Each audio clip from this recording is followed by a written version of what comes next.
How's about that then? Kicking the show off with an arrival.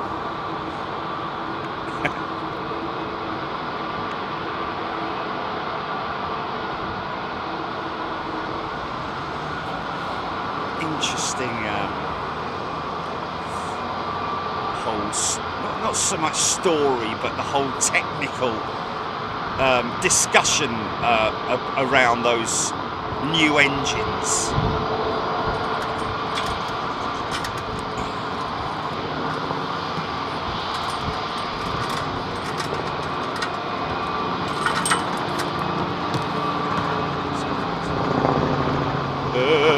Scary copter.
Chucking them out.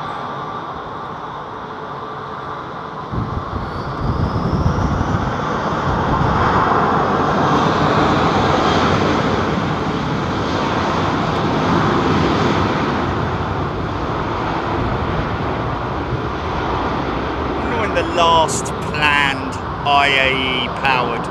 So look at this, folks, just quickly, something we're going to talk about in a bit. When I landed back from Helsinki the other day, I did notice, I told Juliet, what's all that about then? Emirates 380 over on the private stands at Heathrow. I kind of got a bit disorientated because of the fact that you don't normally see an Emirates 380 parked up over there. But now she's at the maintenance sheds at Heathrow, apparently with a Gulf ENG tag on her, which is for engineering.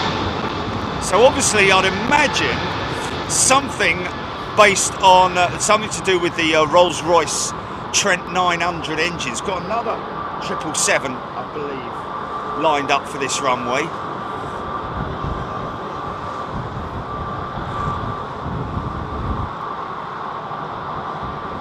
MEA 330, old livery down there. Just seen the Sri Lankan crew. Think they're going out.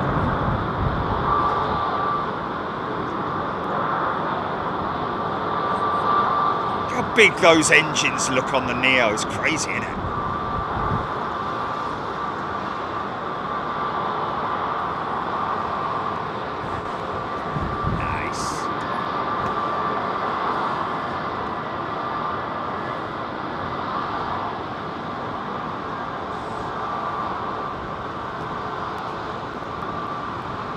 Big fan of that in that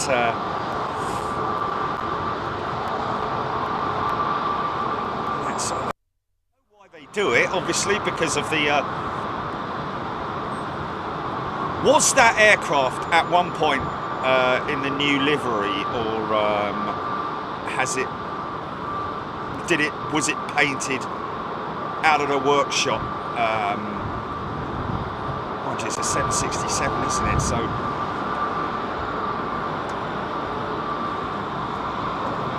I'd imagine that that aircraft, when it went for repaint,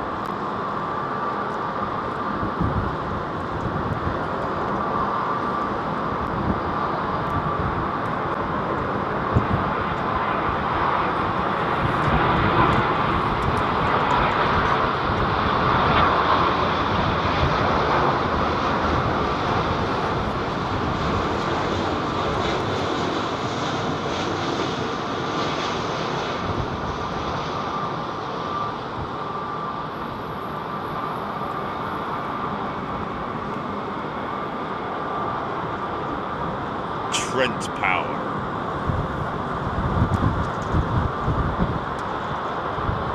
There's the new, so it's the MEA old livery, yeah, and this is the MEA new livery. Interesting. There you go, folks. You can make your choices. I quite like both of them, to be honest with you. As a revised livery, I think they've done a great job. But I kind of like that old traditional style, very Christmas style. Oh, you can have a big old. I'm going to see it. Mind you, I think we're going to have a bit of a photo bomb now with this BA Neo, or not a Neo, 320. So there you go. There's the old and the new.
Yeah, listen to him pulling up.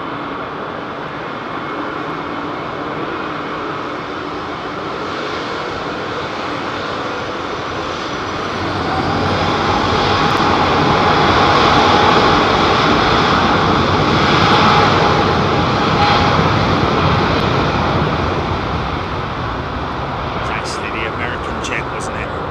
Oh, it's difficult, man. Let's just run this one quickly. Just get him pulling on, because that's a beautiful shot, man.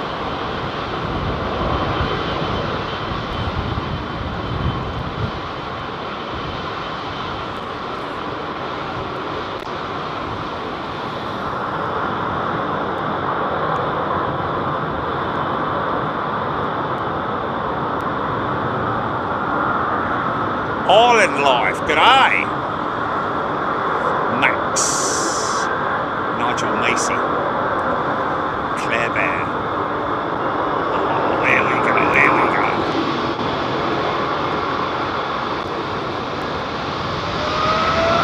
Yeah!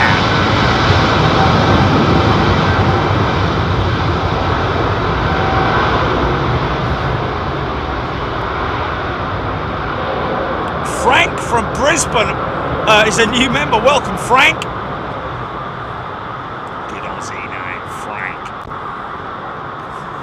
Everybody knows Frank. Vulcan Lynn, good morning to you. Not keen on the new MEA livery, Vulcan Lynn saying. Well, everyone to their own. Hearing that the holds are quite busy at the moment, folks.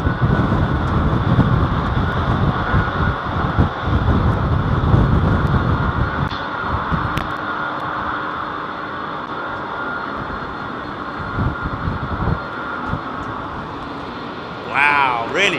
What, this Star Alliance one? 31 years old, ladies and gentlemen. That 767 right there.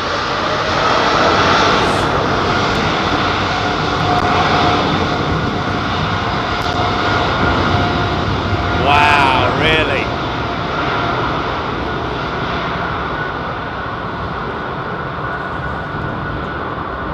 John Walker, good morning.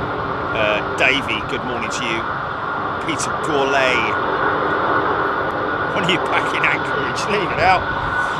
Yeah, well, fair question, I guess. But yeah, we will definitely I'll tell you what, after minus 14 degrees, feels like wind chill factor and all that.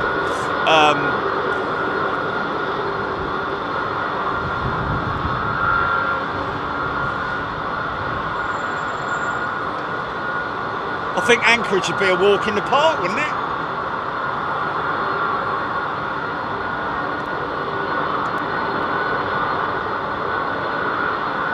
Heathrow, Arrow, good morning, Claire Bear, Deborah Davies. Yeah, 30 years old, folks. She's an old lady, look. Aidan Campbell, CPR 1234, next departure, British Airways 320, off to Prague. And that is what he's saying there. Thank you. If I miss it, then I'm sorry, but it's always helpful when people do put up in the chat where aircraft are going to. If we see one coming in, where it's coming from, we'll. If I don't call it out, then at least you can get to read it on the chat. Andrew Rideout, good morning to you.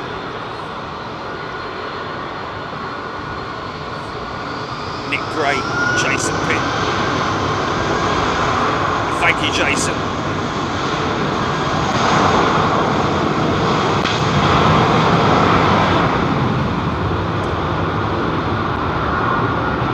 Gary Hurd in Durham. It's windy. Tim Rorick, Emirates 380 diverted to Vienna from Manchester this morning. Oh dear. Well, there's another Emirates 380 which is obviously had issues with one of its engines, I'd imagine. But there you go. Strange flags. Stapes 1975, good morning to you. Paul Jones, Joe Thompson, good morning everybody, hope you're doing well. Sunday. This is your Aviation Live, Aviation Fix.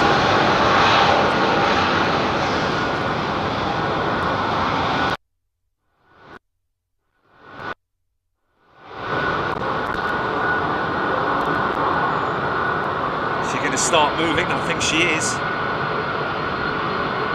No, she isn't, because we've got to our left. Hey!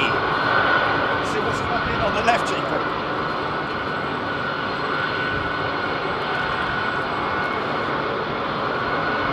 Yeah, 380, folks. Kevin Pride, yeah, I have thawed out.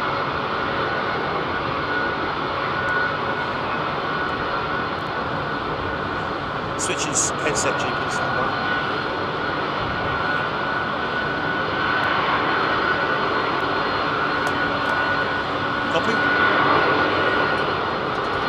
Copy, GP? I'm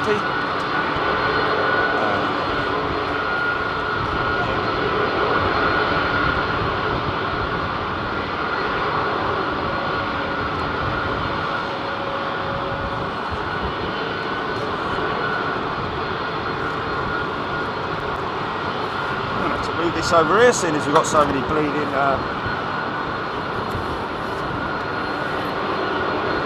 so many B8.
Okay, so like it or lump it. This is MEA's, well, it's not very new anymore, is it, in terms of their livery? Chilly, why can I hear myself? Chilly.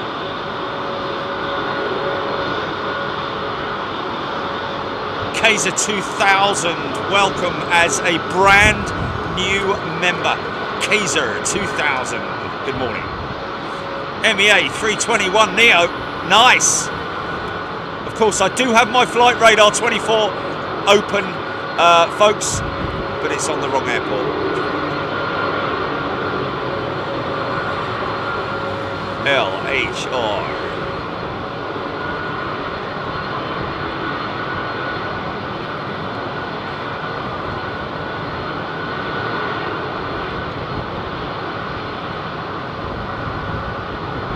Norwegian Field?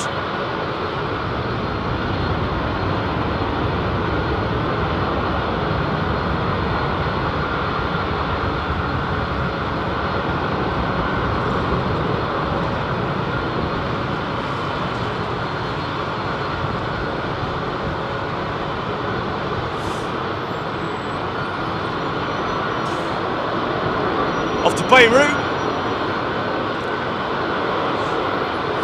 Perhaps.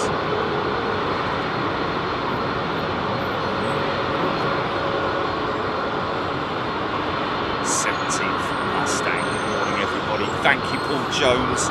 Paul Jones has gifted a membership. Thank you, Paul. Davey, apart from the font, the MEA livery is nice. Okay. Not liking the font. I like the Neo on the engine now.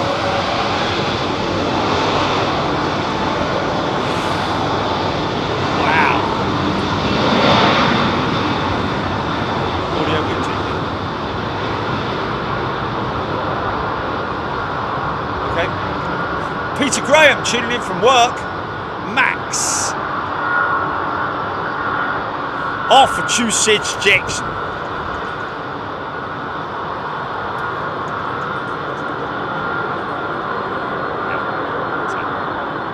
Brian Pounder, good morning to you. Josh Owen, nice lot 737. Little bit of a crosswind element here, as you can see from Tutsock. It's blowing a bit.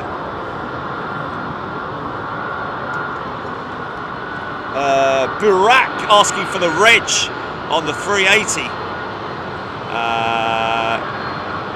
Covered over by the, at this stage, covered over by the last digits. Victor India. Alpha 6. Alex Hilton working and lurking on a Sunday. Here we go.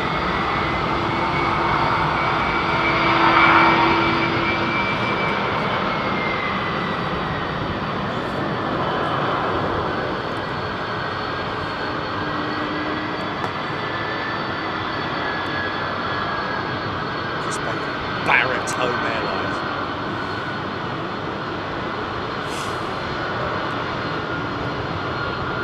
Stuart Frodge, that's your lot. 30 years young, this 767.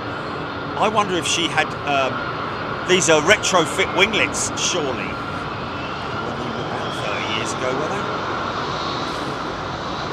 Those old pictures you've got of her, Chile, in the old original United livery, has it got winglets on it?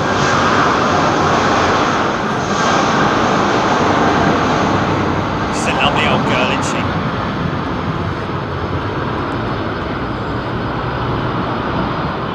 No, she hasn't. Okay, so these are retrofit winglets as well, folks.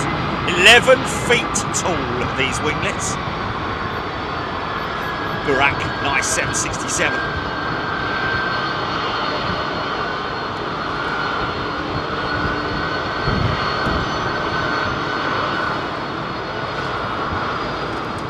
Dimitris Spiro. Dimitris, yes, there will be a show on Christmas Day. Always is. So we can all join in the Christmas spirit. Deck the bells with boughs of holly.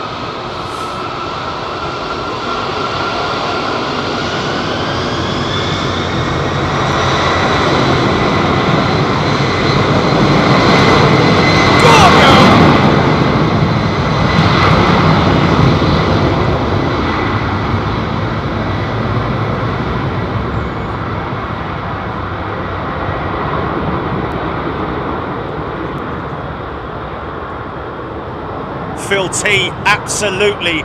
The engine note does definitely hark back to olden days, doesn't it?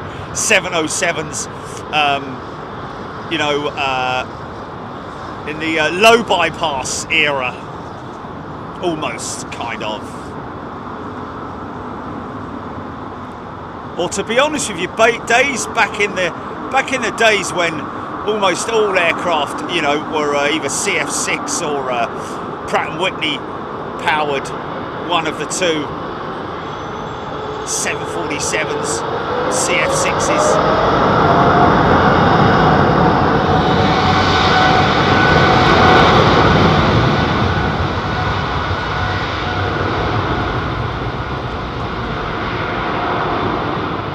Matteo Gun Pepper Tea. Winglet to save fuel, he's absolutely right. I don't know how, what the,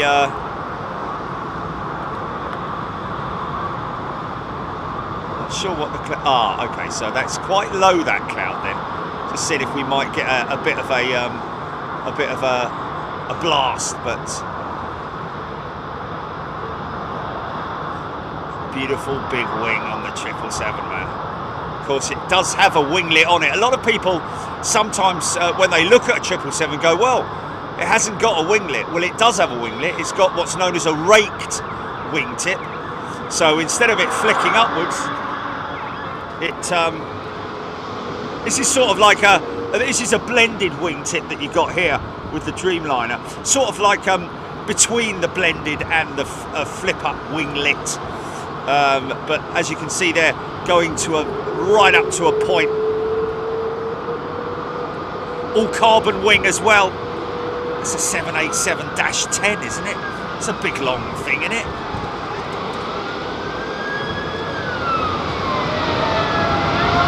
Burak, this off to Lagos. Rachel Dickinson, good morning. Clive Clark, Gary Sibthorpe. And it is a -10, thank you, CPR 1234. 78X, as he puts it, Roman numeral, 787-10. Unfortunately, missed our good friend Zane Dunning. So this is the LEAP engine-powered 737 MAX. Ken Farmello tuning in from Melbourne, Australia. G'day, Ken. Got Ken and Frank so far. Beverly George, Nick Ray, Peter Corley. I'm flying in a 30.5-year-old 767 freighter this week for Atlas Air in Asia for Polar DHL. Peter Corley. Wow.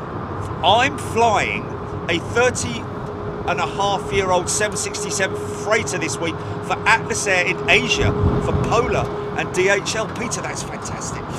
We will be airside this Thursday, folks, this coming Thursday. Wow, look at that.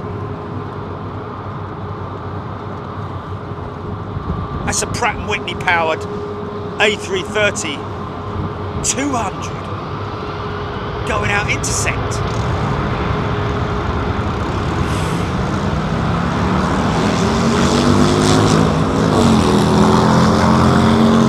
Oh yeah, where is he going?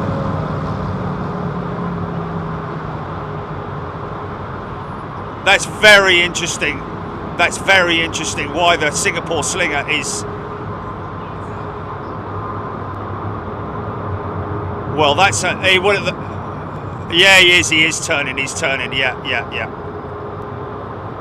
Wow.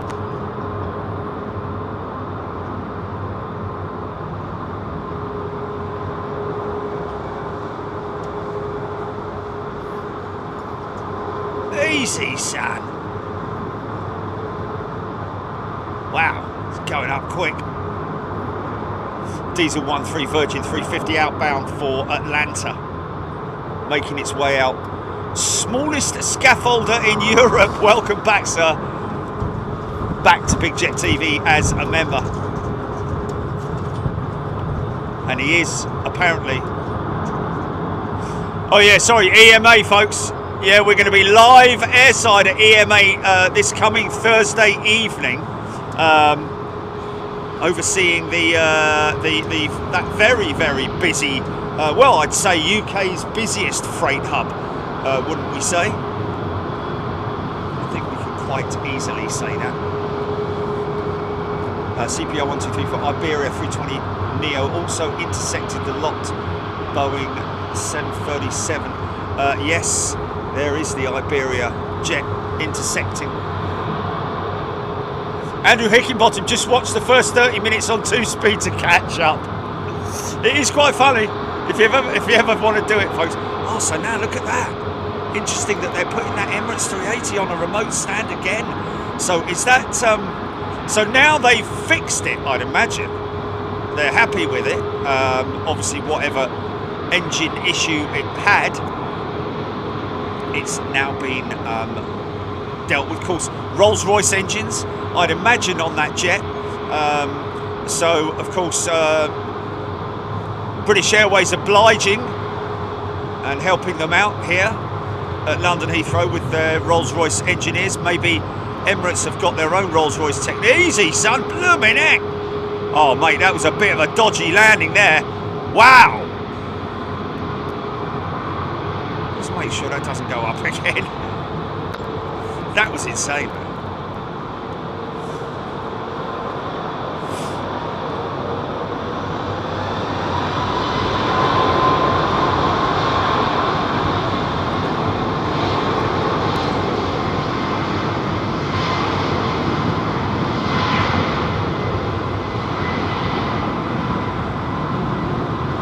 Yeah, probably going to spend about 3 hours airside on Thursday, so another show this coming week. Of course, we will be live on Wednesday. Let's just quickly grab this 350 version.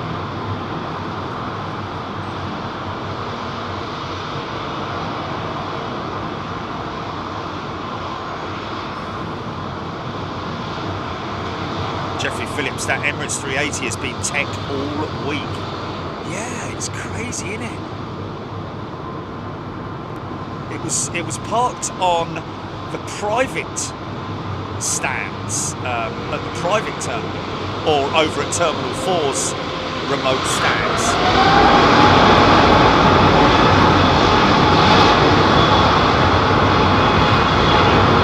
Rosie Lee, Darren Nichols, loving the slinger.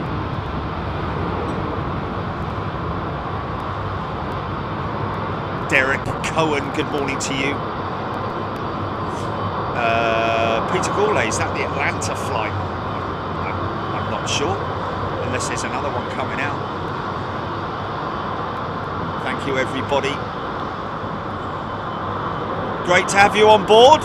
Sit back and enjoy the show.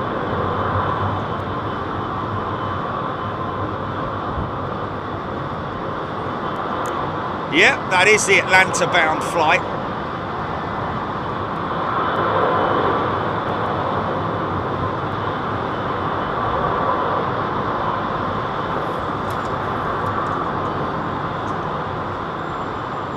Stephen McRae has gifted a membership. Thank you, Stephen. Josh Owen.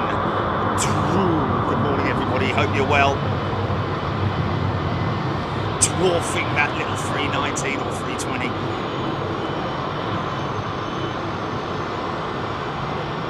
Gemma Schultz, good morning. GN Man. Liz Matthewman. Where's Ty these days?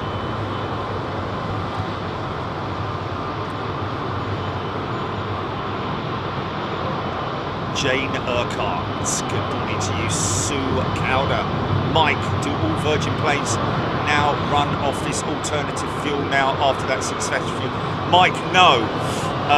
That was literally just a I wouldn't say a PR stunt. It was just something that Virgin Atlantic had planned for quite some time. So no, they'll be running around about 5% drop in SAF with the normal Jet A1 mixture. Did you get that? Hope you got it. Billy, good morning to you. Karen and Aaron, good morning to you.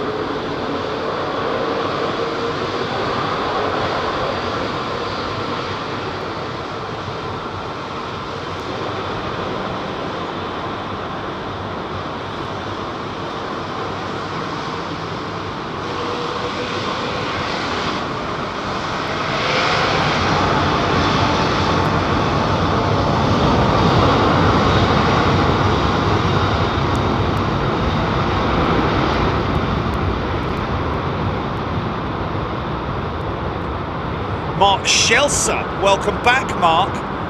He's a returning member to Big Jet TV. We can get, we've got broken cloud over the top of me, folks, so we will be able to get some overflies if you've got any cruisers on their way. Donald, where is your cruisers? Gonna get a big bank shot out of the Singapore Slinger, possibly. As she climbs away.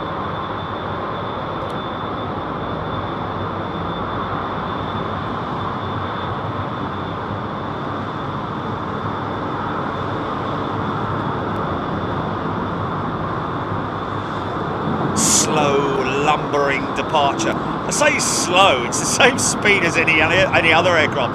Maybe a little bit faster actually, but just because it's such a big old lummoxing thing, it looks very slow, doesn't it? Misfire, good morning to you. I like that, Misfire.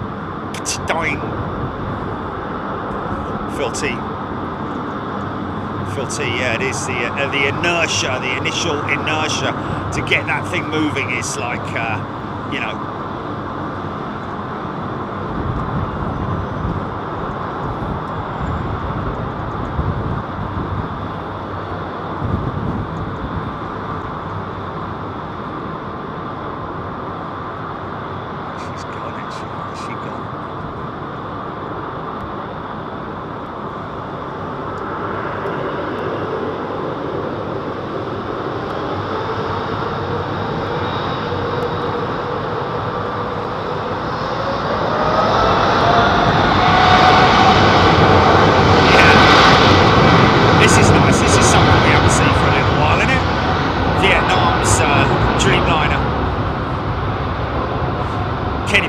Needs to catch up on Helsinki.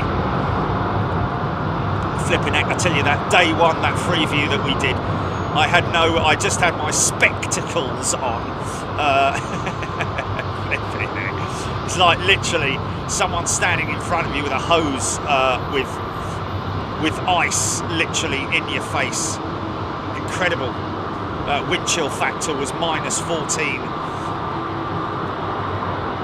Out there in the wilderness, some bloke just wanders up to me and well, we'll post it later because it's apologies in advance for the bad language. Bless him. WV Manania. Yeah, go on.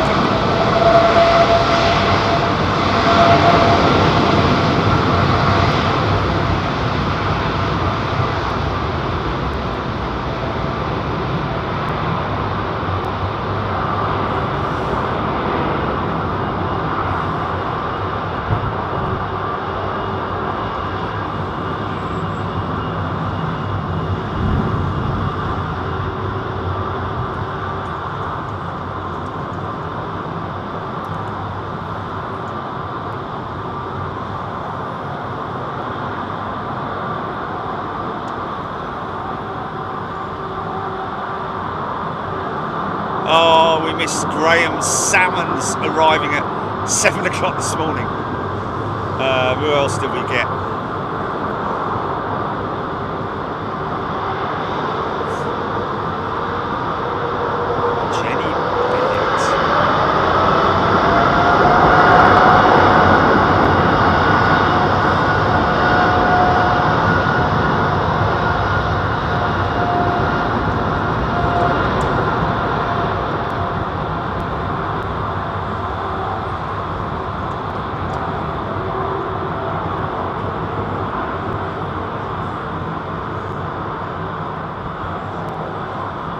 Dirty old 777.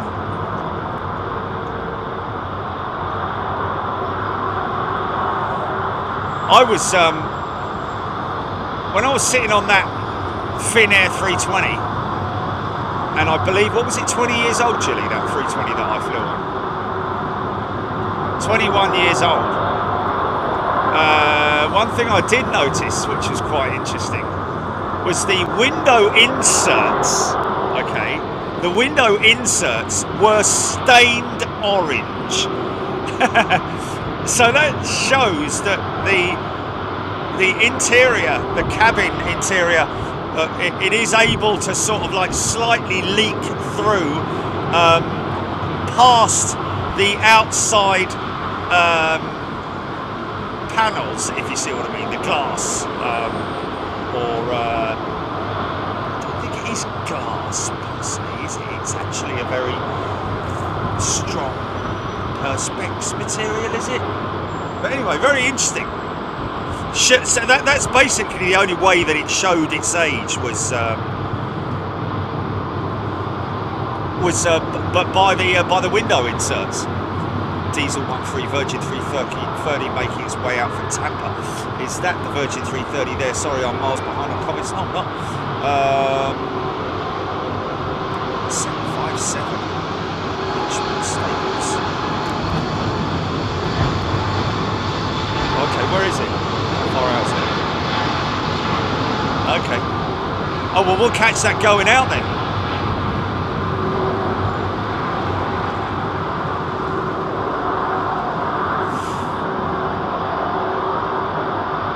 Yeah. Which one is it? Yeah. Mark Shelser, good question. Does Flight Radar 24 have a setting for aircraft holds for airports? No, Mark.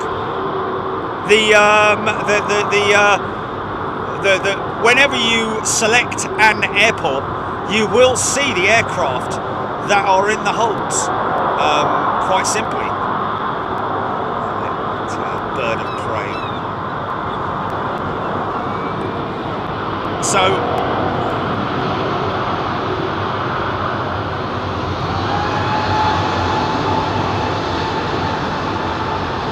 That's a learning lesson, isn't it?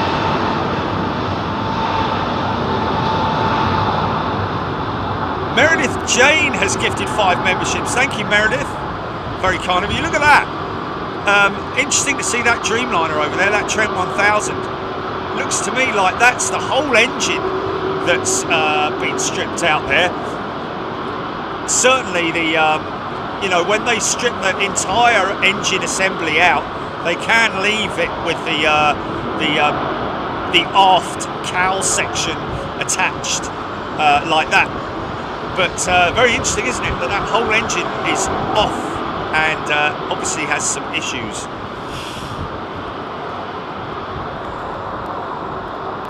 Nice. Yeah, Clive, I think that's training with the de-icing teams over there.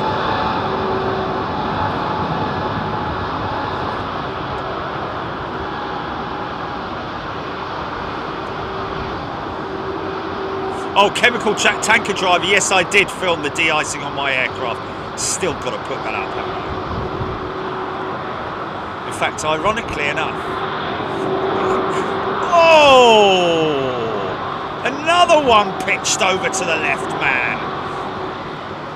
You can actually cheat. We filmed my aircraft being de-iced from my position. Cox family, thank you for the gifted membership. Very kind of you, Cox family. Thank you so much for coming in and acknowledging that. Beverly George, Claire Bear, Karen Langley, good afternoon to you. It's not too bad, the weather's pretty decent.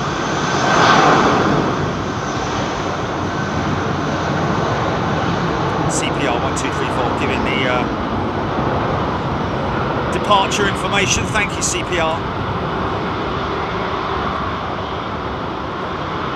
Ashley Dobson, love a 757. Shame there's less and less out there now. Yes, Ashley, you have to travel around to find the 757s now, don't you? Tell you what, we'll see probably at least one DHL 757 at East Midlands this coming Thursday. We're going to be live airside at East Midlands from about 6 till 9, around about that time this coming Thursday night. Catch the rush hour. Emma Wright has gifted a membership. Thanks, Emma. Right.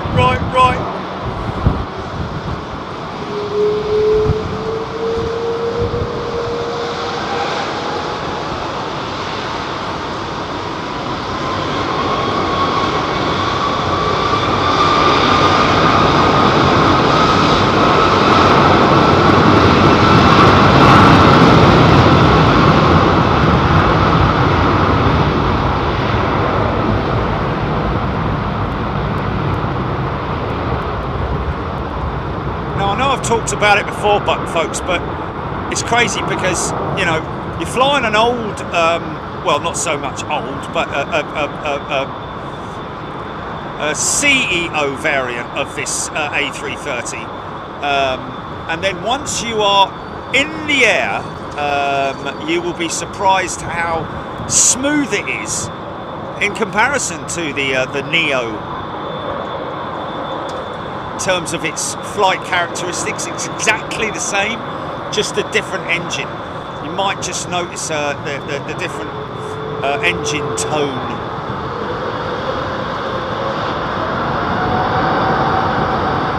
Oh, we saw that, didn't we?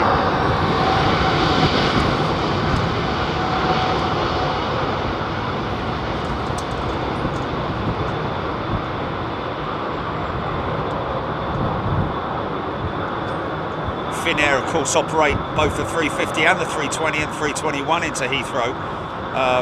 Somebody making a point of the fact that obviously they operate the 350 in order to carry the freight. Wow, she's gone up quick, man. That thing's light. No fish on that one. Might get a bit of a funky shot here. No, it's actually going up too quick to get a funky shot. Wow.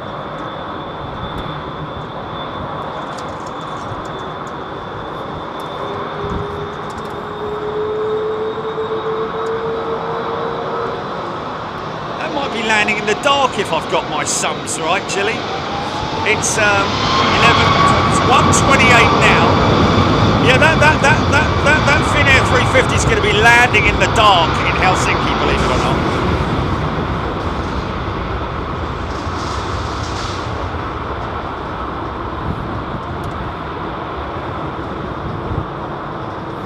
Rich S going back to hell.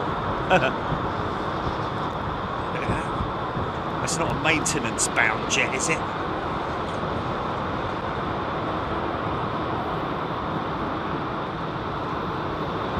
Nope, Chicago bound.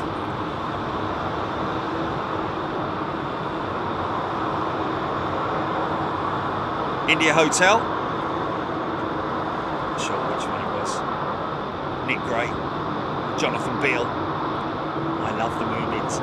I was saying, you know, it's a shame that the old Moomins, you know, a graphic isn't a little bit more colourful. What colour were the Moomins? Or what colour are the Moomins? I keep thinking they're pink, but that's George from Rainbow, isn't it? Oh, Jeffrey. George! Or is it Bungle? Bungle's the pair in it, yeah. George is the info, dude. Hey, hello, Jeffrey.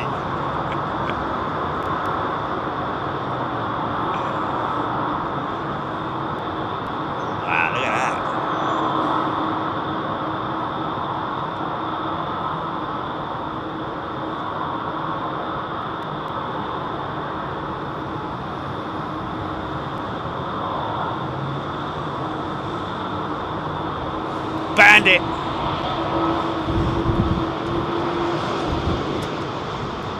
It's perfectly normal that's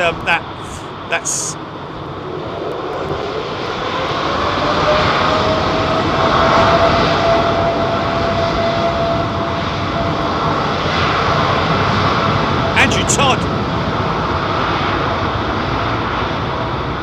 Yeah, that's just a vent.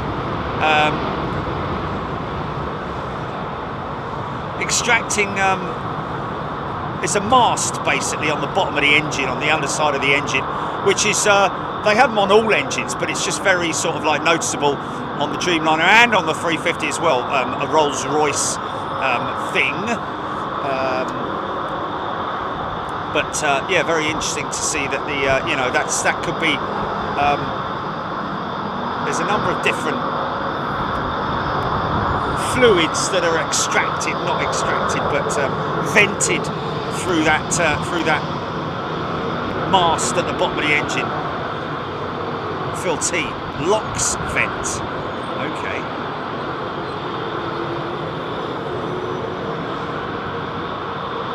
Of course, once the engine is spooled up, the seals close,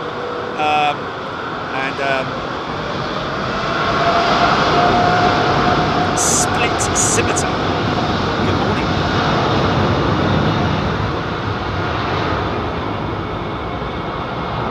Jules Harris. So many different types of winglets, yes. A good point, Jules. Something that we will discuss in the, well, discuss it anytime. I like to discuss any type of, you know, aerodynamic features on aircraft, as well as obviously the engines and, well, everything, really. But you're right, there are a number of different types of winglet. It's a DHL. Simon Major is on the BA777J FK. Is that coming up? Is that taxiing up about 300 knots now? Flipping heck. Peugeot Alam.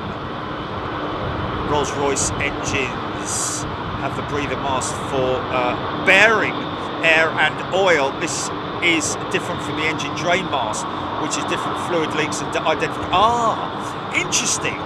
Well, that's interesting because, yeah, written on that mast, actually, you can actually, it's hardly visible here, but you can just about see it at the bottom part of the engine there. Okay, so there's two different masts there, is there, Kujro? Have the breather mast for bearing air and oil. The breather mast, okay, so it breathes in air for the oil coolers and for the bearings as well, to cool the bearings. Fair enough. But I don't think that venting that we're seeing there is actually from those breathers. I think that's from the exit mast, the drain mast that we were talking about. But like you said, for different fluids and so on and so forth. But yeah, I think the breather is a different mast, is it perhaps? John Davies. John Davies got my 48-month star the other day. Wow, 48 months, wow. That's 4 years. Well done, Jerry. John Davies, thank you, John. Thank you for your continued support, folks. It's a wonderful thing that we have here. That's why we give back so much. And we're so proud of what we do. And so grateful to have the amazing family that we have. Steve Batty, good morning. Otto Yanks. Otto is Googling Moomins as we speak.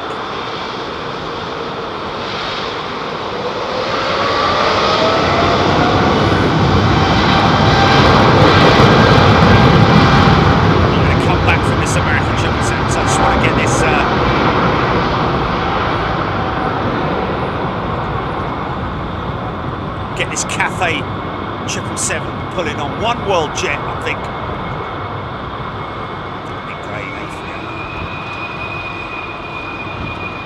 Yeah.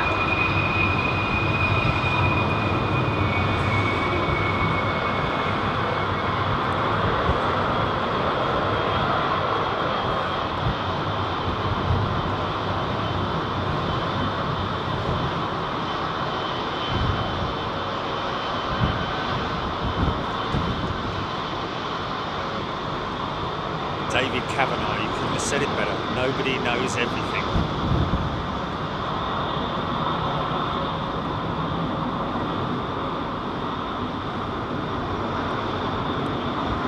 One shouldn't profess to either. It's good to learn as well and appreciate. That's where I've got half my stuff from. Is on here from you lot.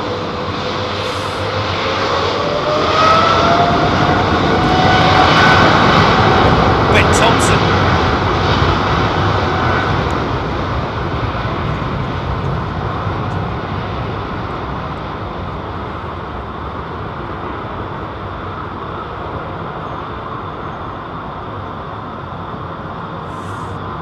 Interesting, somebody mentioning earlier on in the chat about if there's winglets on the wings, then why are there no winglets on the horizontal stabilisers at the back?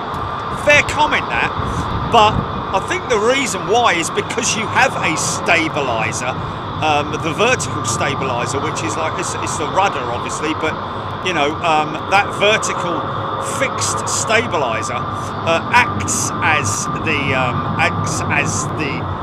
if you were going to be, oh, what's that?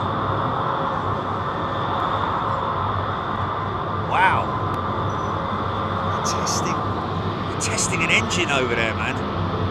Listen to that. Look at all the heat coming out the back of there, man. I was wondering what's going on over there. Can you hear that rumble?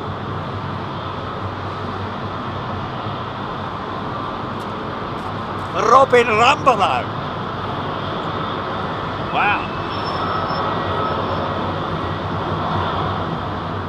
Yeah, look at the heat coming out of there, man. Flat out. That aircraft is shaking away under its brakes.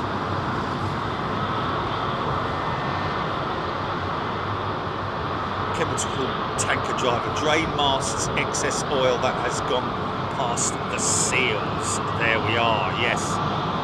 And those seals are completely closed off. That's that noise that you hear when the XWB, very noticeable with the XWB engine.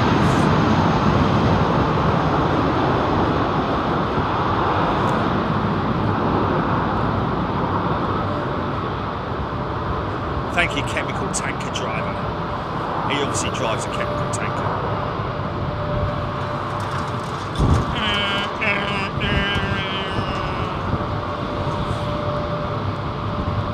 Jordan Weir, DHL Old Banger. He's wearing his Old Banger t-shirt. Fair play. Good old Jordan. Yeah, we do an Old Banger t-shirt, folks, believe it or not.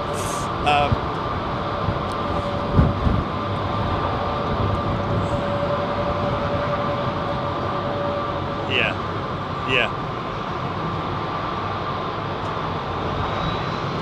John G United 757 300. Good morning to you. In the afternoon.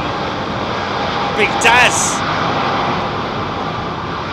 Oh, Big Daz has gifted 10 memberships. Thanks, Big Daz. What a star you are, sir. And anybody else who gifts memberships, you are amazing people.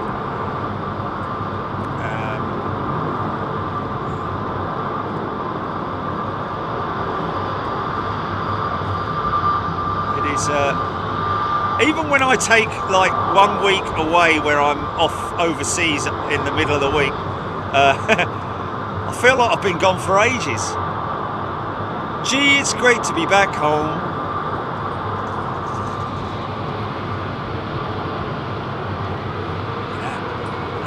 A320 overshadowing that CRJ.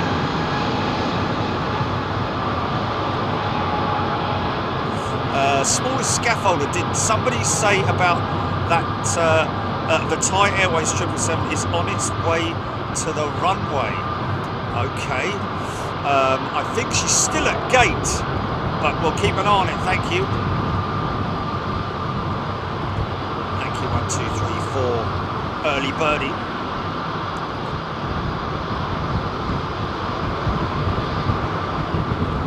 Early birdie's got a had a chance to catch up. Around about 30 minutes in, you might want to listen carefully on the free view segment that we did for when this young chap walked up the hill completely by chance, had no idea who I was or who we were, but then you will clearly hear the shock in his and the expletives in his hearing that we are Big Jet TV. Thank you, early birdie. Mark Harding. Rabbage, your maths is better than your Is that on it is on.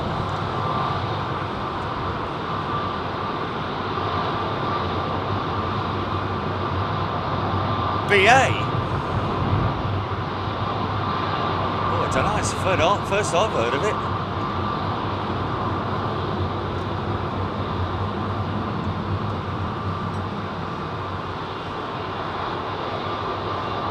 David Kavanagh, Turkish Airlines has been saving up a load of money for that size order. What's that? What is that? More on that, David, please. Liz Matthew, good morning. Simon Major. I'm second to third. Oh, hold on a minute. Simon Major, I'm second to third window from the back. On the right, we'll wait as we line up. Is that him lined up there?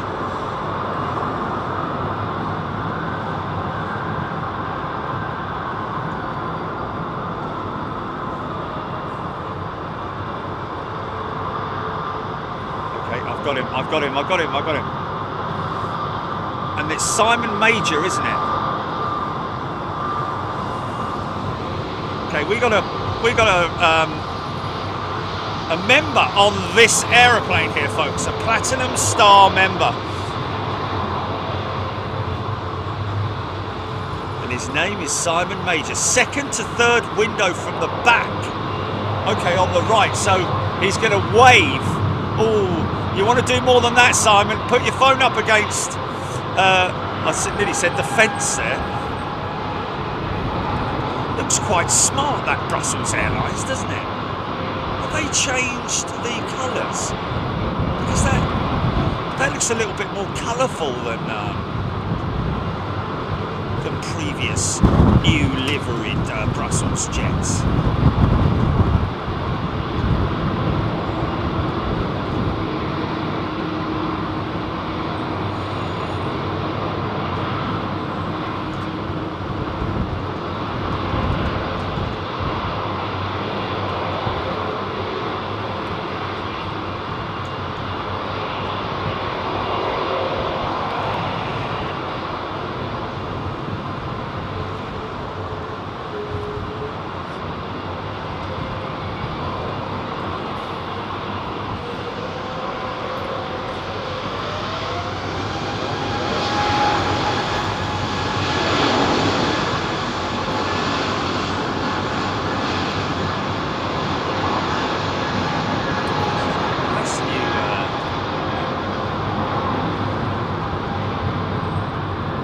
Is that a new aeroplane?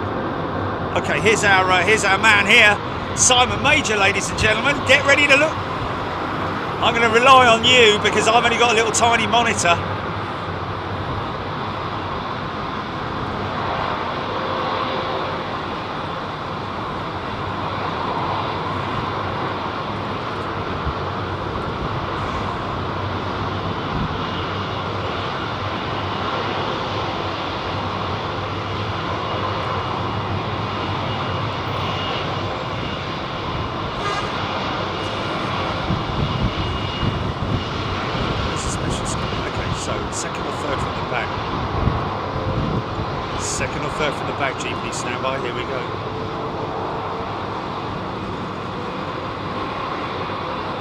There he is!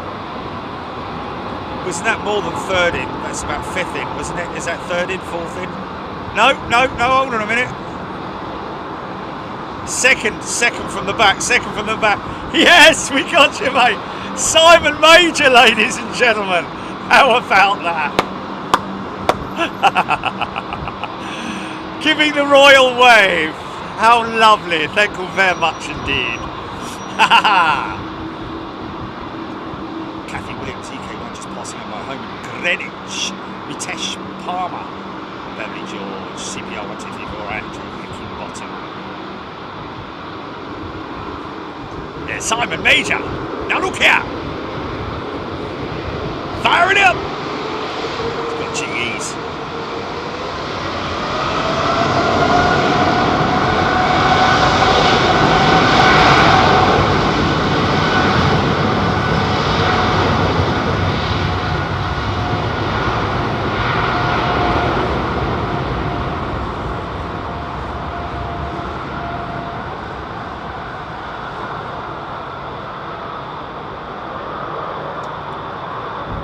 Scott Thompson, better late than never, mate.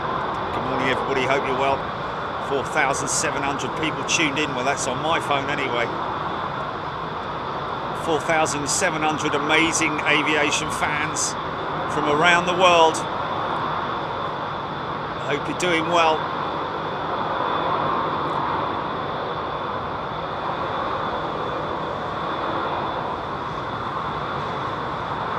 Darren Nichols. Try and sit on the left-hand side of the jet, Darren. If you're going out. Daryl, sorry. I've done it again. He's had enough now. I think he's had enough. Daryl, I do apologise, mate. Daryl. I don't even know anyone called Darren. Well, I do, but you know. He's had enough, hasn't he? Right, that's it. I'm off down to depot tomorrow.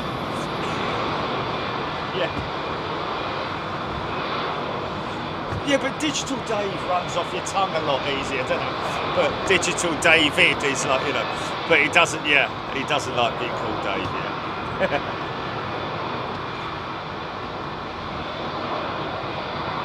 Thanks, Daryl. Diesel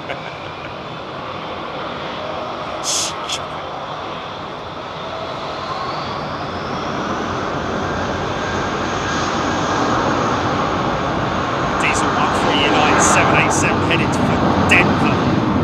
Oh, hello. Blues and twos.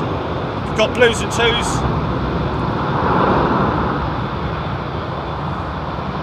Yeah, Daryl's put up with me for many years, hasn't he? Imagine how many years I've been calling him Darren for. Or did I start off calling him Daryl and then drifted off into Darren? I don't know.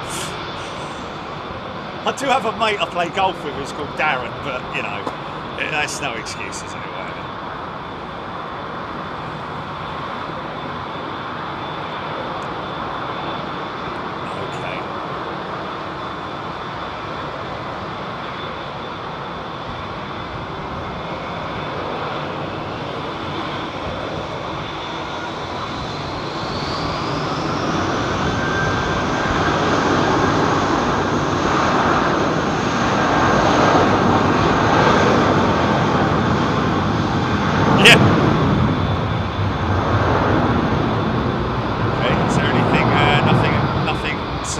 On squawkers or anything like that.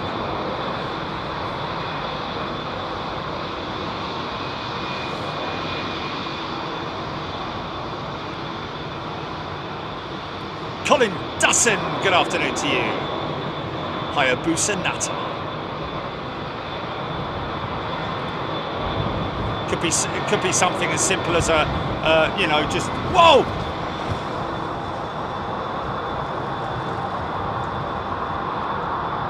What's that all about then? You got something on the runway. You got something on the runway.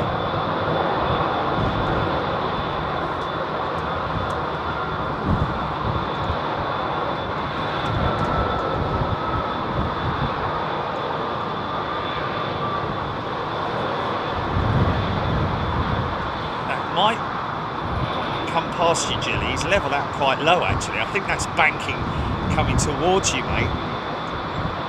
Possibly. That 380 the other day was the most amazing go around, honestly. Thought it was going to land on the house, man.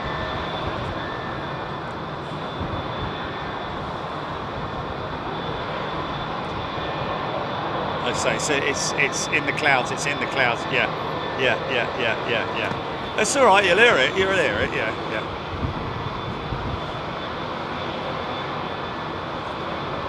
John G United 757. That was an American 777-200. Kathy Williams. Good morning, good afternoon, good evening, everybody, wherever you are in the world. Margaret Burnett, very excited about the planes. Beverly George. Sarah Lancaster, Lee Shan. Yeah, if you want to give us a like, folks, you're more than welcome to. So, whoa, hold on a minute. Yeah. There must be something wrong where. That's what the fire units are for. Leveling out already.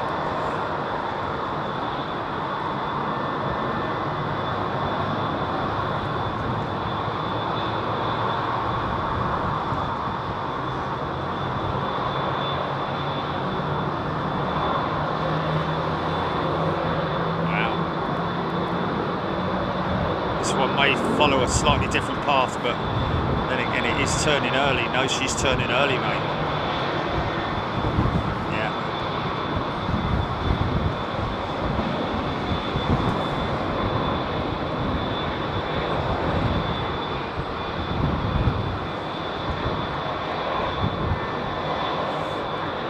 Okay, CPL 1234. Apparently the runway has the northern runway.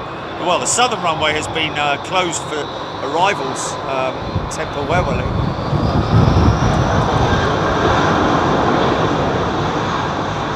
He's turning, mate, he's turning.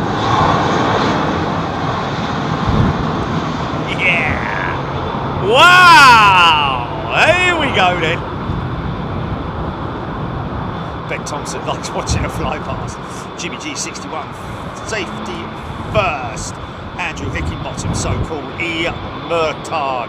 They are lining up to land on 27 right, indeed they are. Was it another low one, man? Was it another low one?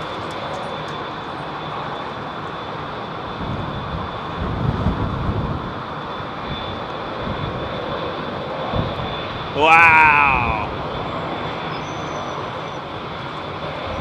Sarah Lancaster, we can see 27 left from here, but only the first sort of like 1,000 feet of it. Liz Matthewman loving it through the clouds. Rod Gill, 27 right for arrivals. Aviation informed K go around. Steph, yes they are, Steph. For the time being, until whatever the issue is on the southern runway, maybe a spillage or something, I don't know. Who knows, but certainly we've got 2 aircraft arriving on this runway. Scott Thompson, amazing footage. Thank you to Scott. Martin Akerman, ATC, have advised all aircraft holding the 27 left is unavailable, returning all aircraft back to the hold. Wow.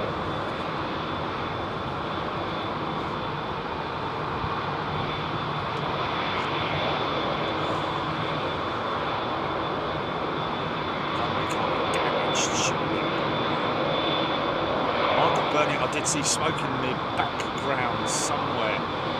Well, yeah, I mean, you know, that's going to be seriously disruptive for Heathrow. Like, they need it like a hole in the head, man.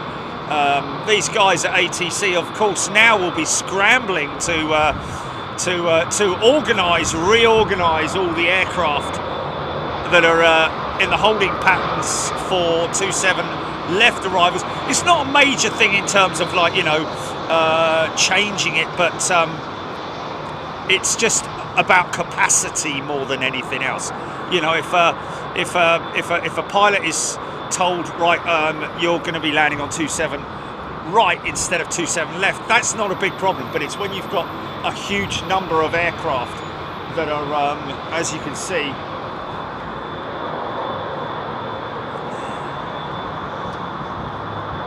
yeah, Heathrow runway will be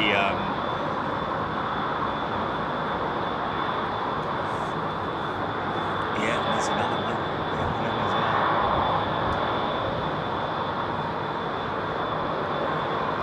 Oh look, it's thin air, isn't it? It is. Haha!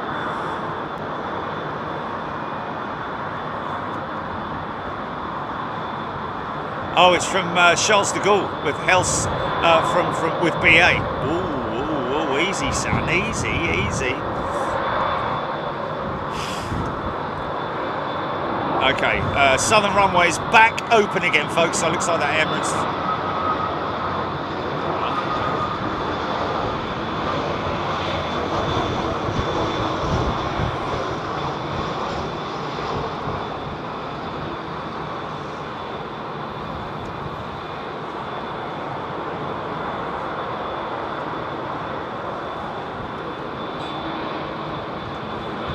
There we go. I said a spillage. I said a spillage. I called it. I don't think that's anything to do with it, unless they are going to use those vehicles to clear the spillage. What spillage? That's very interesting. It's not open, folks. 27 left is not open.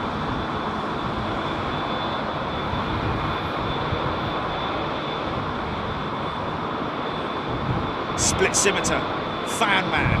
Had my first ever go around last weekend, was great fun. Yes, I think they're going to be using those vehicles to maybe clean the runway as best they can. They would need some kind of solution on the runway, because obviously, as you can appreciate, if you've got anything that's greasy on the runway, a grease lightning, it could cause a skidding effect, a skid effect.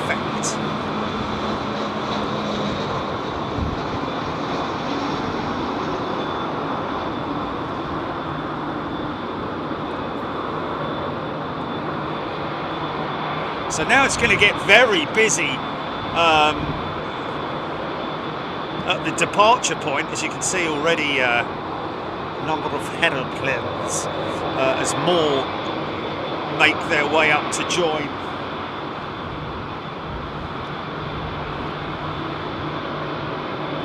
Thanks everybody who's just subscribed. Steve, thank you, he's just subscribed.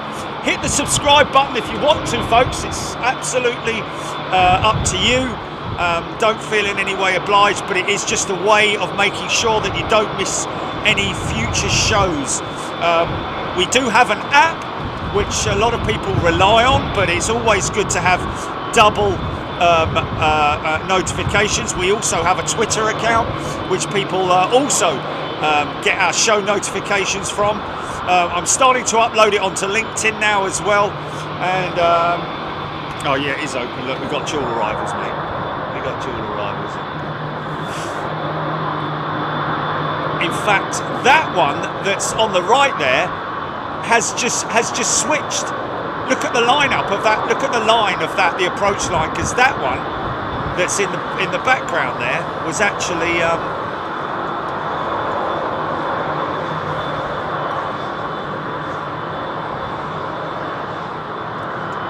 Okay, so we are back to normal, folks.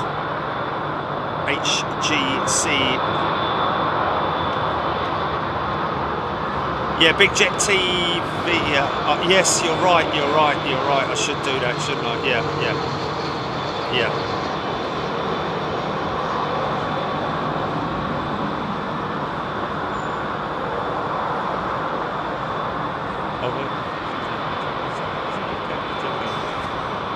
Arrivals 27, right, Pico 7. No, I prefer to use my other one. Just start all over again, literally, with the other one. Kind of pointless. I'd rather rely on the Twitter feed to do that.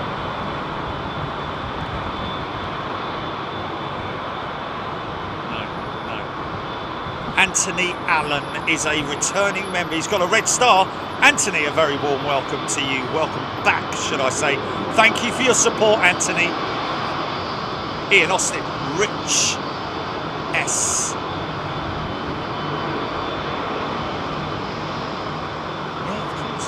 didn't I? Slight Turbulence has upgraded their membership to first class. Thank you, Slight Turbulence.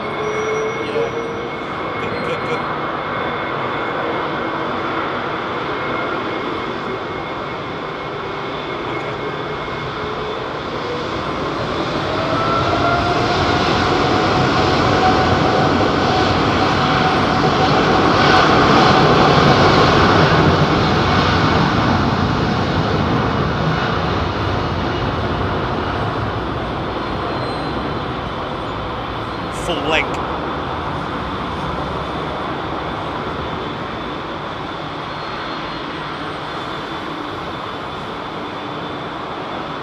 Kenji, welcome back, Kenji. Brian Pounder has gifted a membership. Thank you, Brian. What's the point when you've got this kind of...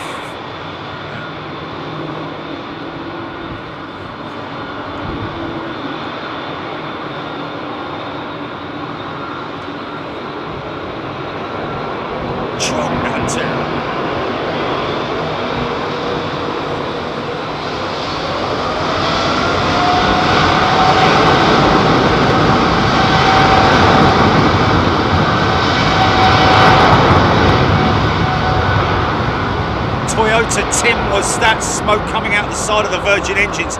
Toyota Tim, well, you're kind of partly right there, yes. It's a drain mast, which basically any overflow oil from the seals and from the engine itself will be drained out of that mast, but the seals will close once the throttles, the thrust levers are through to the takeoff setting, through the gate, as they used to call it. Emma Harrison, good afternoon to you. Joe Maggio, hey, how you doing, Joe? CPR 1234, Cargolac 747, just to the north at 41,000 feet. Oh, there she is, man. Get it? Get it? I think I can.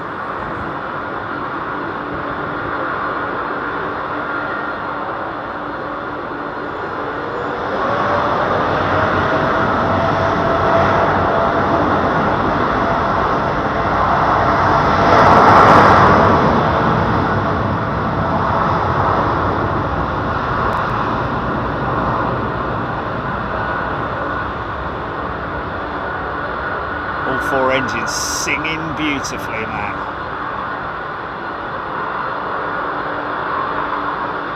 Pilots up front, having a good natter.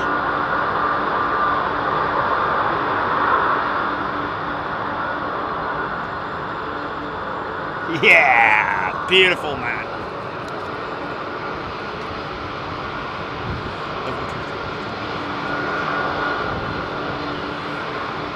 Andy P, Monkey Boy. Thank you, Sarah Lancaster, Nick Gray. No mistaking that wind shape. Emma Wright, Cargo Lux, Sue Cruz. Thank you, everybody. There's your go around, Jet. I think my nephew is now, if not very soon, going to be in command on the 380 with the Emirates, going from senior first officer. You remember Lee Nightingale that we met out in Dubai and interviewed him at the flight training centre, and he is now, I believe, if not now or very soon indeed, going to be assuming command on the Emirates 380 fleet. What a fantastic thing to do. Haven't asked him yet about his plans for the future in terms of possibly moving on to the 777X as and when it does happen, but who knows. Arrow, super jumbo catch, thank you. Helen O'Keefe, Max, Kerry Ford, nice to catch a live, been so busy recently, always miss them. Kerry, great to see you, sit back and enjoy the ride. Kelvin Grant, double 380 coming out of the Lambourne hole for arrivals. Okay, there we go. Simon Parks, welcome back, Simon, first class member. Aviation from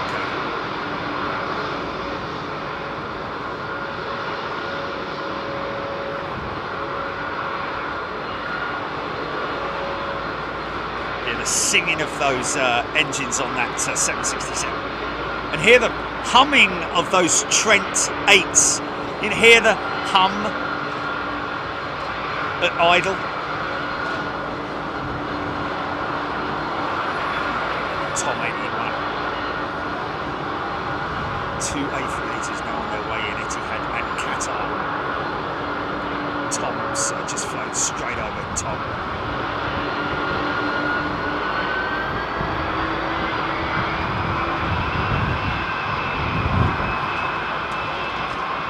Thank you, Thomas.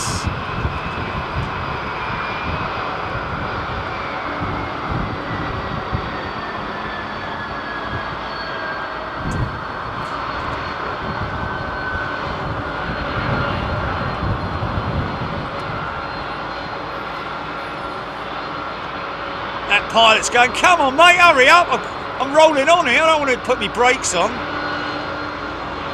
Oh, I'm going to go full length then, sod you.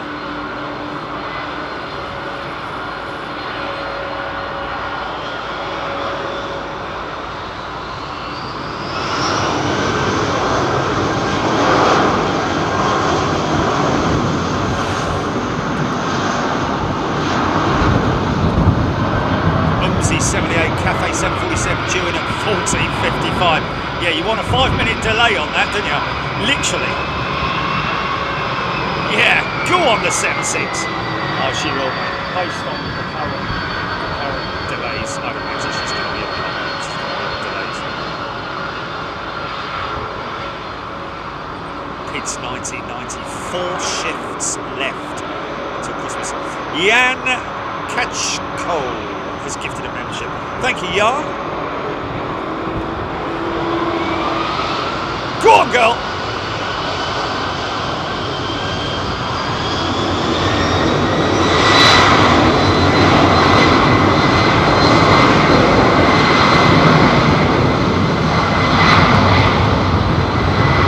Good question, that CMS. I'd imagine you could put yourself on standby CMS, unless, of course, they do have available seats. I don't know if it is cheaper to do it that way, or is it actually sometimes more expensive to do to book a flight last minute.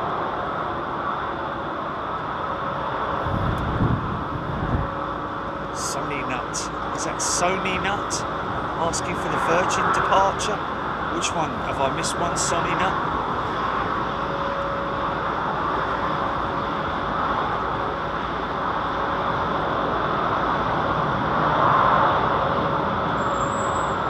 Michael Blacksark, Macklesark, sorry, Michael, I've been a viewer for probably a year, joined up to check out your trip to Finland. You look cold, best aviation channel, keep going to. Thanks mate, yeah, that's a proper sacrifice, I gotta say. I was absolutely frozen. No.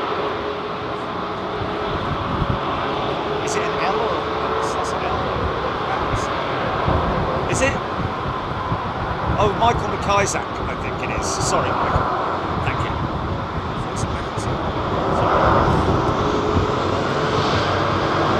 Shocky, good afternoon to you. Thank you, Michael. Yeah, indeed, it was. Oh, it's 2 One World A320 A320s that are now painted with British Airways, because the other one landed not that long ago, did it?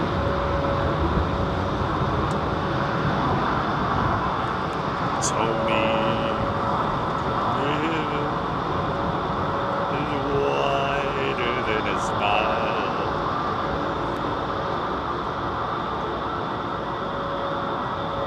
John G. United. Kujro Alam.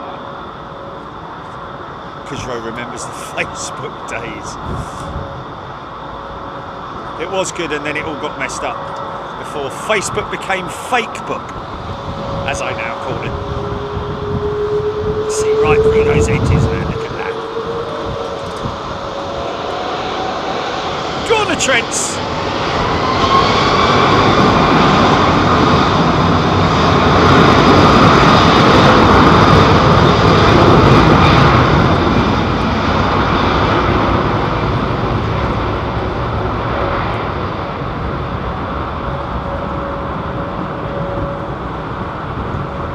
John, yes, John Dibble, there will be a show on Christmas Day. I always do a show on Christmas Day, folks.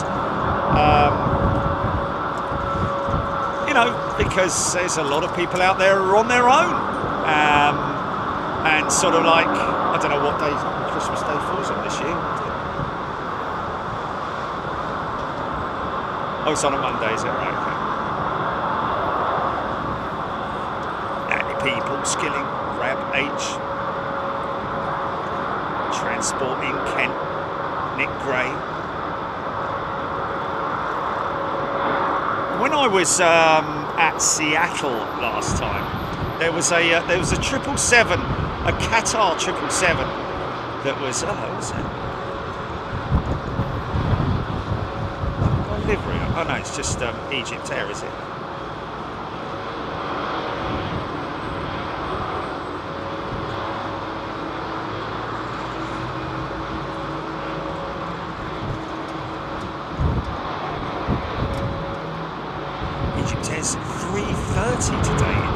Yeah, there was a Qatar 777 that was parked very close to the glass on the way when I was walking from the aircraft to baggage claim at Seattle, and it really was a perfect example of the smile. I must post that picture because even close up you could see he had a big smile on his face, and that is literally the pitot tubes and the angle of attack sensor, the alignment of them gives it that impression of a big smile.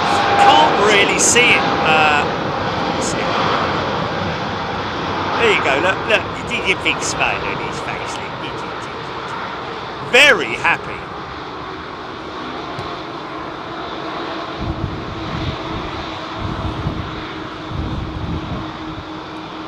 John G. United, good to see the Egypt Air A380, indeed it is. Here he goes, rolling on, nice and happy. Simon Morgan, good afternoon. Caught up on Helsinki yesterday, great show. Really interesting to see the de-icing procedures, yeah? It is, isn't it? Glad everybody enjoyed that, folks, because that was after the show I had to go to the shopping mall and buy myself a pair of ski goggles, which fortunately they had a pair of ski goggles that were adaptable to your spectacles. What?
Certainly never, I don't think, experienced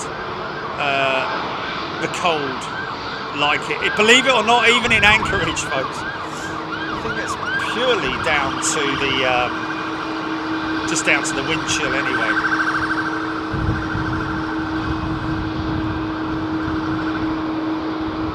Pilot's tris. Yeah, with already.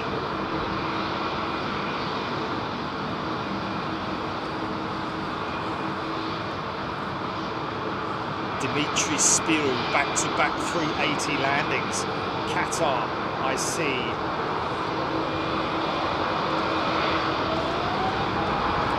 If you're just joining us, folks, that Emirates 380 was on a was over at engineering earlier on, parked up in that position over there. I'd imagine it was possibly a technical issue, possibly engine. I'd imagine either engine or APU, one of the two.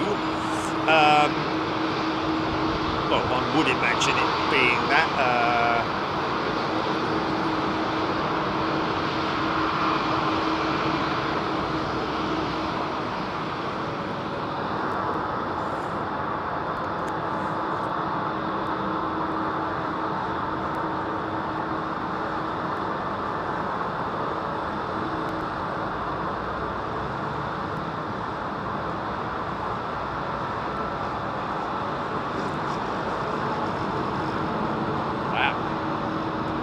Stephen Billings, these 380s are number 1 and 2 on Flight Radar 24. How about that?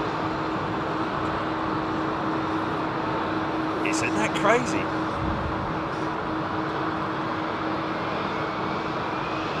Shows how popular the 380 is, doesn't it?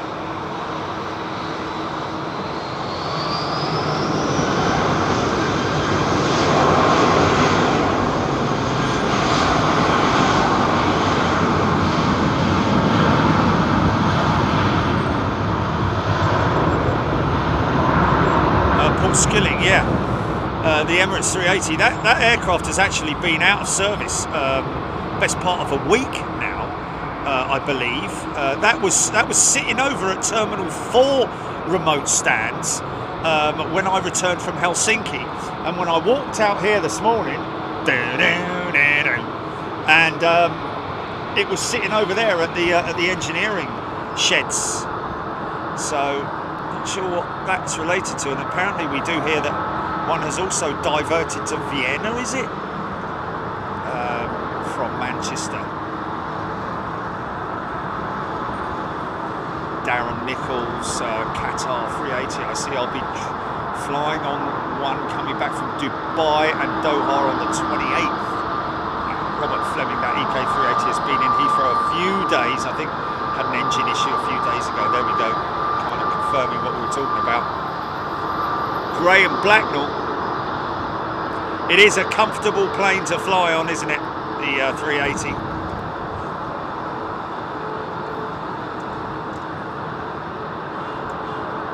It's been parked all over Heathrow. Yeah, it's not exactly the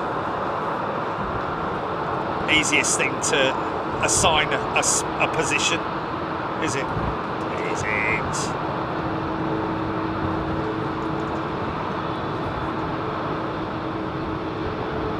Good question, that, from Matford Farm, sorry.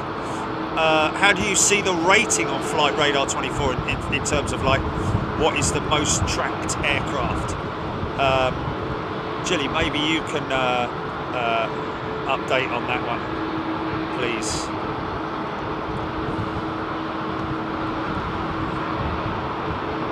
Yeah, in other words, what's number 1, number 2, number 3, number 4, and so on.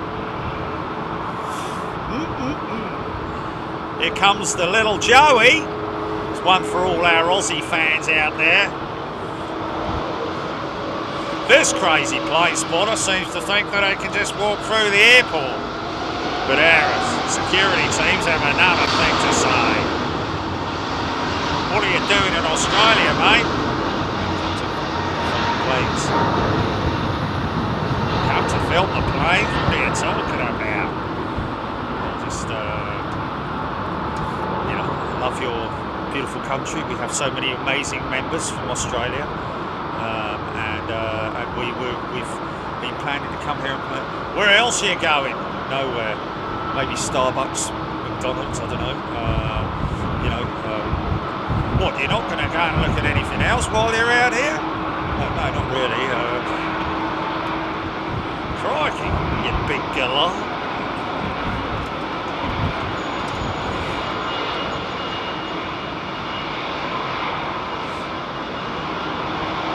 Nigel Armstrong, do airlines like BA ever offer hangar space or parking area for other airlines if they're played in?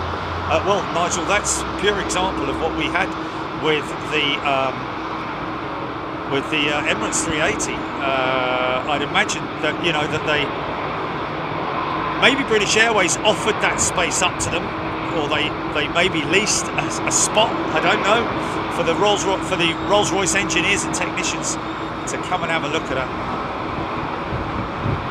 Carl T, first time on the 380. Look at a big smiley face on that 777.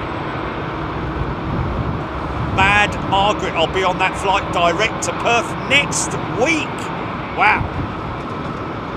Margaret, you'll have to give us, you might be mad now, you might even be madder by the time you get off the plane. You're going to have to give us some feedback, Margaret, when you get there. If you can spare a little bit of time to come on and give us feedback as to what the flight was like going direct, because although we talk about it a lot, we haven't actually had anyone come on and give us, you know, the official word as to, you know, I mean, people treat flying differently, don't they? Liz Matthewman, Andy P, good afternoon. Anthony Whitey, start up.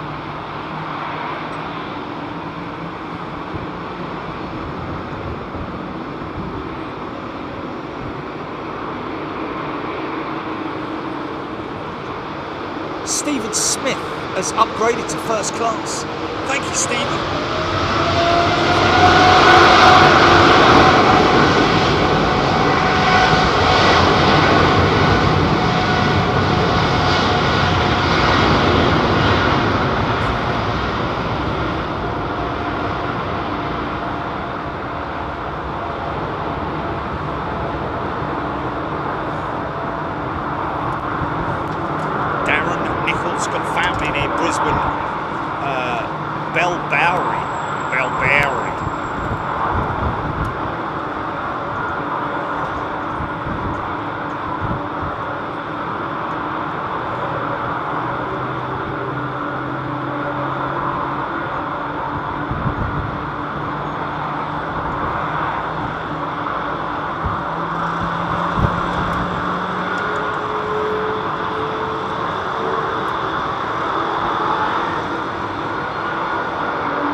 Turn it, burn it, son.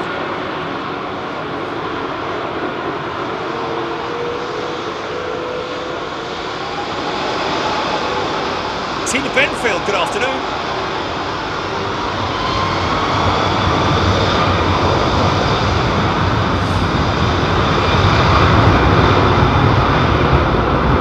Yeah.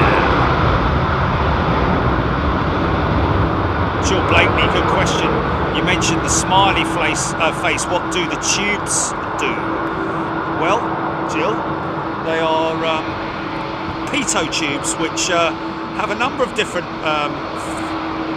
functions, airspeed, temperature, that kind of thing. But the angle of attack sensor is also in that. That's what we're talking about there with the smiley face. See the pitot tube, one for the left-hand seat, one for the right-hand seat. So they are backup pitot tubes. So as to he's happy. Look at him all happy. Look. Whee!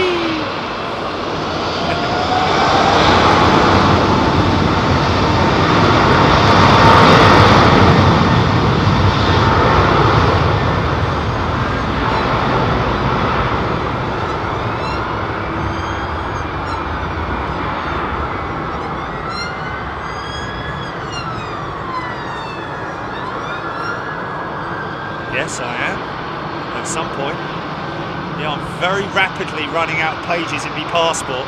In America, you don't have to stamp it anymore, which is a good thing. So, you know, but because it's all got something coming from the West, GP.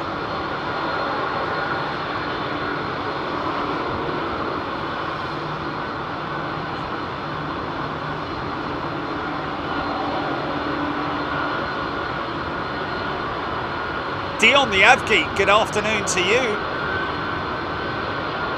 Birdman's pitot tube measures stagnant and dynamic pressure that leads to calculation of indicated airspeed. There we go, so airspeed indicators. That's probably it, I'd imagine. Yeah, it is. Yeah, it's still quite a way off, yeah.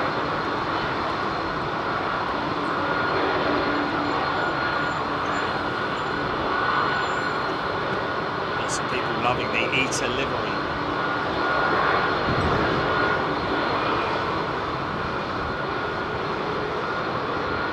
Especially that tail on the vertical stabiliser.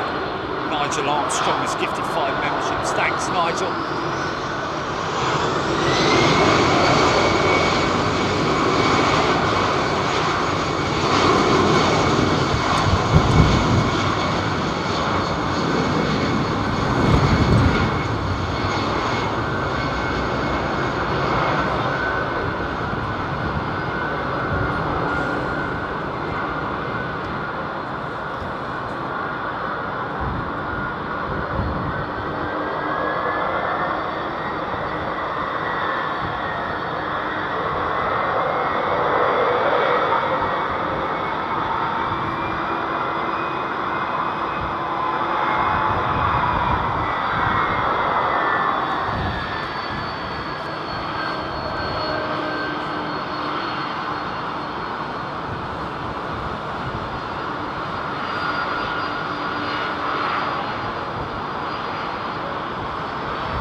Arthur Benny, thank you. That's very kind of you to say, my friend. Sheer class. It's very, very humbling to hear that. Thank you, sir.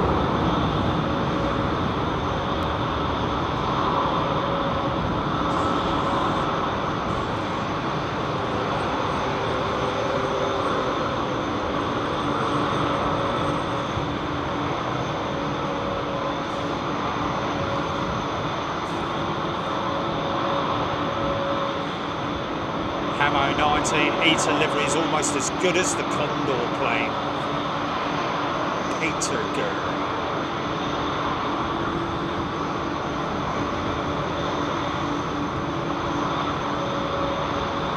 Hey, did you happen to see the most beautiful girl in the world? Peter Gurr. Now I can go watch the Helsinki show. Aha!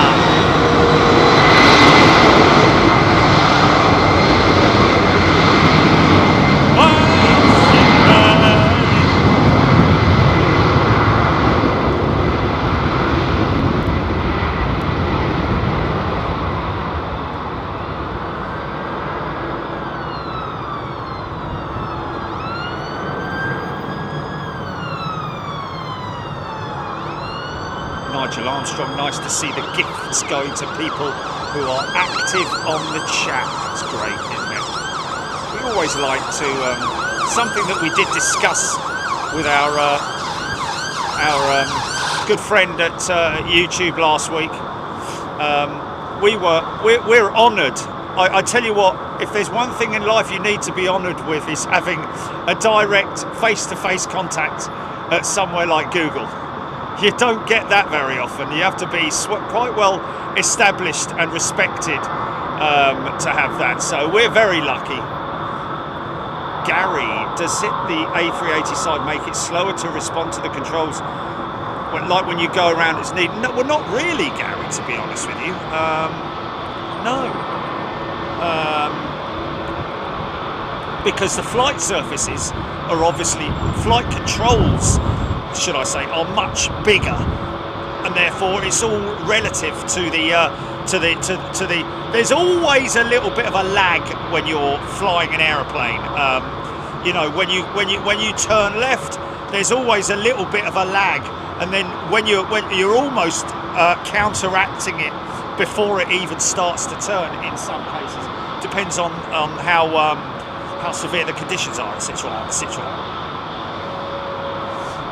Wilma Harper, United flies 767s from Edinburgh. You can pick out the sound from where I live 5 miles away. That's brilliant, Wilma. Kerry Davies, no flying for me until 2024. JD and GP, do you have any trips before the end of the year? No. Give us a chance. No, is the answer to it. Believe it or not.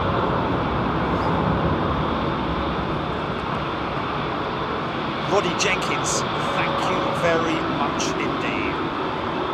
Benny George, Mel Lascelles, sunlight through turbines.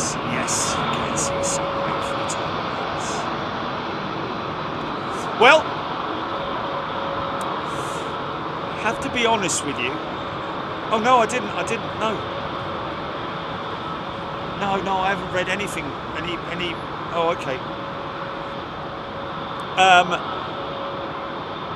Sunlight through turbines, you're saying there, but it's actually sunlight through compressors, isn't it? Because that's the compression end of the aircraft. Low-speed compressors, fan blade assembly, compression blades, and then you go through to the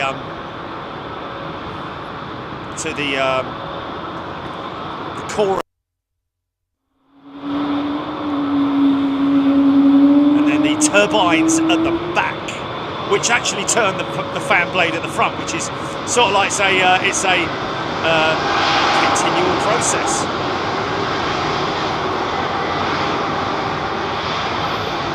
Low-speed compressors up the front, high-speed compressors in the middle. Then the combustion chamber. There are mid-sections, of course. Then the low-pressure and high-pressure turbines. The HPT and LPTs at the back, which once that whole assembly is moving, that is what turns the fan blades at the front, which controls and delivers the thrust, the engine thrust, the forward motion of the engine. What's that, GP? Sorry, I'll get onto that after.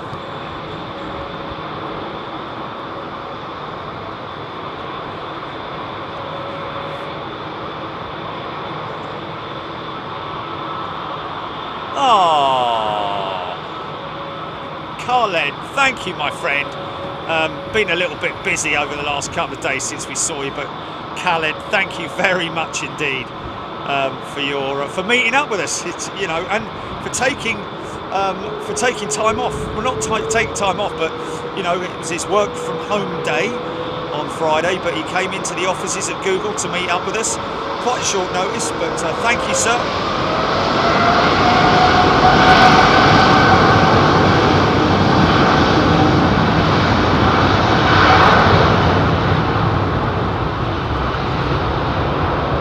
And interestingly enough, one thing that Khaled did actually mention, David Hill has upgraded membership to first class. One thing that Khaled did say when we met up with him was how, what you seem to have cracked it, he said, with the community. And that's really what it is all about. If you're going to have anything like this, you need to have a well-controlled and clean community, which we have. We're so lucky to have it. We don't take any riffraff. It's as simple as that. It's literally more or less one strike and you're out in it. just because we can't be bothered with time wasters and fake people. We want genuine people on here.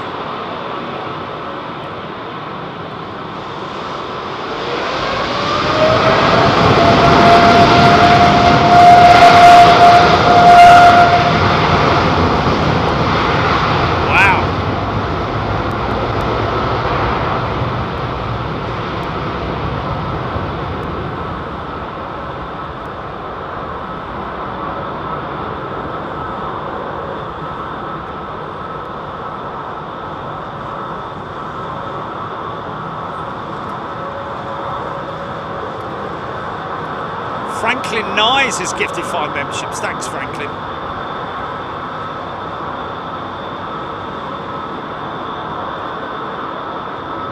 Yeah, it is. It is.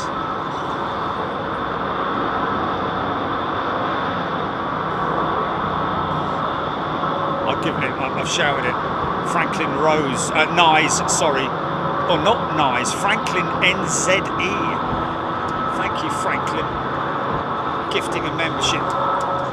Going to get a left turn Clyde from this Dreamliner.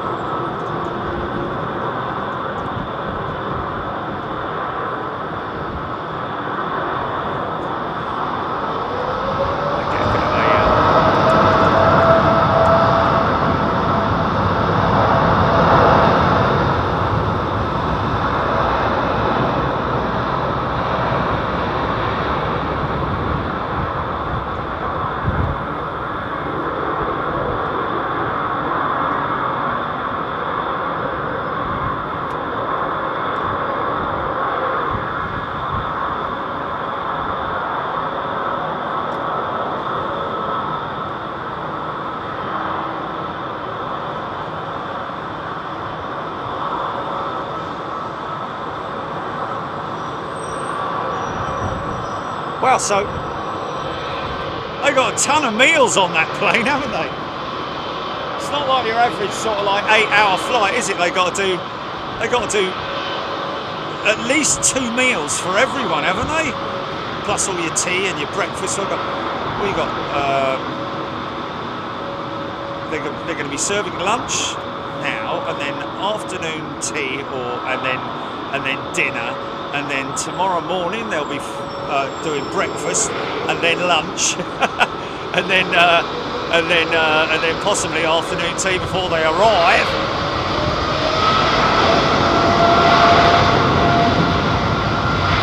Oh, is it? BRQDD, Brookers. G'day, tuning in from the Sunshine Coast, Australia. G'day, mate. What's that, Skippy?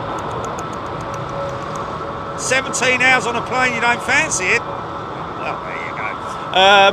Yes, shortest day this coming Thursday, folks, and we're going to be live airside at East Midlands at the UK's busiest freight hub, overseeing the DHL, UPS, amongst other operations, the feeder traffic.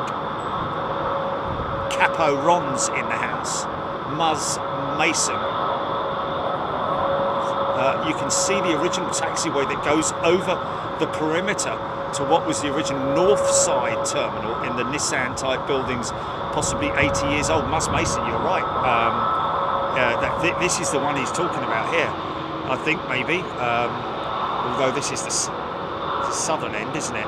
But that is definitely a taxiway. When you look at London Heathrow, on Flight Radar 24, you can see much of the old runways and taxiways, parts of them that are still clearly visible.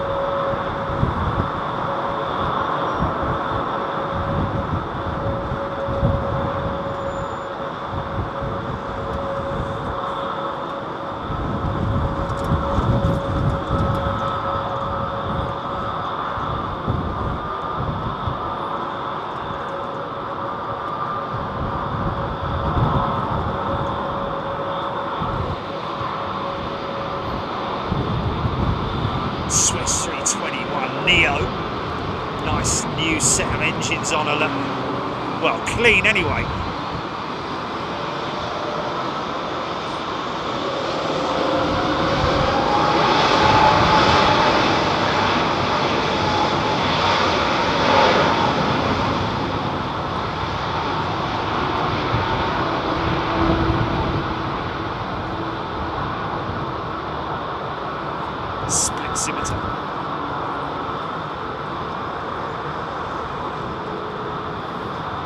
Oh, okay.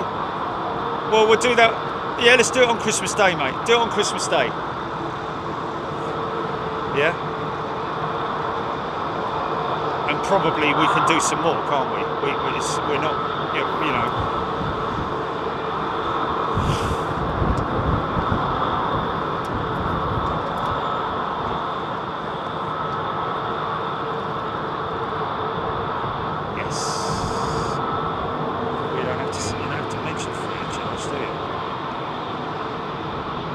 Yeah, but no, but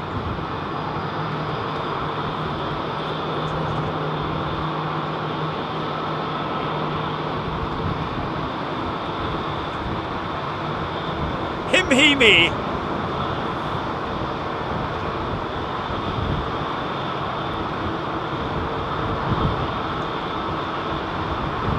Dawn has cats and snacks. Yes, you're right, Dawn. Somebody asking if that is the.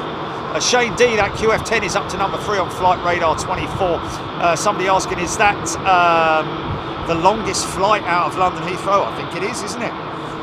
Certainly the longest non-stop flight. 16 hours.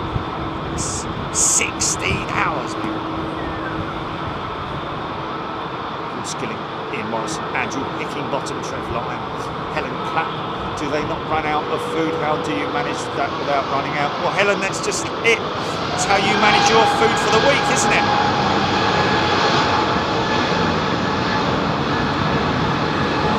$220 passengers. That's 220. Obviously, you've got your business class up front, so it's a little bit more hoity-toity with the food. But that's 220 of everything, isn't it? Plus your contingencies.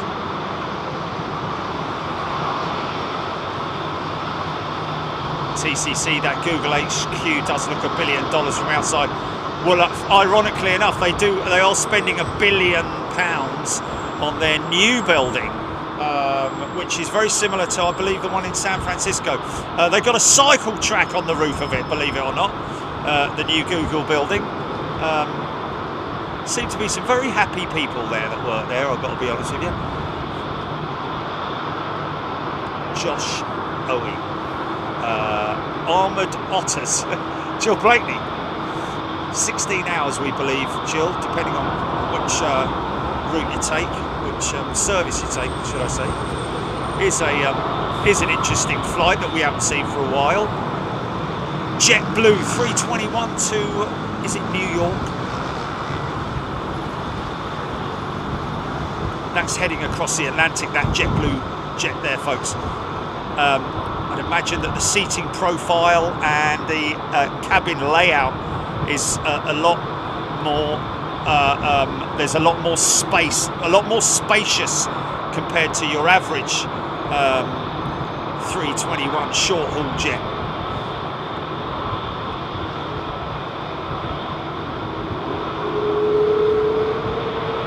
David Kavanagh, wings are full to the brim on the Qantas jet. Yeah, for sure.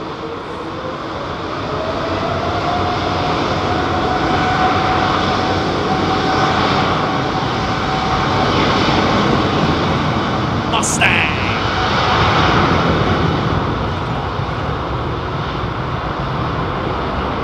Yeah. It comes around quite quick, the old shortest day, doesn't it?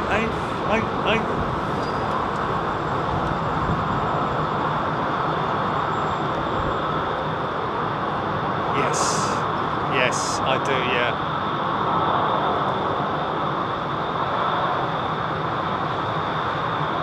David Rodwell, 38 hours to Fiji on a plane. Where's that? Who's that? What airline's that? Flipping heck. Not from here, it ain't, is it?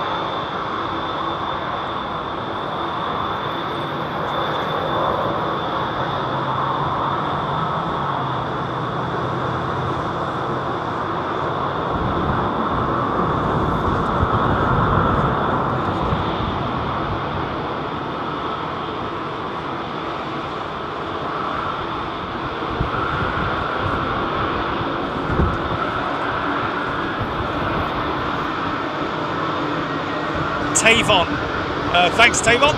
Turkish Airlines. Craigie Gerard. Craig asking, is the Turkish Airlines that just took off A777? Indeed it was, I believe. And right through these edges, man. Oh, it's not Tavon.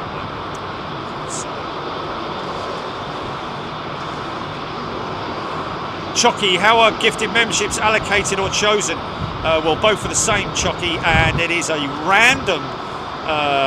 You basically have to put your name forward by allow gifting on your channel, on the channel. Sorry.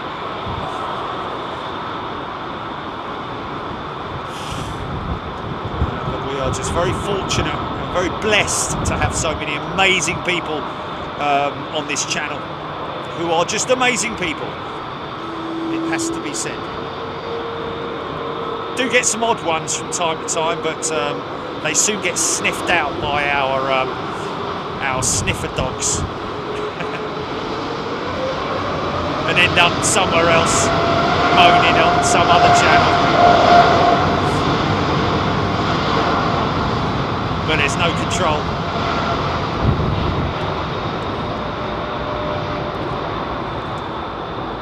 Smith.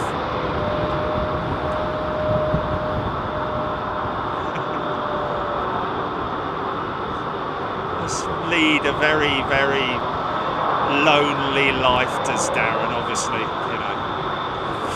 7 years and he's still crying. Move on, son. Do something else.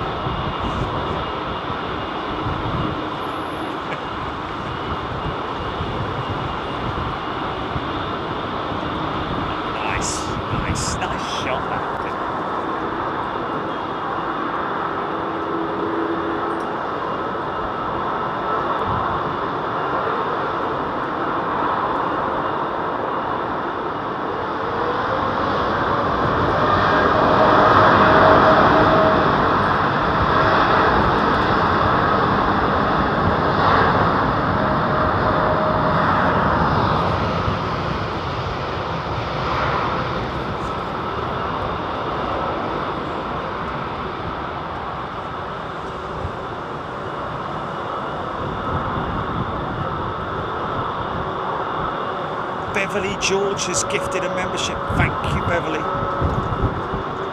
Sue Calder, glad you're going to be on Christmas Day. I'll be able to ignore my other half for a while. Yeah, just carry on talking, mate. Yeah, I'm listening, I'm listening.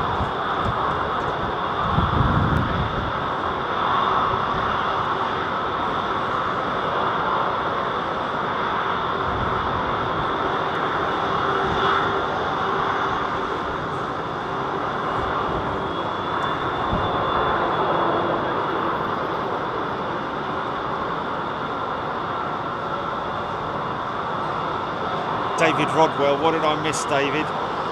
Oh, he's been playing in the garden, got a plaster on that.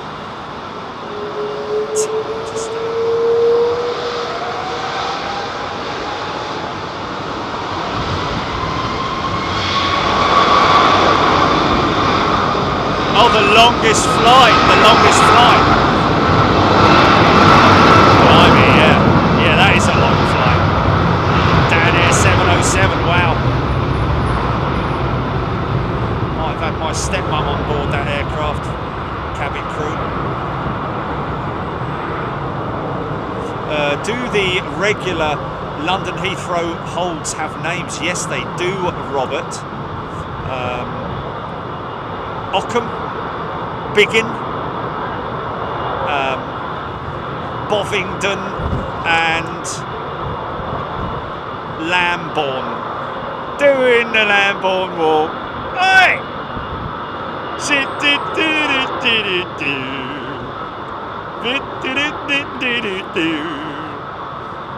Oh, Mark Schelscher, sorry. Mark Schelscher, and I mean Emotion Shelley, folks. 757 to Reykjavik on radar. And we got a DHL A380 old banger, bang, coming out as well. This is 767-400 with Delta coming out. Nice. Helen Clapp, thank you, Helen. She's gifted a membership, very kind of you. Paul Evans was gifted a membership. Pete Johnson.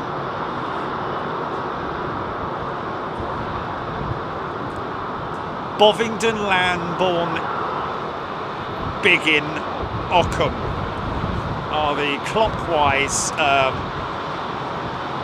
So Bovingdon up to my left, Lambourne up to my right. Yeah, over. Oh. No, I thought it was over North London, Lambourne. We've done this before, Tilly. We've done this before. You didn't focus. Yeah. I need to study it. I need to study it and get it in my head. Wow, Pete, some guy, you're a star. Gifting 20 memberships. Thanks, Pete. He's some guy, is that, Pete? I'm here all week.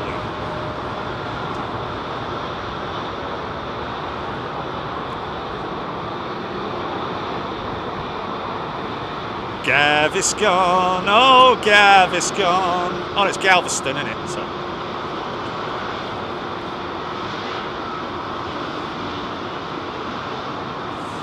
Muzz Mason, Ferry Aviation originally ran the first runway and added 2 more in 1946. The 6 were finished in the late 50s, as were so many props. However, the Comet and the 707 required longer runways. Yeah, it was like the Star of David back in those days, wasn't it? A lot of the runway layouts, in order to allow for all wind directions or, you know, approach. It's crazy. Thanks, Muzz. Max. So, Ferry Aviation added the runways. Wow. So, what did they pay for it? Lovely old 777 with General Electric G90. I don't know what they are, whether they're G90-86s or what, but that's a lovely old aeroplane. That is. That might be one of the very early 777-200s. Max S2 asking how many 330 Neos have been ordered, how many have been delivered. Well, that would be an Airbus. I think that information can be gotten from the Airbus website, I believe, or even if you Google it. How many Airbus? Now this one is going across the Atlantic, folks, believe it or not. If it's got a cabin anything like the A380, then you're flying in sheer luxury and not shoebox in middle of the road. Pete, some guy, thank you, my friend.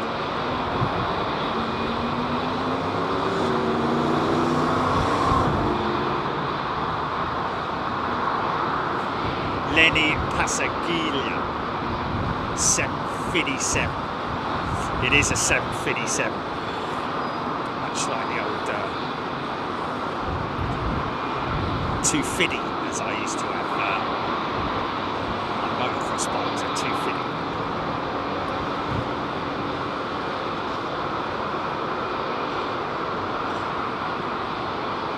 Craigie Gerard, Mustang. When you guys are coming to Oz in the summer, better hurry up. Mustang, no, we're going to be out there in the autumn. Is it? Yeah. Oh, is that a Saudi new livery arriving? I think. Looks to me like it is. Dreamliner.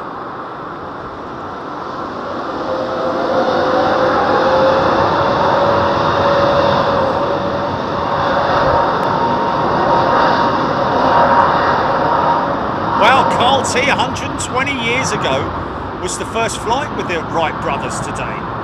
Wow. what was it? What was the length of their flight? About the length of an A380, wasn't it? Powered flight, that is, of course, remember. I think glider flight had been operational, but you know what I mean, had been gliders.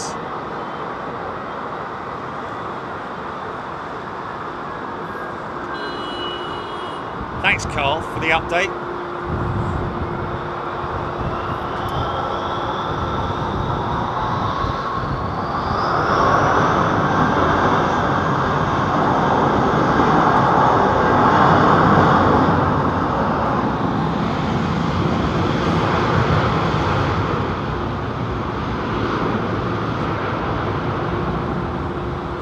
Fox watching, thank you for the gifted membership.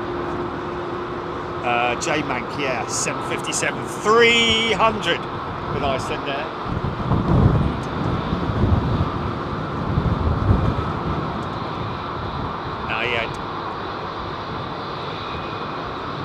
Nayed giving a shout out to Pete, TCC. Suffer 63, given the room for the Qantas direct service berth and the future at Sydney. What are the likely alternatives in case any necessary requirements?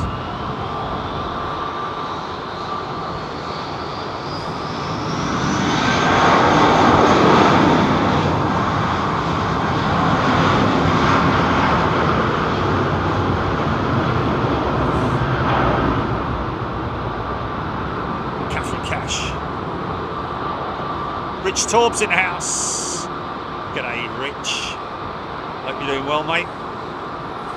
Cheryl Howard. Trey, that was it. Yeah, it was Trey, yeah.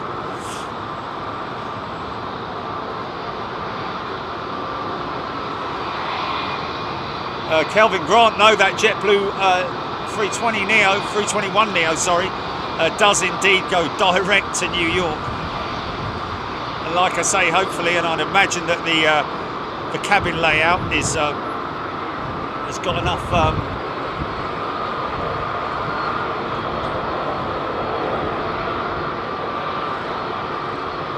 Josh Owen, the Emirates 380 did have an issue. Seems that it may have been fixed now. I did see a catering truck up against it a little while ago, but obviously it's out of sync, isn't it? So quite what they're doing with it, whether they're going to fly it back empty, I don't know. Because it's out of sequence, isn't it? Look at this beautiful 757. We're going to track this one, folks. Rolls-Royce RB211s. She's a big, long, Stretch Armstrong jet.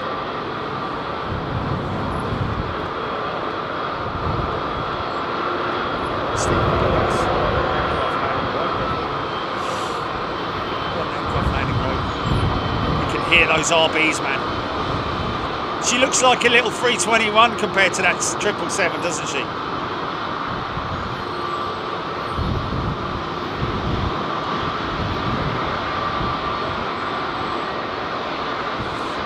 John G United, seeing you in the American 330 landing Heathrow in a windy Heathrow 2019. Wow. We used to love catching Rich landing on his 330. He was a bit of a wheelie king, wasn't he? And he used a little bit of aero brake, I seem to remember.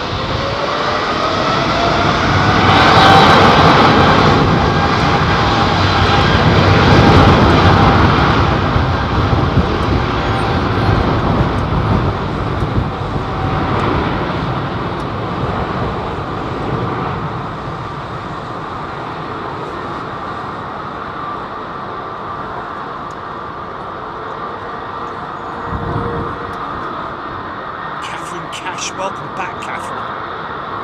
Joining Big Jet TV as a returning member. Lovely to see all you folks returning. New members, get involved if you want to get involved.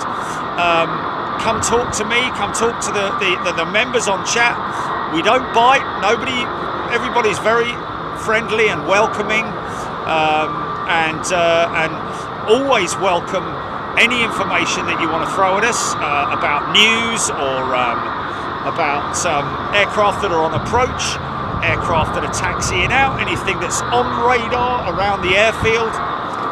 Please feel free to do that, because I always welcome it, that's for sure. TCC, you're right.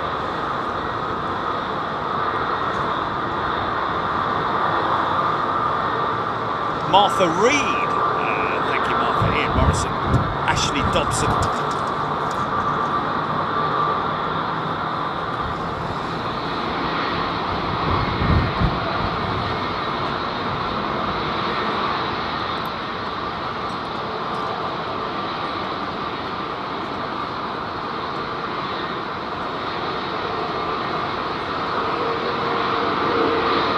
Mark Barr's gifted a membership. Thanks, Mark.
Air Force Base is that?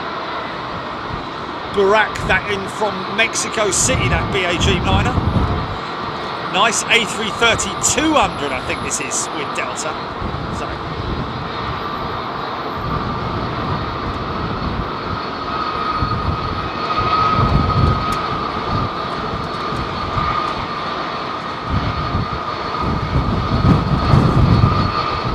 Old school engine line-up there, look.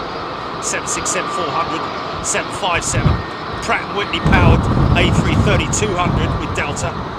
Should make a bit of a noise.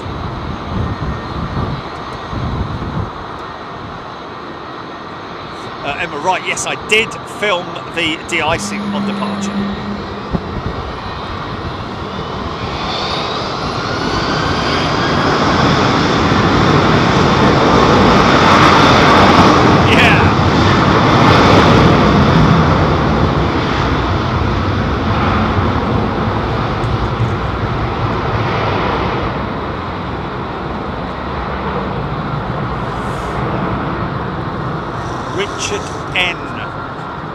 Singapore before and looks amazing. Heard good things too.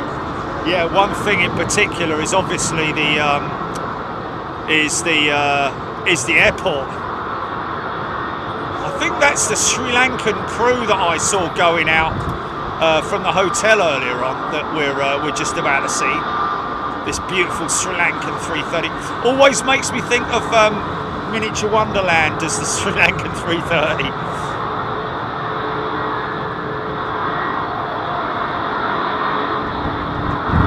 Don't think so, Richard. Singapore Airlines don't. Apart from their social media team, nobody knows who we are, to be honest with you.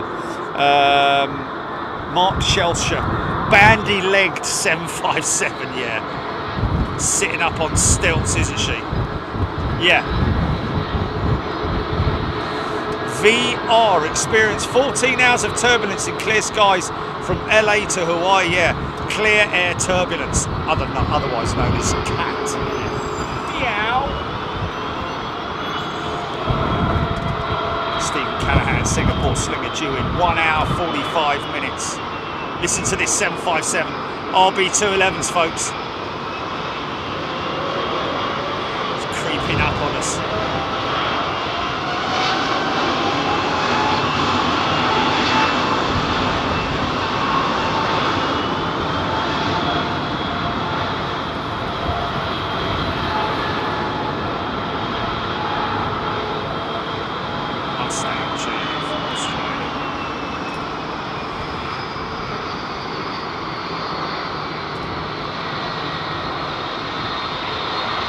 Broken Hill, isn't Broken Hill famous for mines? I seem to remember Broken Hill mines trading. I used to trade Broken Hill mines when I was on the stock exchange. Look at this lovely old girl, mate. Go on, mate, just hold it there and spool it up like you've never spooled before.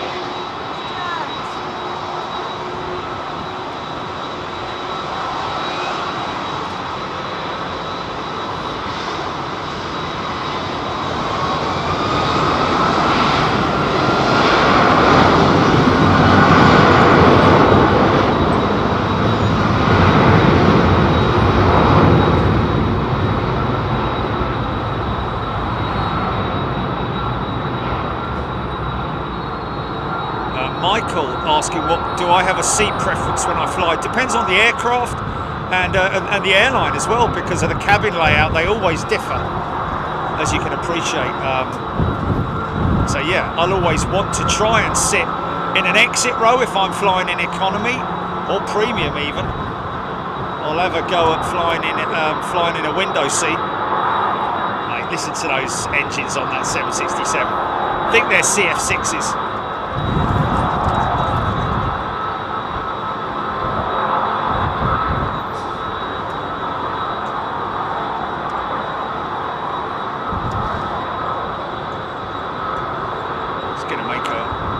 Right turn should be, I imagine. That's going up steep, man.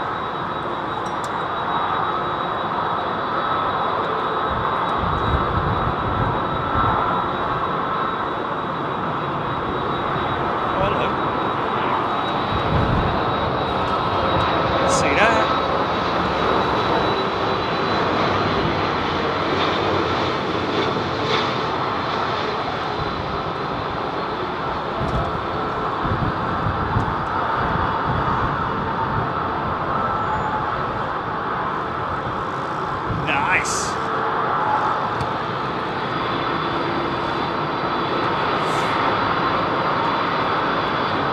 TCC, I like aisles because I want to be able to go to the toilet without begging. Yeah, but you also don't want to be bothered by somebody constantly getting up to go to the toilet during the middle of the night or whatever it might be. But it is swings and roundabouts, isn't it? That's why it's always good to have an exit row seat. Listen to this.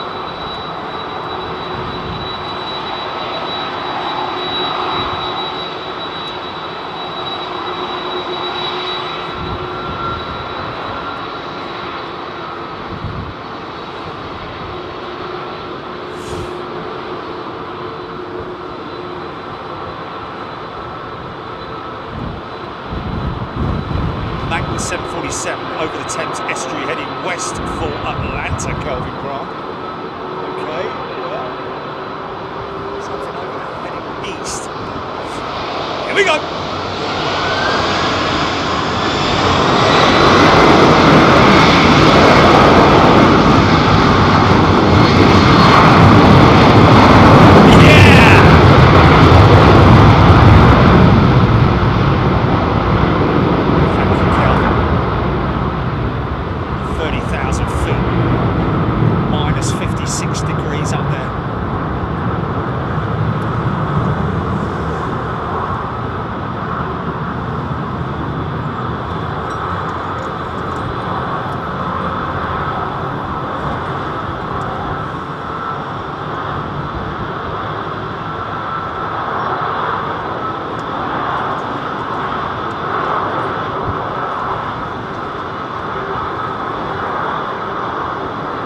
Got up quick as well, man.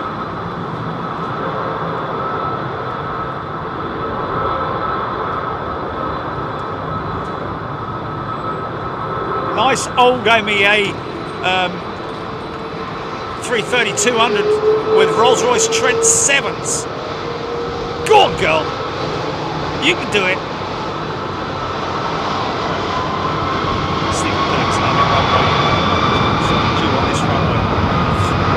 Going, doesn't she? She needs to get going.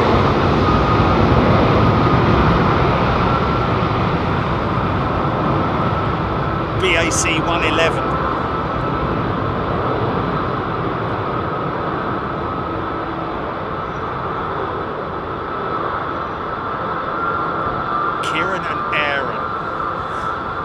aisle seat just behind the wings allows me to get up when needing them, means I'm not squished. Well, Karen and Aaron, yeah, I agree, but my problem that I have, and in fact I have to be honest with you, the last BA flight that I took coming back from Seattle, I was literally, I had less room in a 777 than I do on a normal A320 flight.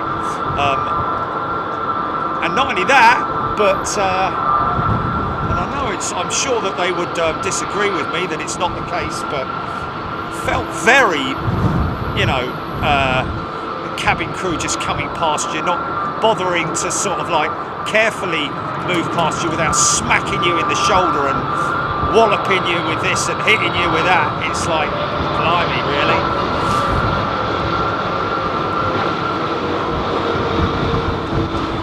Yeah, I wasn't very impressed, I've got to be honest with you.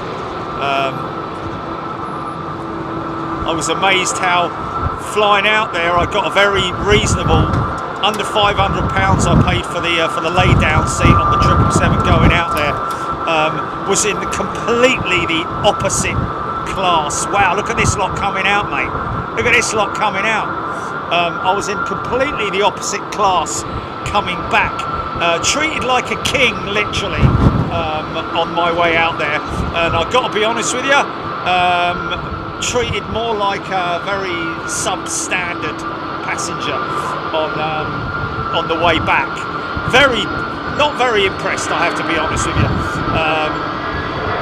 It didn't help with all the delays and that sort of thing, but even so, it is amazing how differently I felt I was treated compared to when I was in the lay down seat. Obviously up front it's like, you know, you want champagne, and when you get on the plane, you know, do you need anything, you know, would you like me to tuck you in, that kind of thing, almost right up to that stage. But on the way back it's sit down, shut up, get on with it, and you know, if you want to complain about me whacking your shoulder every time I come past, well, you know, sit a little bit tighter to the person next to you. Well, I can't really, because the seat is so tight.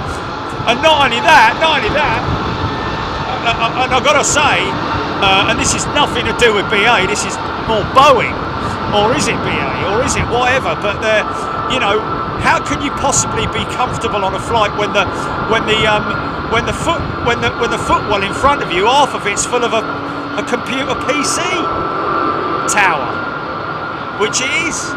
It's like a mini tower PC under your seat, in taking up a third of the footwell. So your feet are all cramped together, your knees are all cramped together, you've got the thinnest, tiniest little armrests you could possibly imagine, you know, and coupled with that, you've got people banging past you, like, coming down the aisle like that, what do you want? Like, you know, I'm trying to sleep, actually.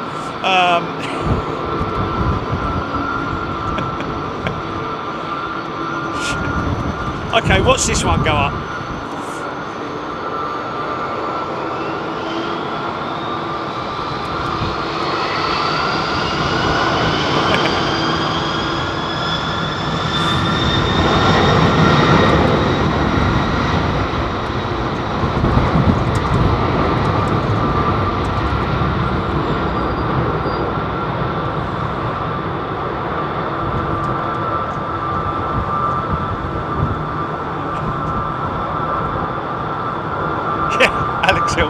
That was great.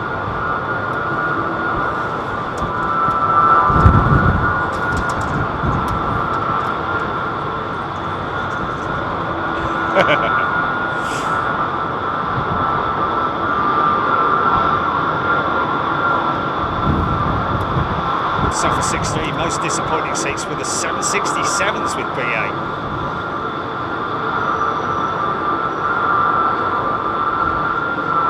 Well, Suffer 63, imagine that, that's what I had, almost, well, the tightest cabin configuration you could possibly imagine.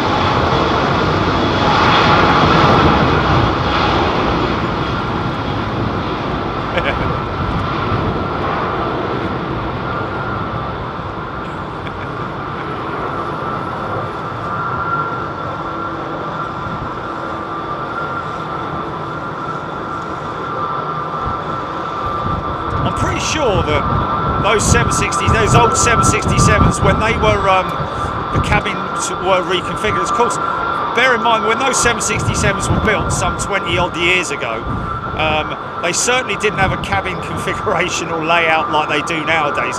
They will have had a first class layout, but certainly they would have been rows of seats, you know, like almost back in the olden days, would have been like big couches, you know. But obviously nowadays, because of the little cubicles that they give you in up front in business class. Don't call it first class anymore, but up front in business class. Of course, that means that they have to, you know, compact it a little bit more in the back, in the very back of the aircraft, because you've got your business class right up the front. Then you've got your premium section, which is sort of like between the two, and then you've got literally, I would classify it as cattle class up the back. Bad, man, really bad. It was just like, you know, not good. And of course, I guess British Airways are desperate to get rid of those jets and offer a much more comfortable layout like they do have on their 787s and 350s.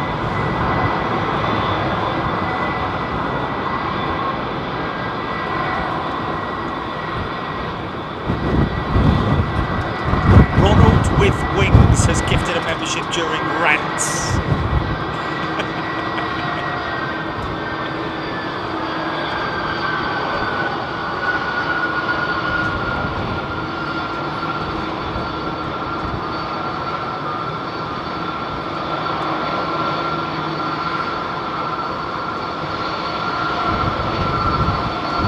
Yeah, I must say, I kind of agree with you there, actually, Chrissy. I have had better experiences on short-haul flights with BA than long-haul, unless, of course, you are up in the posh seats up the front of the aircraft, in which case, you know, yeah, it's another world. Literally, it's another world up front. Go on, Sam!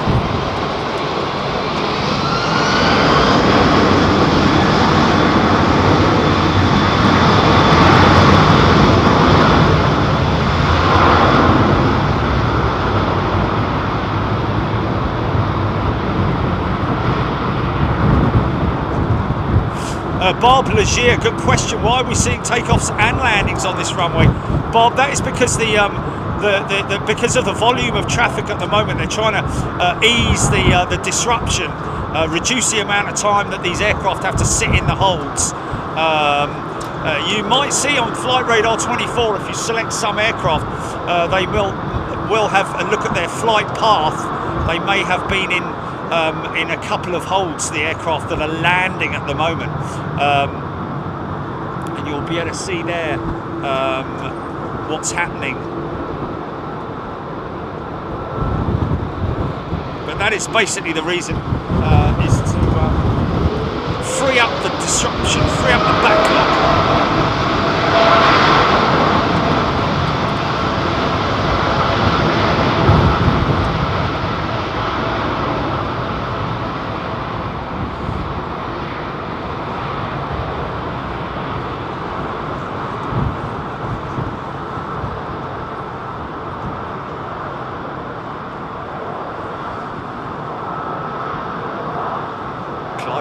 Signature class with Canada.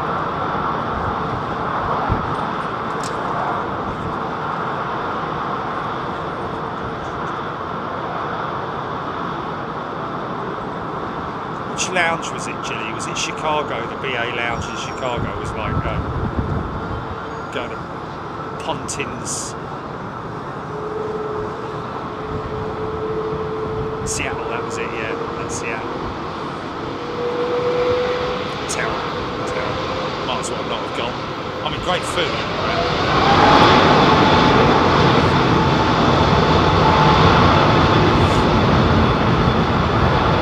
Like they've gone down the local recycling centre and bought a load of old couches and chairs. Bless them, they do try with us.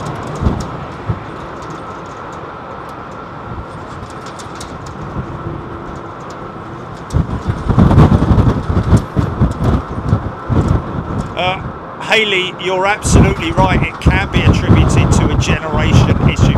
You're absolutely right. Although I have to say, on some carriers, and I'm not going to mention this, but on some carriers, it really doesn't. It makes it. You know, I've had youngsters who don't give a damn, but I've also had elderly folks on some services who don't give a damn as well. It does surprise me, really. Yeah, just yeah. Well, I've had it on American and I've had it on British carriers where, you know, where. Yes, absolutely. Yeah, I think so. I think hospitality and customer care is something that's more aimed at with the Eastern carriers. I don't know why, but they just seem that way. It just seems that way. Although I did have a bit of a dodgy experience on the Etihad flight, didn't I? But only one way. It is swings and roundabouts, isn't it?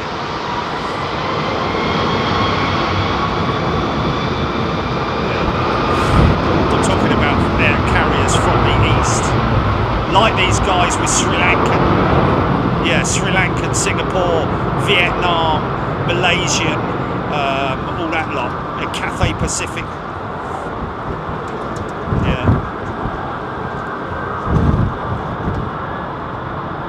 Philip Thurn, approximately 4 circuits for planes in the hold at the moment. There we go, Philip. Thank you. Is that all 4 holds? Rohit Parkal flown 4 times with BA, once in business, free upgrade, believe it or not. 3 of those times, including business, was abysmal. Oh dear. Okay, not good, is it? Oh, that's hilarious.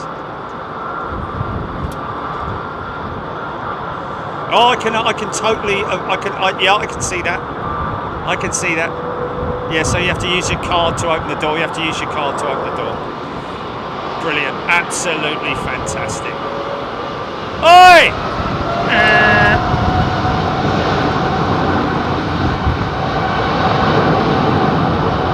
Naiad A350 1000.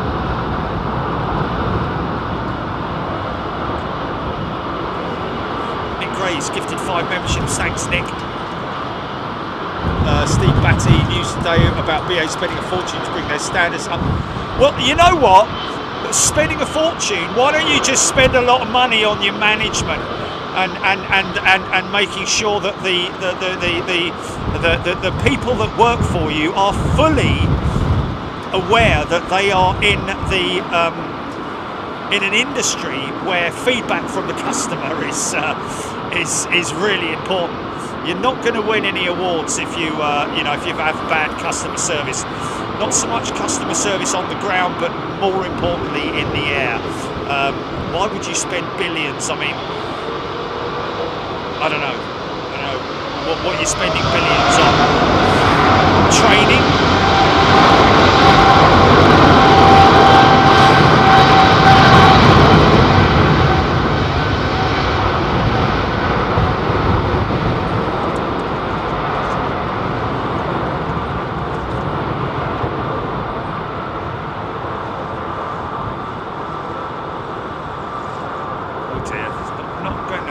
Feedback about BA at the moment.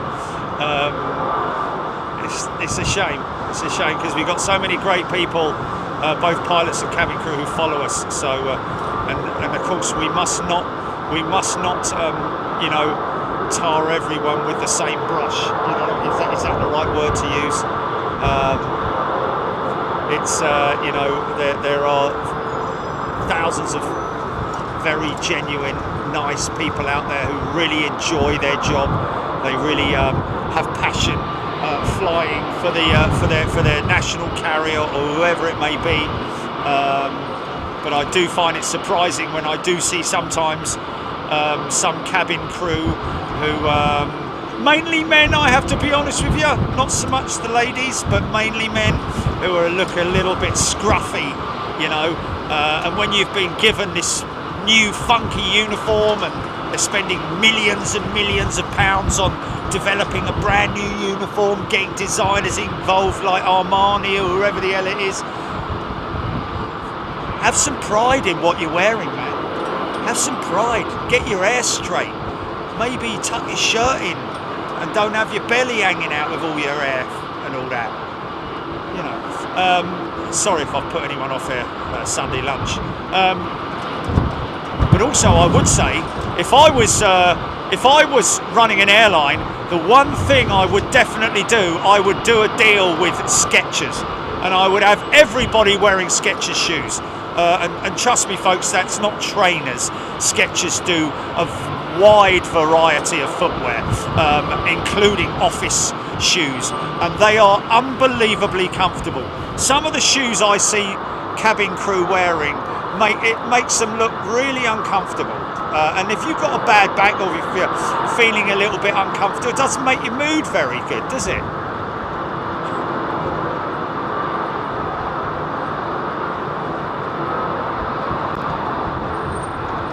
Mr. Lizard, BA are the best. There we go. He's obviously had some great feedback. I've had some fantastic experiences with British Airways. Probably not next time I fly, though. Because they're going to be looking out for me, aren't they? Right, next time he flies with us, he's going on the roof rack, mate. He can go down in the old with all the pets and the... Mind you, I wouldn't mind that. He knows,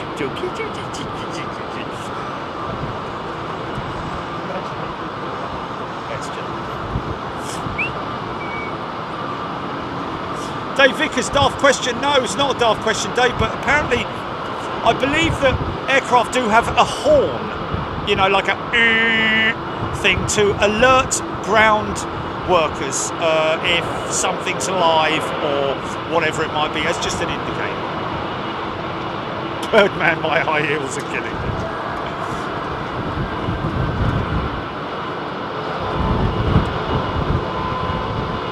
Eagle Atlanta BA's 777 business class isn't competitive.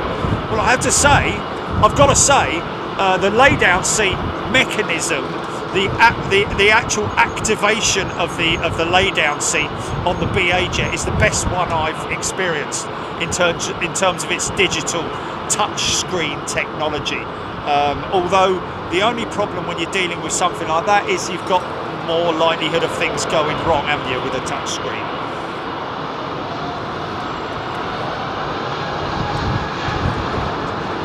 Rachel Lofthouse, you're right, they do wear white trainers at play. I think that might be a little bit sort of like that kind of works with the play model, doesn't it, really? Especially the name.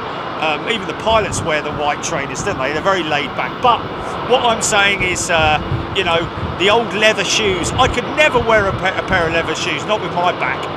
Now, you know, so uncomfortable. Honestly, next time you're out on the high street, folks, and you get a chance to slip yourself a pair of Skechers on, try them out, man. You will be surprised. And they're not very expensive anymore. They're like they used to be back in old days.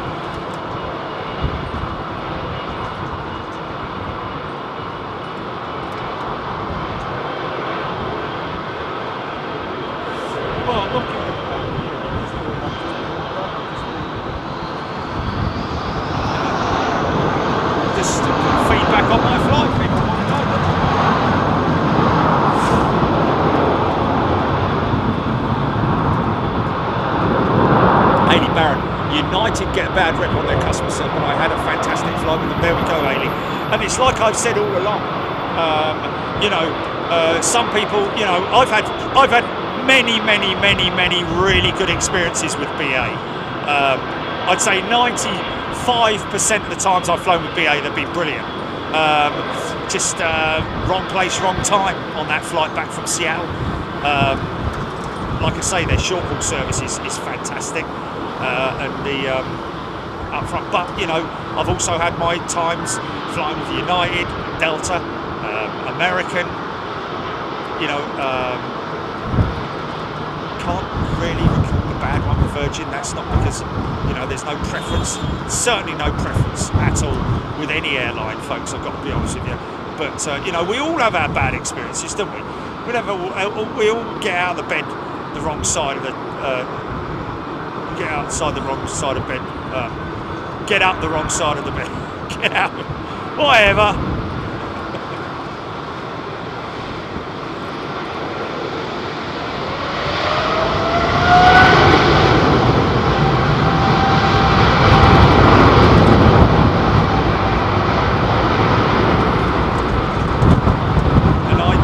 Sketches for every occasion, by the way.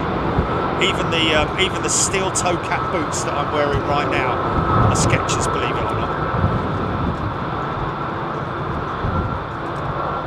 Suffer 6-3. My uncle was in charge of BA engineering, her family who were BA crew, and they left because of their.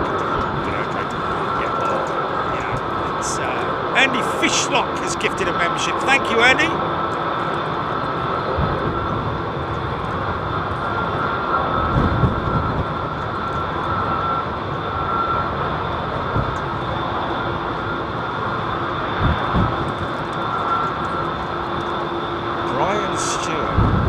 Quite a few, Brian, to be honest with you. You know, as far as the eastern carriers go,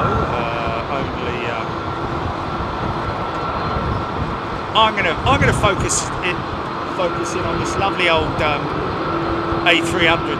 That is a proper old school aeroplane there, ladies and gentlemen. No winglets, unless she might have the old. Yeah, she has got the very old first ever winglet on any aircraft, I think. I think I might be right there. This was the first big twin jet to be introduced to the world of aviation, I believe. And also on that aircraft will be mostly analog displays, believe it or not. Captain Ron's going to be playing bass at carol service. How do you do that at carol service? Playing bass. Away in a manger. All right, mate. All right.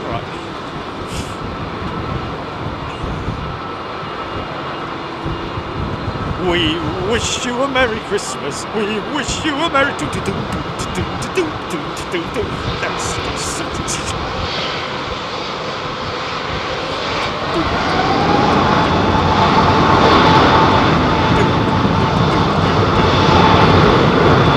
That's it, isn't it? They'd have to be singing in a deep sort of like voice.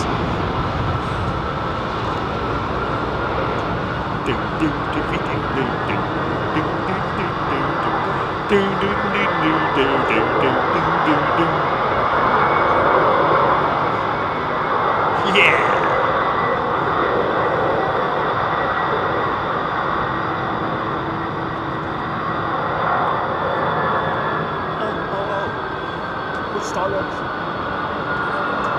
Oh, she's gone, mate.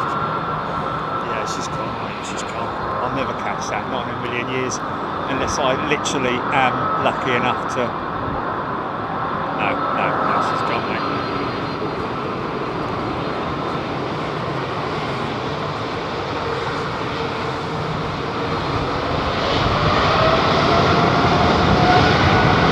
Sorry, folks. Coming back to this one. I know I've got a 380 lined up as well.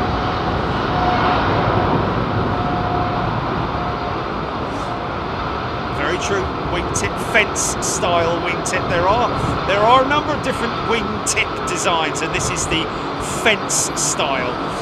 Same as you got on the 380 behind it as well. So it's not a winglet. He's right. If you want to be anal about it, he's right. It's a fence wingtip.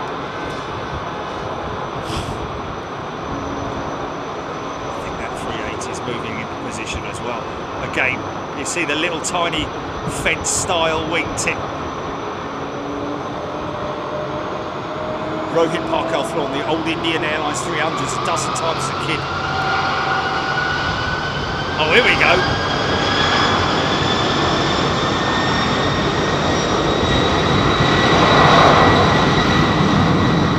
Oh, this guy's going to go up quick. This guy's going to go up very quick. I don't think he's going to use more than 2,000 feet of runway, this guy.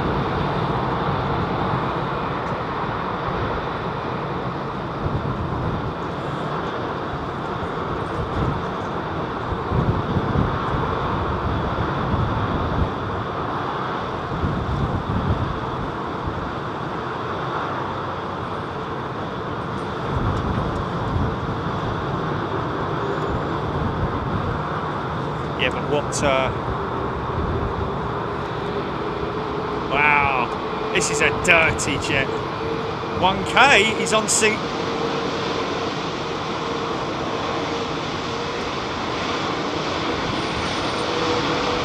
It's the top deck or above lower deck.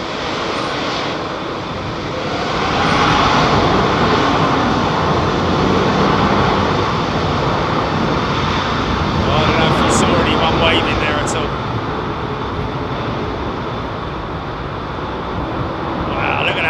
Wing flexing with all that weight of fuel, man. San Francisco bound. TCC. A300 is bigger than the 737 NG. The A300 was the first, I guess you could sort of say, long haul passenger twin jet aircraft, wasn't it? I think so. Vijay Valdi, Emirates 380, due out at 2 p.m. was supposed to go out on Tuesday, 12th of December. Okay, so is that one then on as EK8? Apparently engine related, I heard.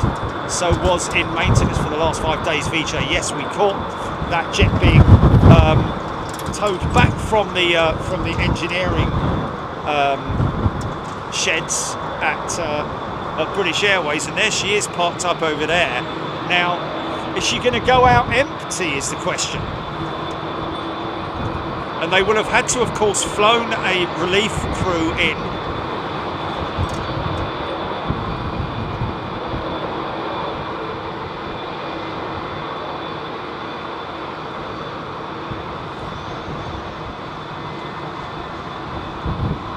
EGPX, it did have a dirt cheek line, didn't it, that 380, man? Insane, mate. Now you see what I'm talking about with Concorde, you know? That's an aircraft that's constantly flying. Concorde's sitting there on a remote pad, getting battered by smoke, debris, all that kind of stuff. So you can understand why they don't get a chance to clean it that often. David Hogan off to the car wash. Chrissy, she's one dirty girl. Beverly George, Paul Skilling, him, he, me. God, I love that weed. Trey Van, DHL, Sarah Lancaster, Ian Morrison, Gillian Sankey. Rohit, also the 300 was the first to get ETOPS. Wow, was it? Really?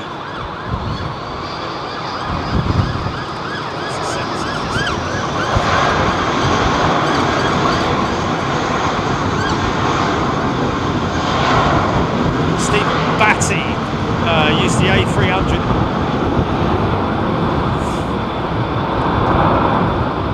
Oh, it was TWA. It was the 767. I just said it was the 767, wasn't I? Rohit, I actually beat you to that, mate. When you said that it was the first to operate as ETOPS. It was actually, I said, isn't it the 767? And Gilly's just Googled it. And apparently I was right. It was the 767 first to operate ETOPS. Extended twin engine operations, that is, by the way, folks. Robert Overton is a brand new member. Welcome, Robert. Good to see you here, my friend. Get involved in the chat if you want to, folks. Hit that subscribe button as well, ladies and gentlemen. The only reason we ask you to do that is because we are live every Wednesday and Sunday, but we are also live randomly, like we will be next Thursday, at East Midlands Airside for a night show focusing on their freight operations.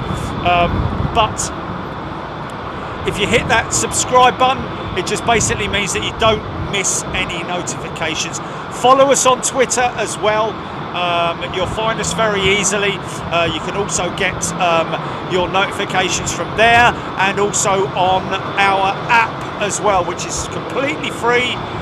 No in-app purchases, nothing silly like that. We're all about the service that we bring to you, folks. It's not about, you know, it's everything about what we do is me showing off to you what we can bring in terms of aviation, and I absolutely love it. Wow, that's a lot of, is he just starting his number 2? No, sure. It's a big, that must have been quite a lot of excess oil in the combustor there with that Trent XWB. Screaming Amy's in the house. G'day, Screaming Amy. Just saw one of your jets heading out to New York.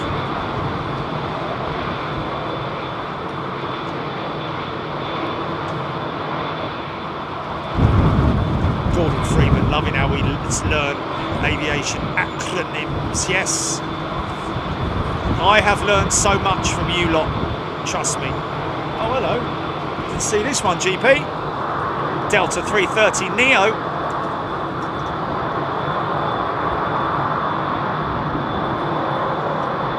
Busiest rogue show we've ever had in here.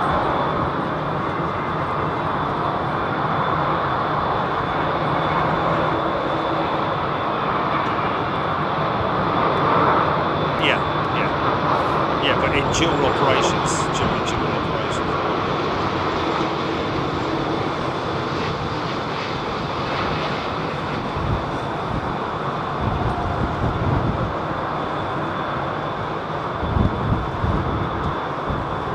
In Austin, great location. Yeah, you got it, Ian. Don't forget, this is where we are, folks. This top deck is now open. This entire top deck is now open. You can visit here. Obviously, you need to be pre-booked to come up here for a meal, but you can go and have a drink around at the other bar around the other side as well. So look them up, the Courtyard Marriott, London Heathrow. Very easy to find. We wish you a Merry Christmas. We wish you a Merry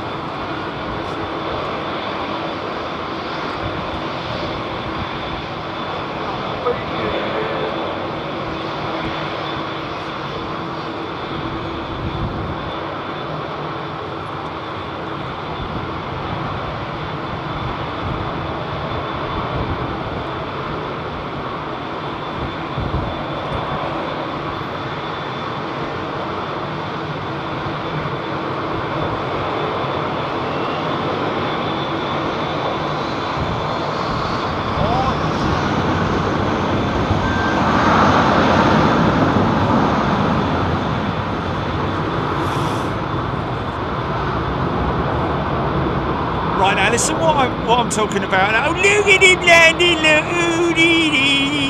big tail, fluffy, come running in from the garden. Now listen to this. Listen to these engines, folks. We talk about those. We talk about the breathers, and I'm guessing that the breathers stay active during flight, do they? But the masts shut off. Actually, there's a valve that shuts them off. Now, when this aircraft goes through the gate, literally when they push the thrust levers forward for departure, it's up to a predetermined point as well. It's not like, you know, in a throttle on in a car where you're sort of like, you know, you're determining how fast and slow you want to go based on how far you put your foot down and so on and so forth.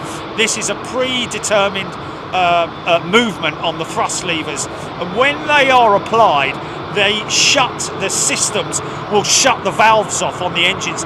And I hope that you hear it, folks, because we've had a lot of people who do hear it, but then again, a lot of people who don't hear it. So I'm going to try and hopefully you'll hear this like noise, literally. Well, actually, it's like it's difficult noise to explain, actually. Well, imagine literally you're blowing air out of something and you put a cap over the top of it. It's almost like that, and you can hear the rush of air, and then boom, you don't hear it anymore. Mr. Lizardlick used to work at EMA Cargo Hub for DHL. Well, Mr. Lizardlick, you're going to see a lot of your old mates possibly there this coming Thursday.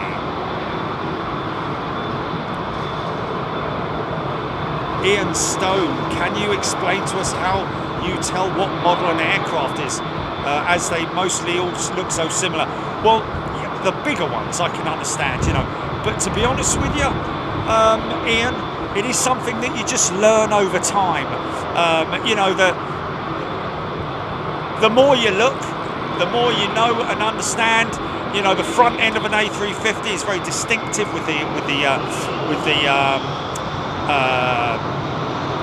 wing, sorry, with the cockpit canopy. You can see there, the 350 has a very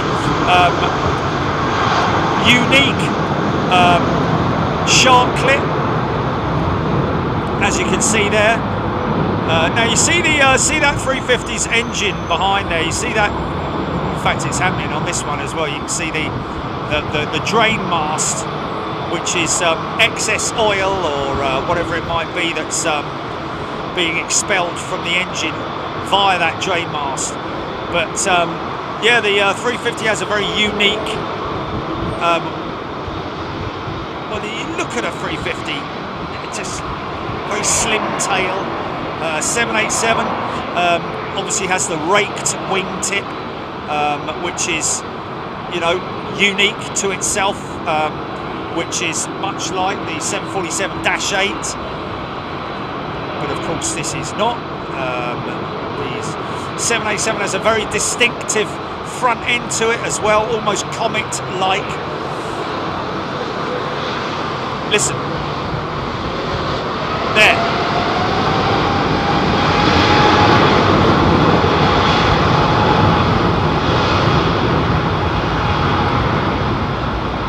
It's almost like a hissing noise, which goes from a hiss to no hiss. Engine vent, Kenji.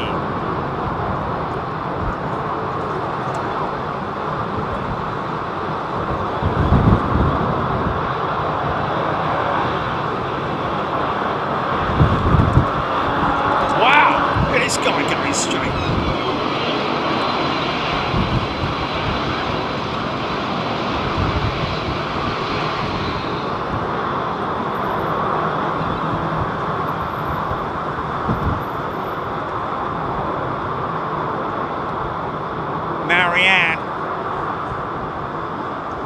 Los Angeles. David Beeler saying that drain mast is monitored for discharges that could indicate hydraulic leaking parts of the engine and the pylon. There we go, so it is monitored. Yeah, obviously the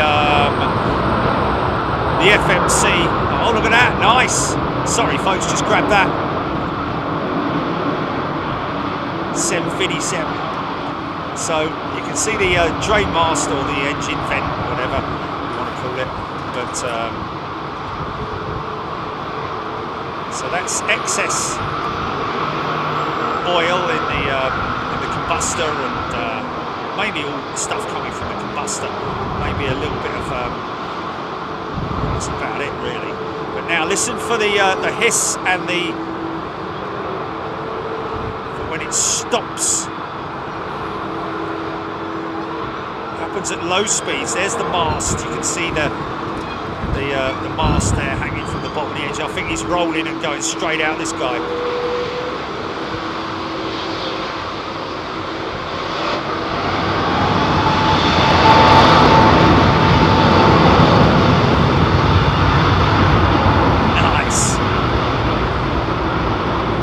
John H. steam machine.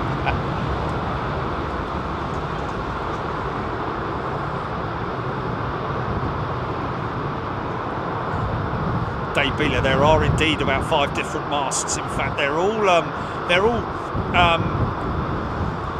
noted on the drain mast. Hot water, you know, steam or whatever it might be. There's a number of different. Wow, look at that!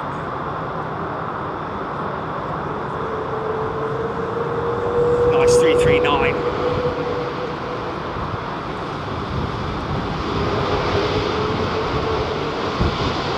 Ian Stone is the 777 wheels. Well, Ian, you are partly right there, Ian. The 350-900 has four wheels as opposed to 6 wheels on the 350-1000 and the 777. All models of the 777 have 6 sets of wheels.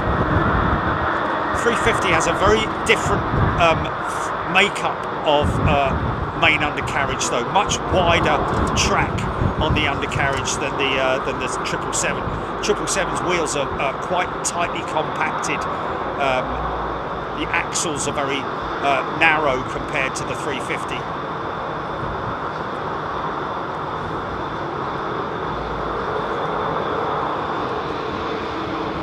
You see, just see how amazing these engines are.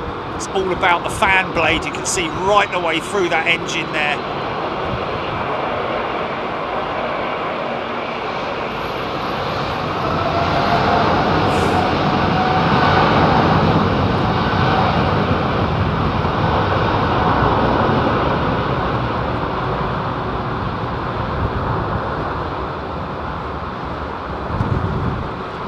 Now I know that's got a pointy tip to it, but the fact that it's only pointy right at the tip leads me to think that that is a General Electric CF6.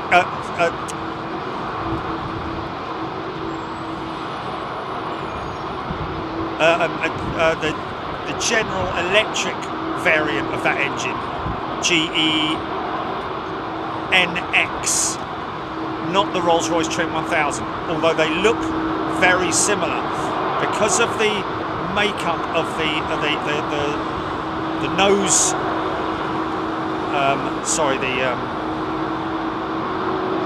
The rotor tip, the spinner, as it is sometimes called. Screaming Eagle looks nicer in London today than in Orlando.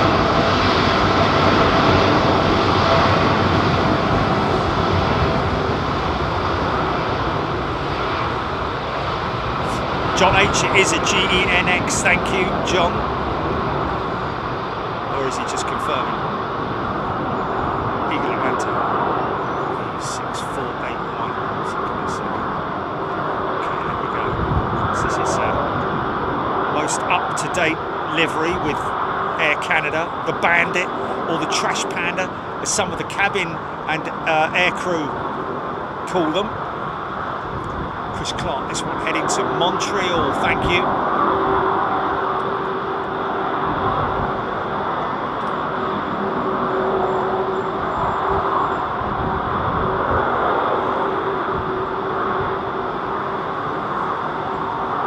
Wow. It's a proper intersecting departure. Look at that Dreamliner over there, folks, with its engine removed completely. That Trent 1000, that arcs back to the pre-pandemic days, doesn't it, with all the Trent 1000 issues that they had. But that engine, trust me, they would not want that aircraft to be sitting there with that engine. Any aircraft that sits on the ground costs the airlines a tremendous amount of money. So they're losing revenue on that aircraft. So obviously a serious technical issue with that Trent 1000 engine. Chris Clark, 1 One World livery heading to Barcelona.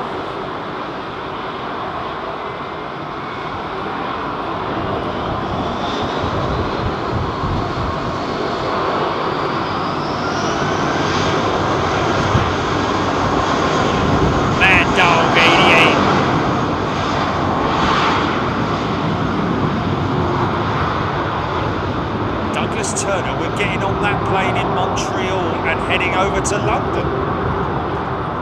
Brilliant, man. Brilliant.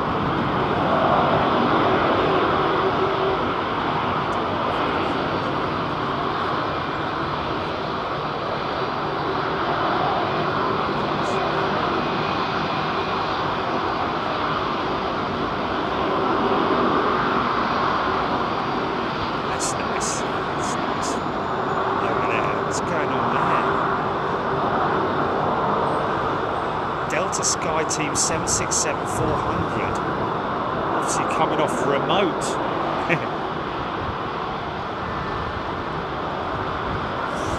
TCC, does the Emirates A380 have Rolls-Royce and Pratt & Whitney engines? GE, it's an engine alliance, isn't it? GPW, the General Electric / Pratt & Whitney engine. Interesting. Okay, so that 380's pushed. And it looks like she's going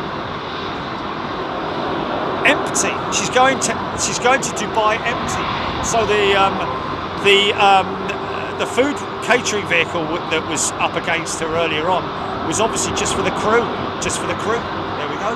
Lots and lots and lots of sandwiches.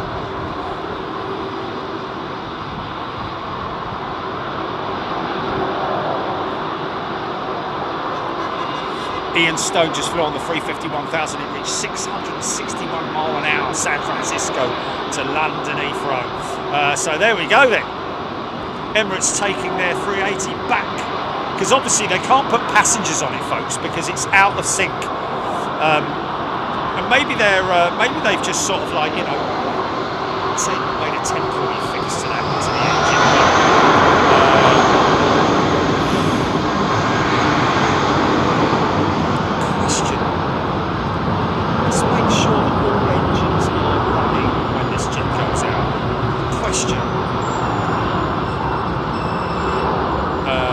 With, please.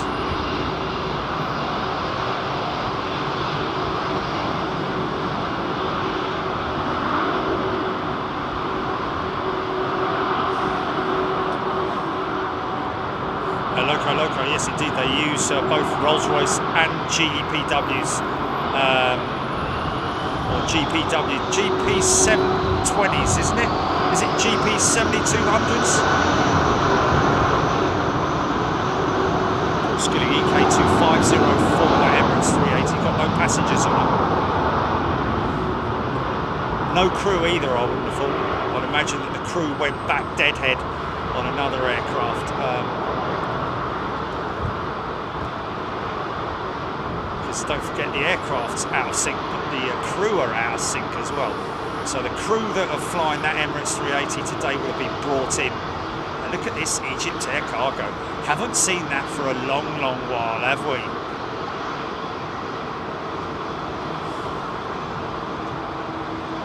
Brilliant.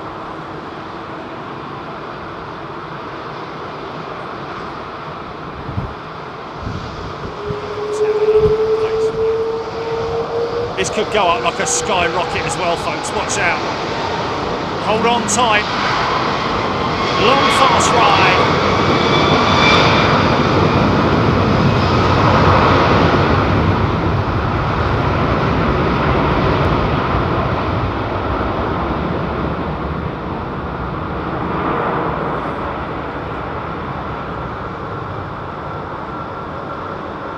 Thank you, Paul. Paul Skilling, gifting a membership. Thank you, my friend.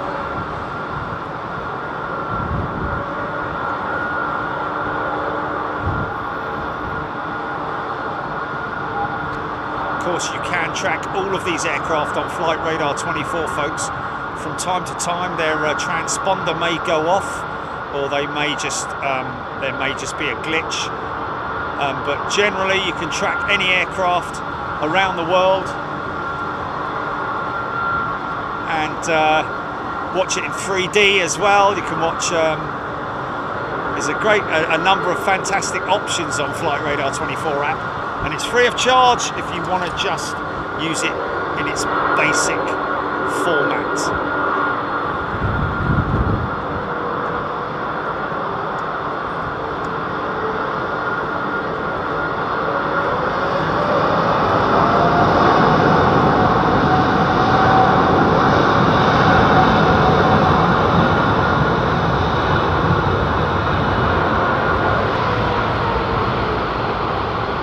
Yeah!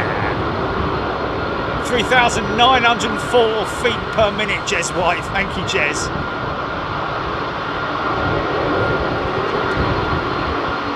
Listen out for this. Listen out for this.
Slider.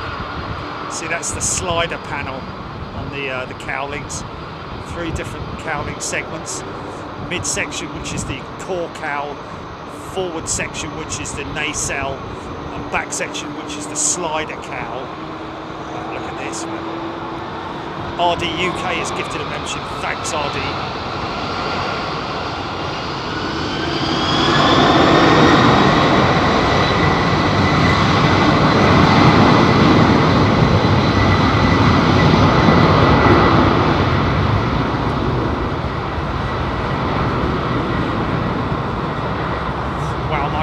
Gifting 10 memberships. Thank you, Michael. A very nice emoji. Profile picture, sorry. Deputy tent.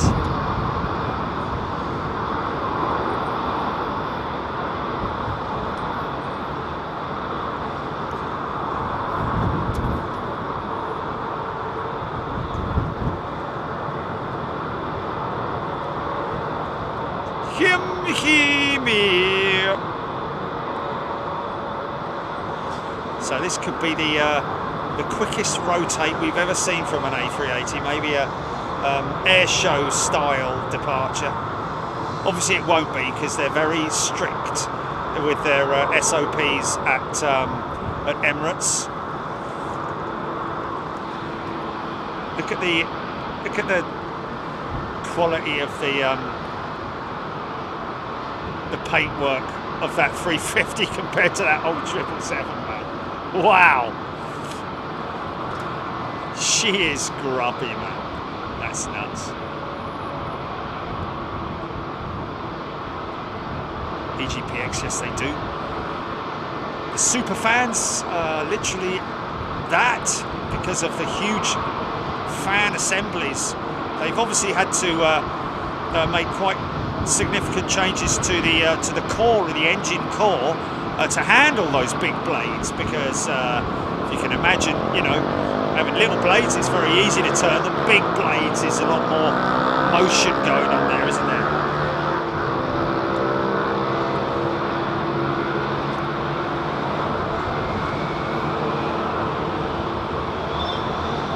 Oh wow! Robert Overton, is it Robert Overton? Robert Overton's I don't see it, I'm trying Oh, Robert Overton, my girlfriend is operating crew on this 350 off to Austin, Texas. Delayed almost 2 hours due to a tyre change. Great show as always. Thank you, Robert. There you go. Well, there you go. To your girlfriend, crew on this 350. Wow, 2 hour delay. Didn't take 2 hours to switch the tyre / wheel out on the 757 2E757 that I flew on. Took all of 40 minutes. Maybe they just didn't have one spare. Take it down. Quick fit. You won't win. Can get one in for you, mate. It's going to take you a couple of hours, I'm afraid.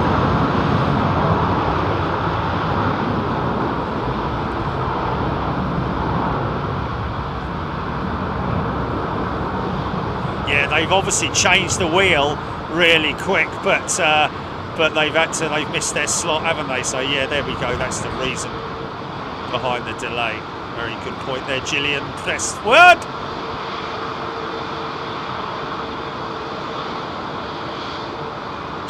Nice engines, yes indeed. Rolls-Royce XWB. Believe it or not, Rolls-Royce already planning to re-engine these aircraft with the UltraFan. Can you believe it?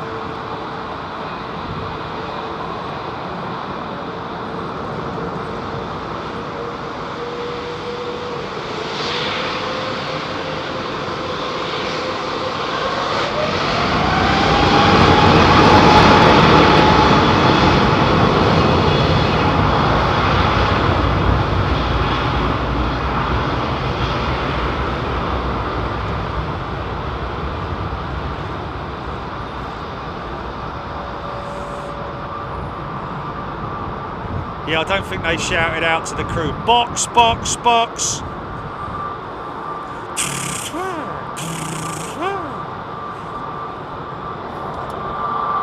5.4 seconds for a 350 stop. Not bad, not bad. Chris Clark, isn't she pretty and elegant? She is indeed.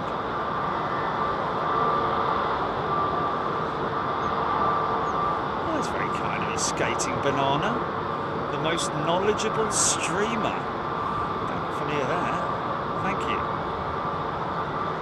Richard Torb. Yeah, sometimes it's paperwork since changing a tyre still has to go into the logbook. Yeah, there we go.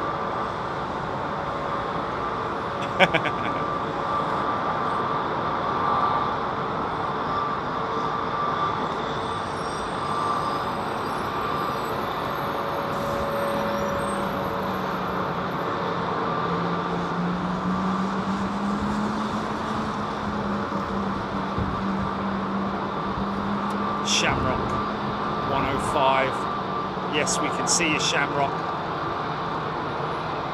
Dave Beeler. When doing a maintenance ferry flight, the mechanics have a checklist that includes going through the cabin and securing any overhead bins, lavatory doors, galley carts and compartments. Yes.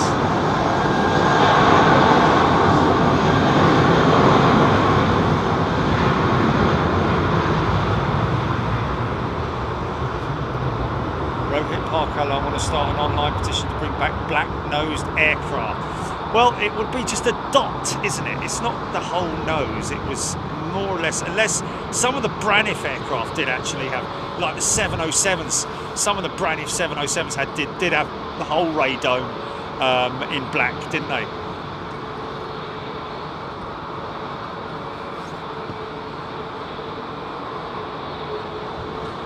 What's that? What's that?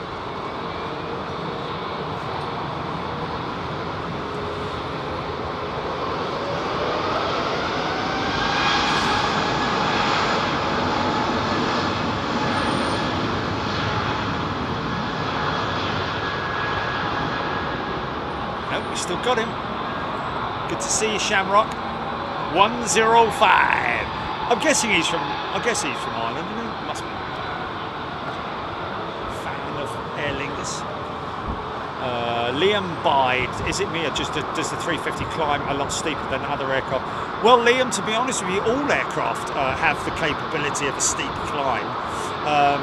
It is literally down to pilot's discretion, altitude, what altitude they're climbing to. You know, with the light aircraft that are very light, they have a shorter takeoff run and can get up quicker. Yes, 747s actually noted for not the steepest climb, but the quickest climb to cruise altitude. Nice, 777. Well, she's got a bit of a dirty bum, hasn't she? She got out the bath too quick. Look, didn't clean her bum.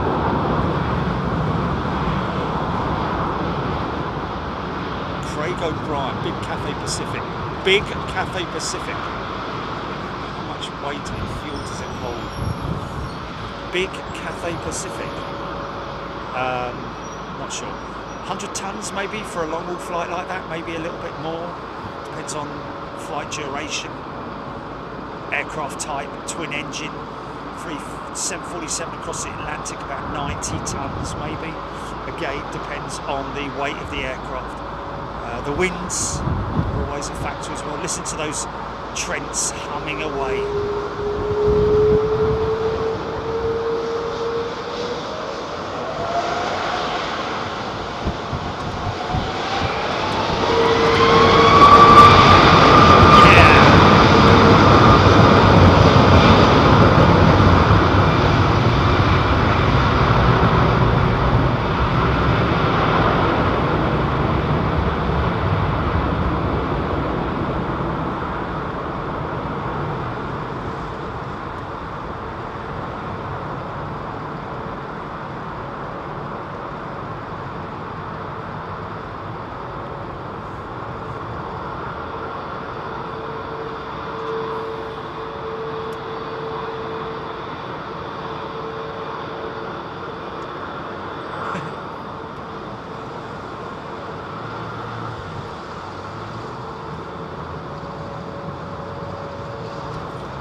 Here we go. Okay, well, both the GPW and Rolls-Royce engines on the 380s have titanium blades. So that's one way of not identifying it, but the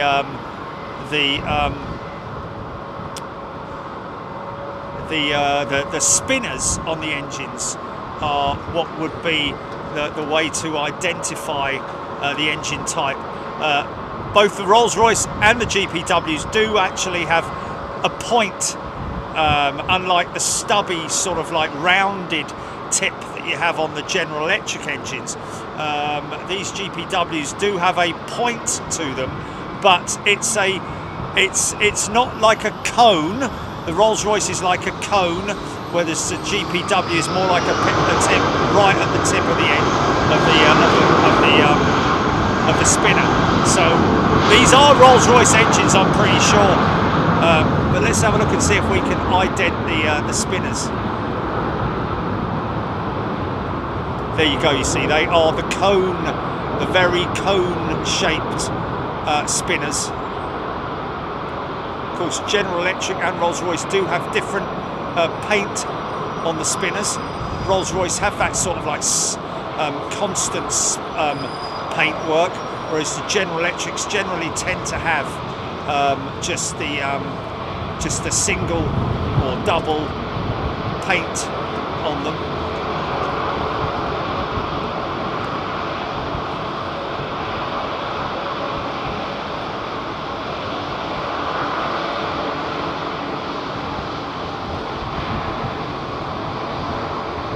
So this is a ferry flight, folks, believe it or not.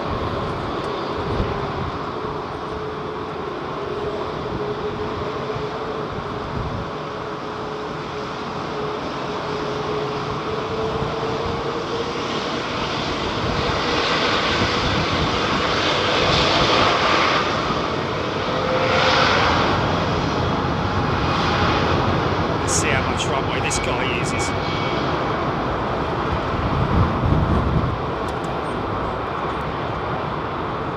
2 on flight radar, this jet.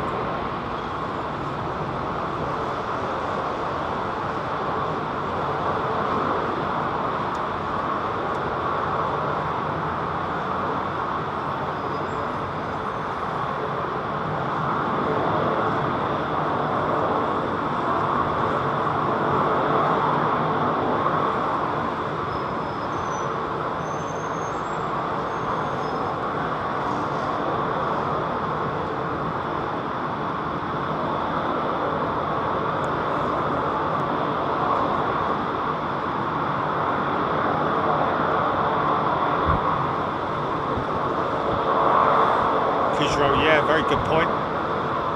Rolls-Royce always turns clockwise, General Electric's turn anti-clock. Not sure what GEPW's turn, but probably I'd imagine anti-clock. Tim O'Dell, maximum D-rate on takeoff. Yeah, I think that was a very D-rated departure. D-rate, basically what we talk about, folks, is where you have your foot literally halfway down on the throttle as opposed to all the way down on the throttle. Sorry. Let's see if we can get that one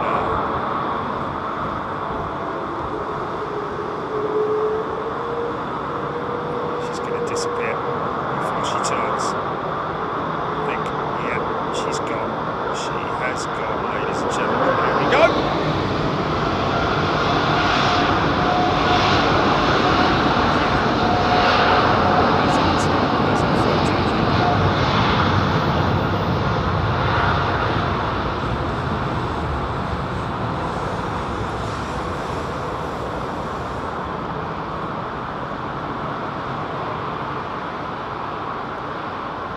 John H, number 1 on flight radar, that 380. It's insane, isn't it? Of all the 380s around the world.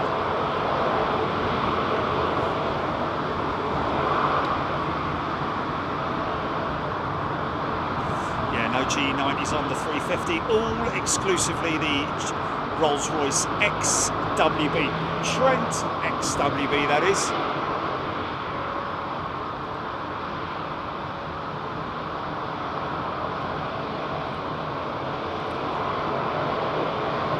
We've got a little ATR 72 inbound Rogue 427 right, folks. Here she comes now.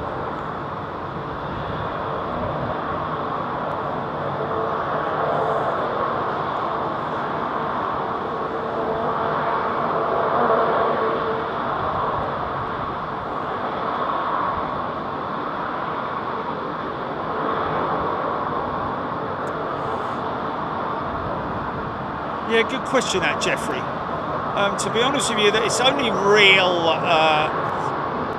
hardcore aviation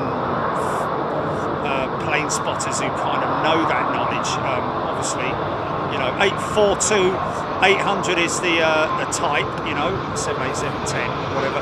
But some of them, some aircraft do indeed have another set of numbers behind it, which indicate, you know, different things, like you know, 842 might be a Rolls-Royce shod aircraft. I don't know. It might be. I don't know. Somebody else might have to explain that.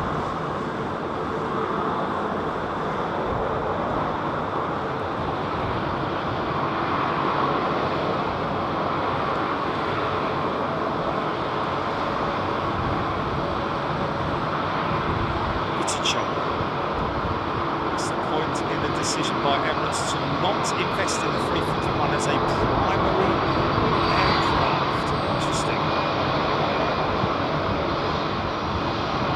Dimitris, another 380 with Emirates on finals now. Stephen Callahan's Cathay Pacific 747 due 20 minutes, thank you.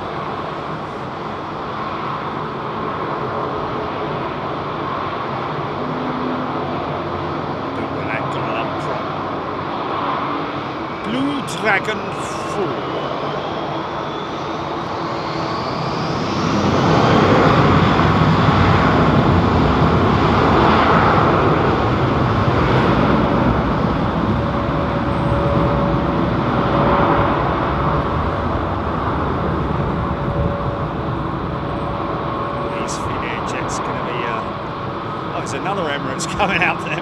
Emirates 380 coming out, look.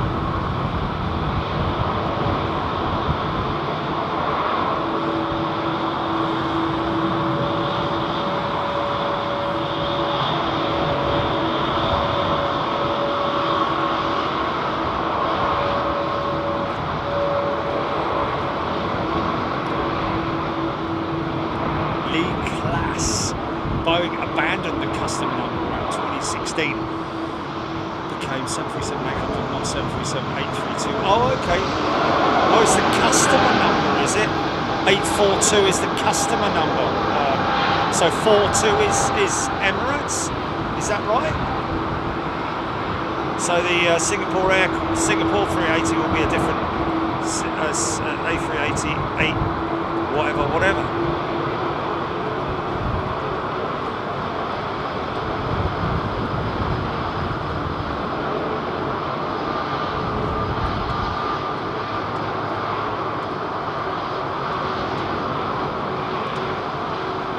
David Beeler, no, Uxbridge is Uxbridge.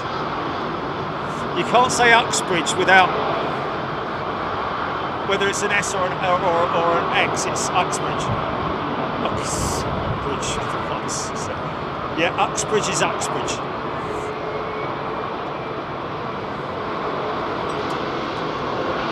Vera has gifted a membership. Thank you, Vera. Very kind of you. Oh, yes.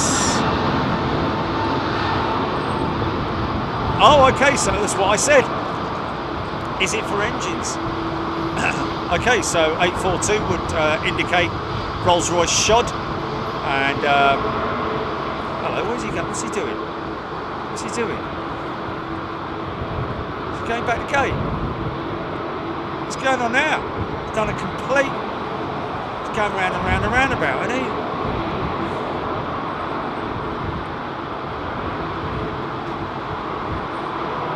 Tim Claydon.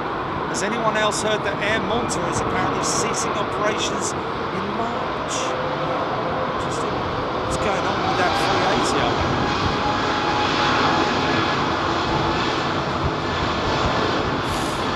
Josh Owen, I do love the sound of a Leap 1A. There's one right there, Josh. Like a mini gulper, innit? A little mini GE90 or Trent or Gen X, whatever. I don't know what's going on there.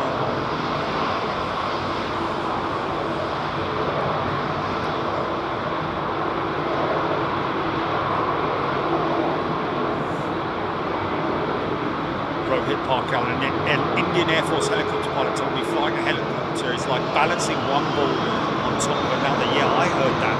Because you have two controls, don't you?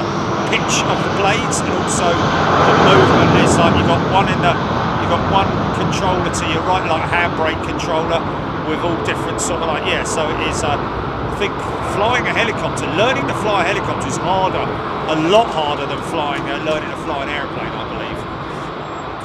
John HEK2 number 6 on flight radar 24. What is going on with that 380? We're all wondering. Lee Class Airbus A, it's the engine model. There we go. I was correct then. Again, that's the second time I've been corrected. Look at me, eh? James McKelney, can you explain what a rogue landing is? We call it rogue, James. It's something that I made up, and it basically is when an aircraft lands on the non-operational runway, i.e. The departure runway.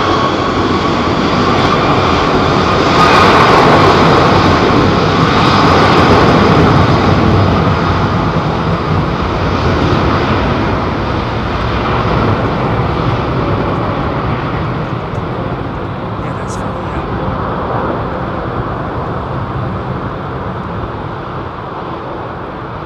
Suffer 6-3.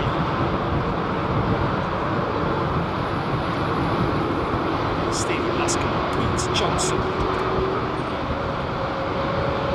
Oh, Mrs. Johnson. Yeah, he's just stopped there, yeah.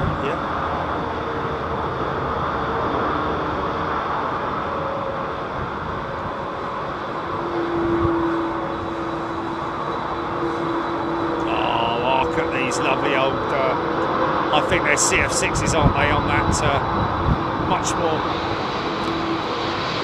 on this A330.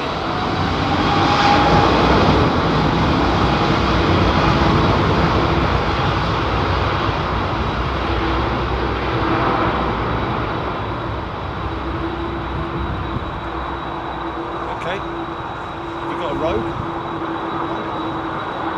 No, not seeing anything.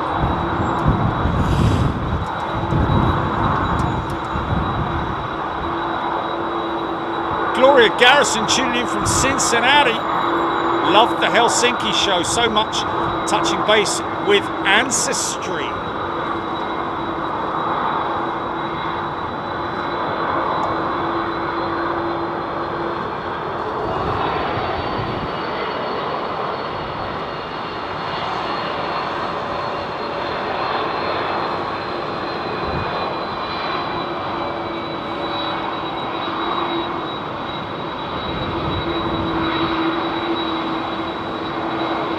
Yeah, I should.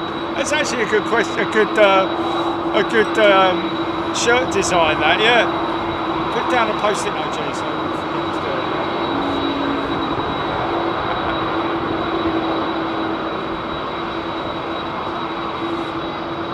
it. Good one, Rohit.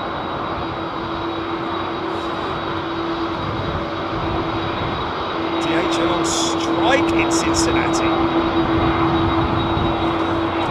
Listen to those old CF6s, or are they Pratts? I don't know.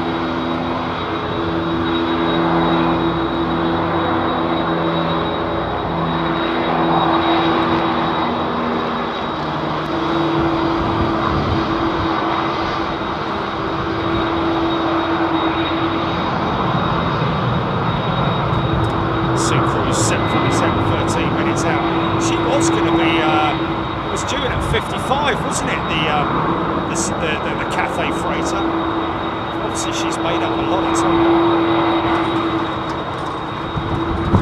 Josh Owen can't wait to start seeing the 777X. Here we go!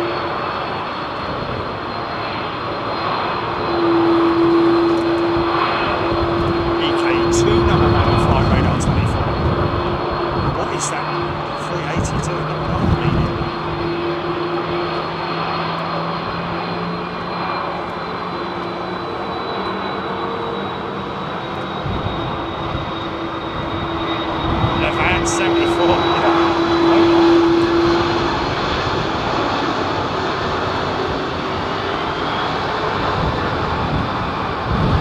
Jasmine Gunn has gifted a membership. Thank you, Jasmine. A lovely thing to do. They are CF6s.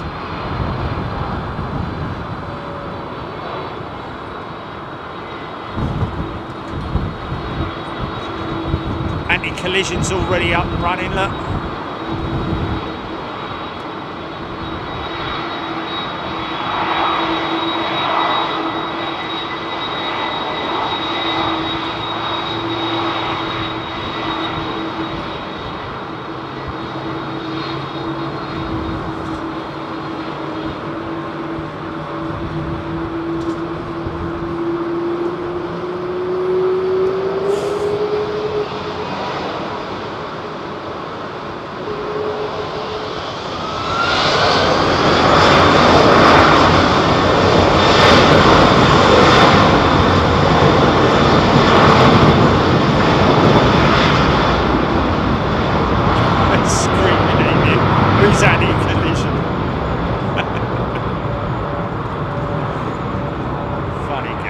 Funny cat.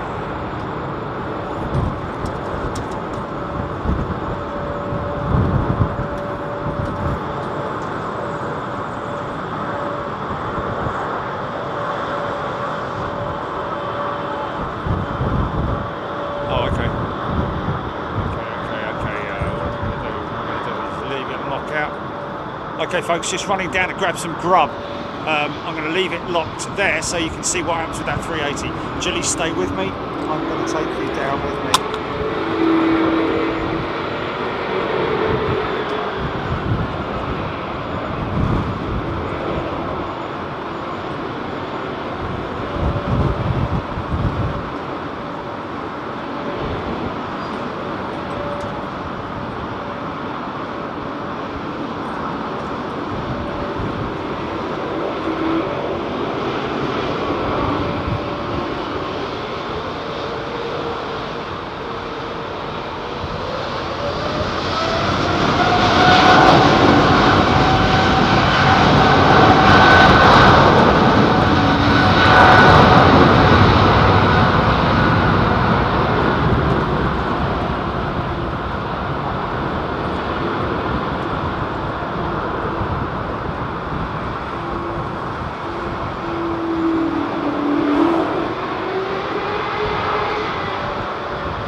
we're back. We have reset the Jerry Dyer connection.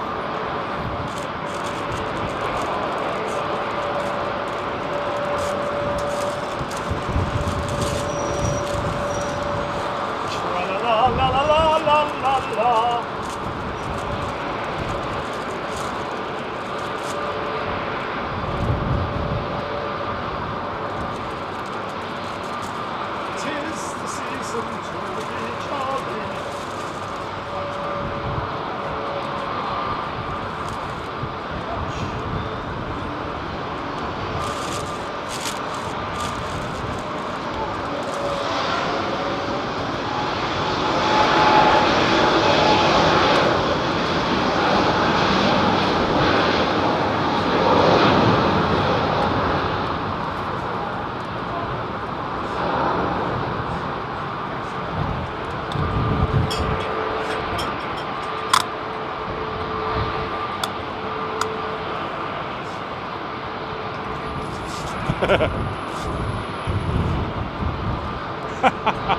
I like that.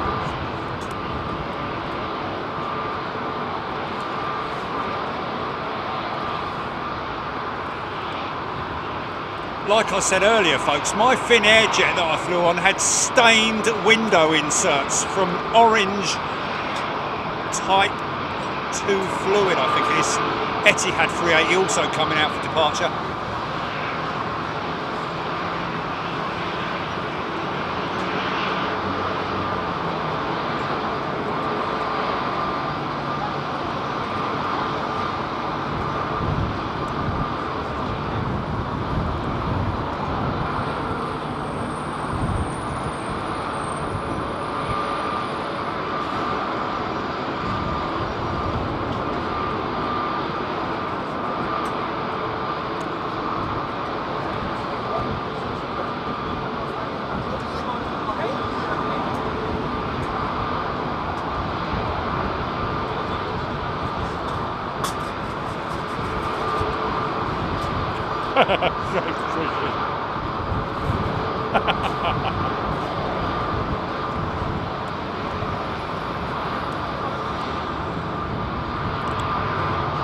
Andy P, get your coat and blanket when you watch the Helsinki stream. Yeah, flipping heck, mate, that was cold.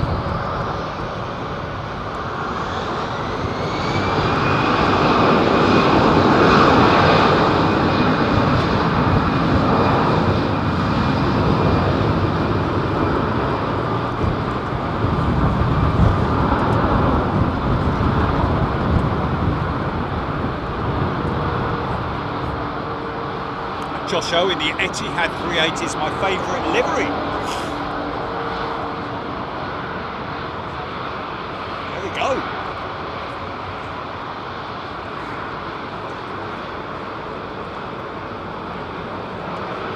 Look at the oh Jesus, sunshine.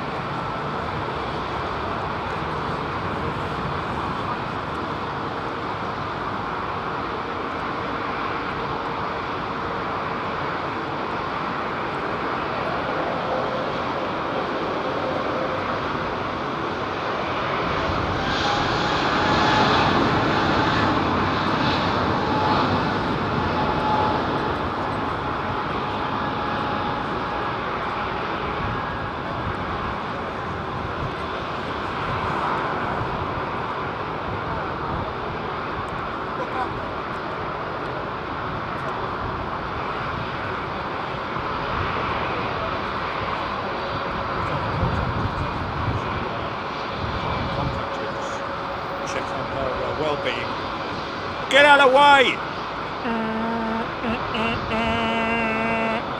I'm only trying to fly out of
Yeah.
Now here's a question.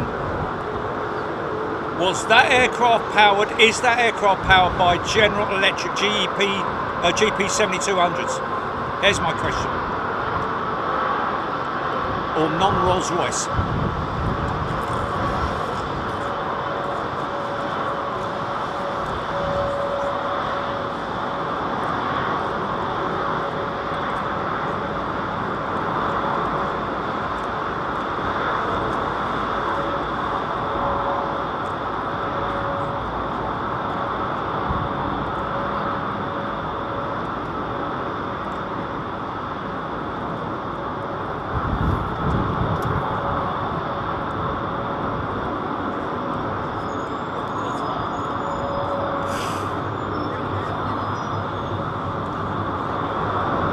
Lee Class Engine Alliance, thank you Lee, that's exactly what I thought, and you know why?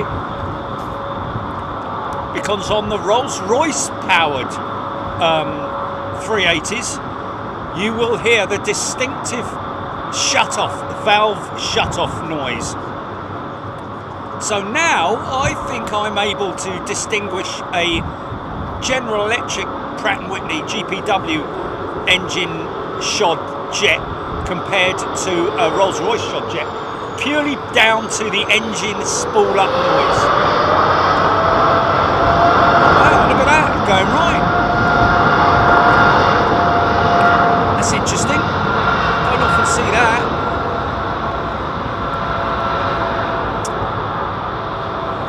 Wow.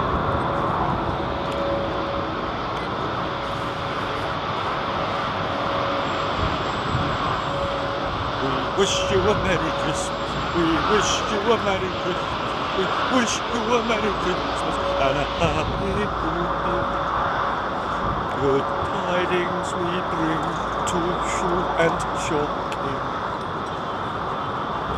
Oh, is it on the bass? Ding, ding, ding, ding, ding, ding, ding, ding, ding, ding, ding.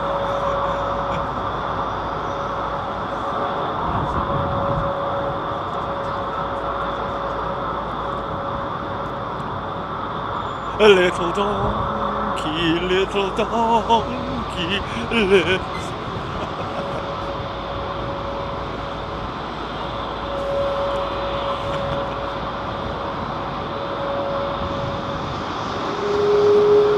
Chris Clark Cafe is coming.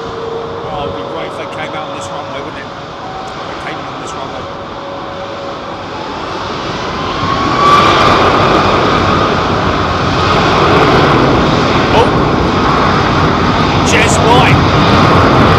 Jez White, Gillian Cafe in the big and hold. Keep it there, ATC, yes. Mind you, saying that, it's a freighter in it. So the freighter terminal is over the other side of the airfield, folks.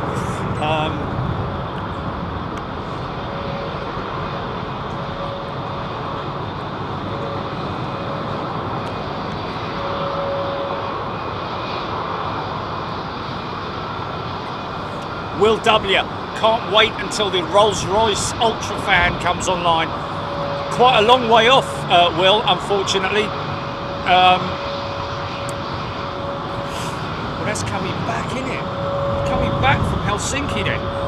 Wow, they turned that round quick.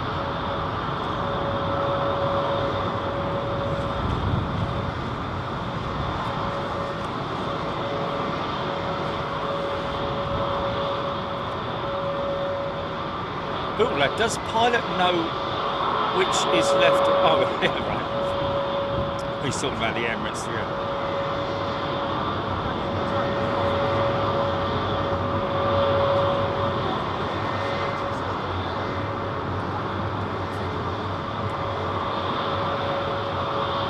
Oh, Martin Akerman, Cathay leaving the big and hold for 27 left.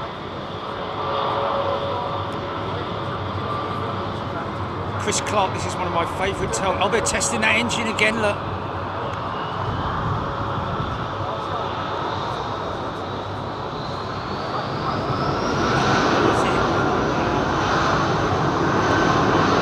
Is it Dash 8 or Dash 8 or a 400?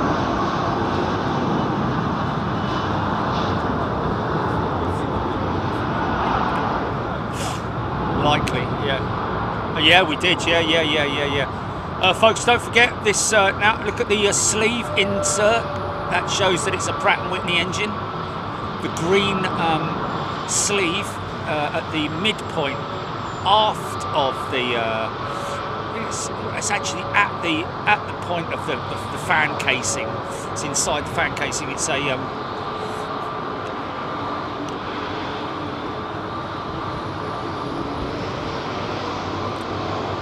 Kevlar material.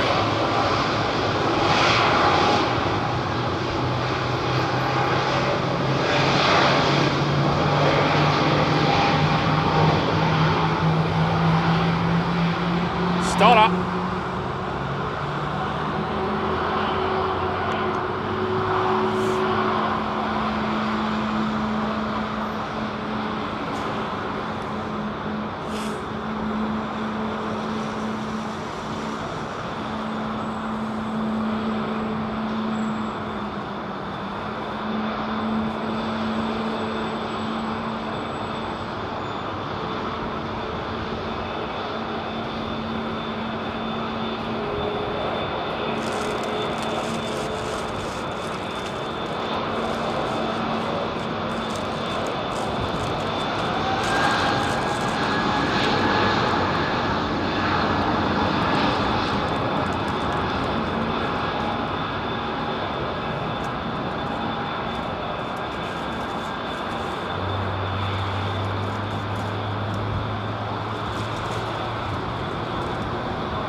Lavan 74-38 should be the last, taking off 27 right. Looks like it. Looks like it. We've already got a yeah, we've already got him. Yeah, no.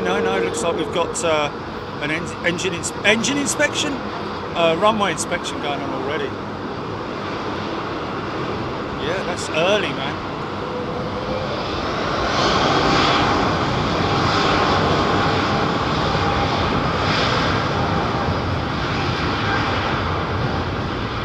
Qatar 380 making its way over. Let's see where this 339, this Delta 339 goes.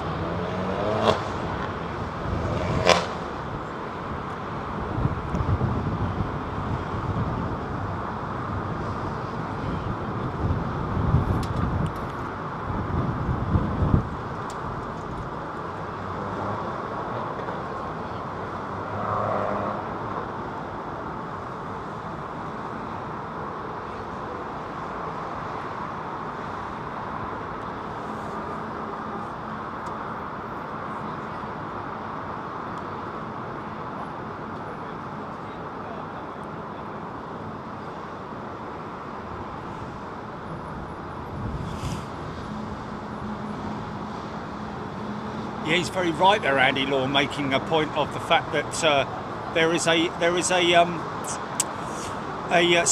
maritime variant of the Trent engine, isn't there?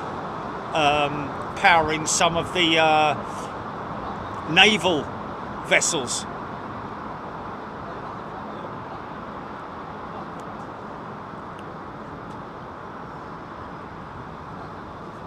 Kleber BA380 landing, 6 minutes.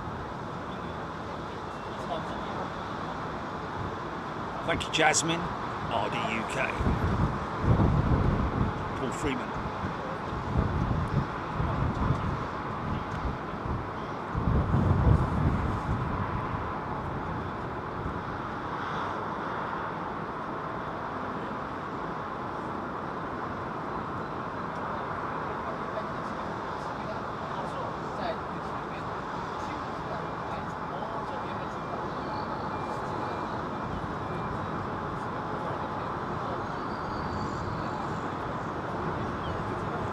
George Boomstra, good afternoon to you, sir.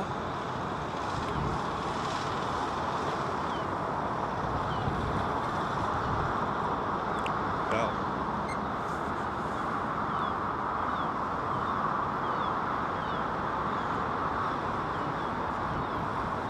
as they prepare for arrivals.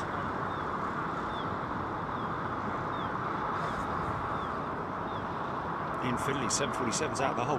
747 is theoretically coming in on this runway, Jimmy.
Just say hello, fellas. Give us away, fellas. Some, no, the 747 is going to land on this runway. It will. Oh, is it? Oh, okay. I thought you said it's just. Oh, right. Okay. That's me.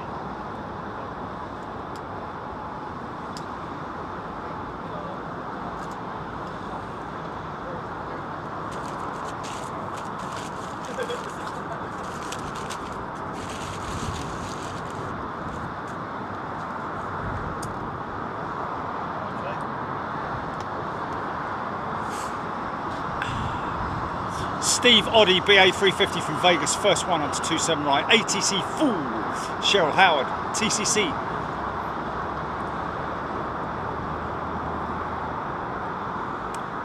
Real edition, Tyndall effects.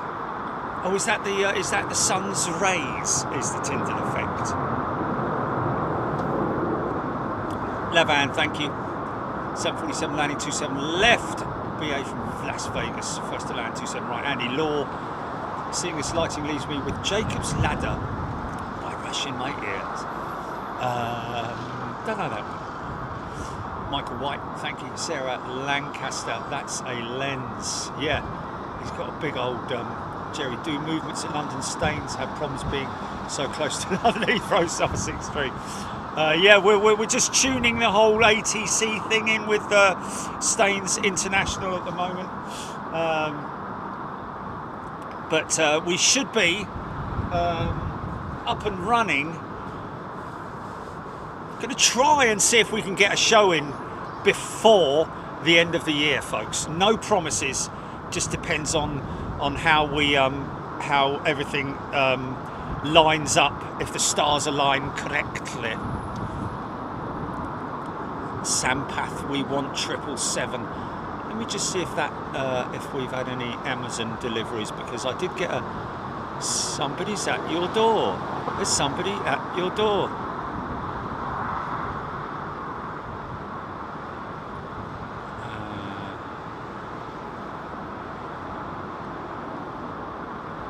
Let's just see which one it is. I've got it. Has been delivered. It needs to be the airport base, GP.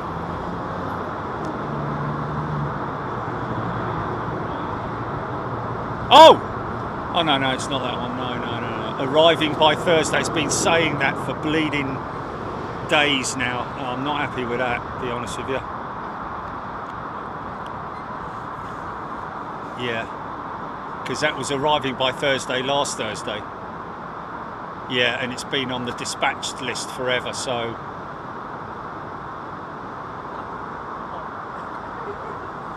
I'm hitting the contact seller.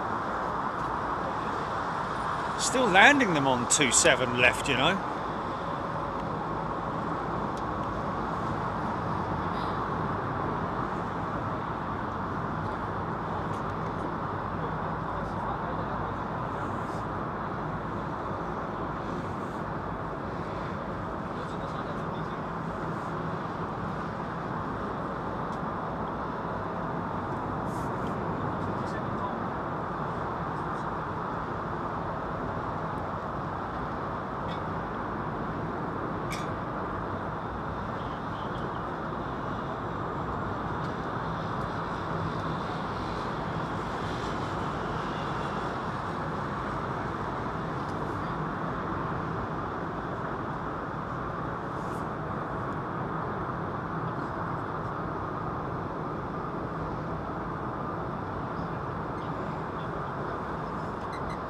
Oh, it's come from China, is it? Okay. Wednesday, 6th and 7th, likely you will see your item by expected to go, but if your package is not arrived, expect to arrive by the 21st of December. Okay.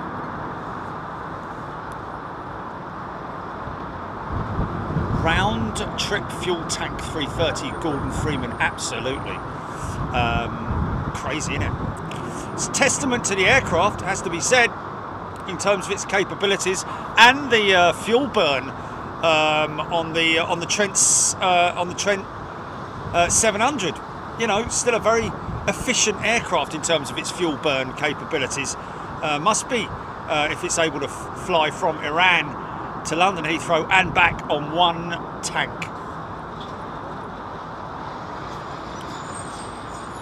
ES saw the Iran Air jet at Terminal 1 at London Heathrow a week ago. Hope you're well, my friend. Chris Clark, stand by for 747 arrival. Yeah, she is there in her lovely old livery as well, in it. Look.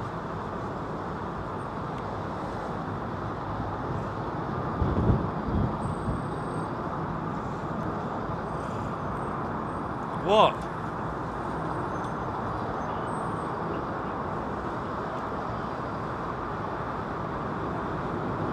What is? For the parcel? Oh really?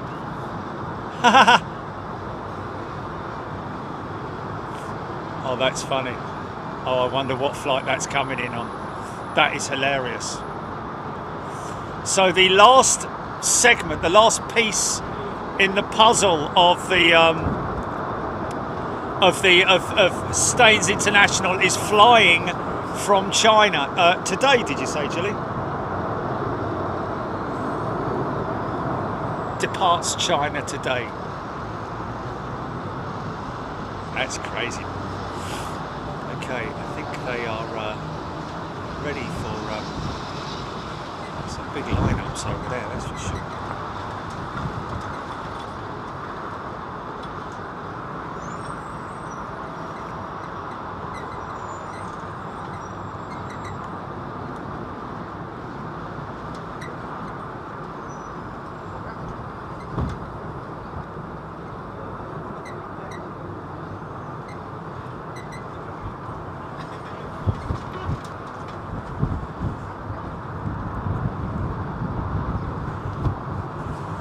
Yeah, so it's going to be quite entertaining. The new series that we're going to be doing on Big Jet TV, folks. Looking forward to doing it.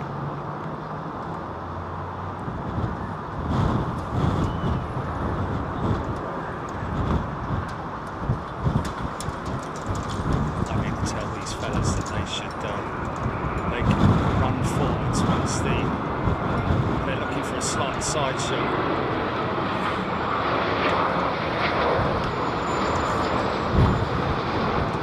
Yeah, we do. We do, man.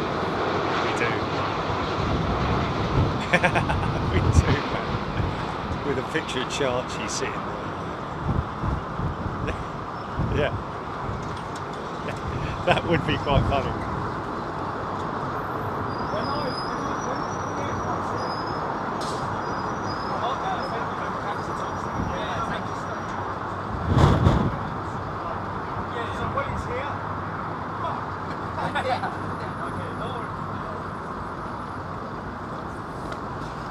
Okay. Step into Christmas. Christmas.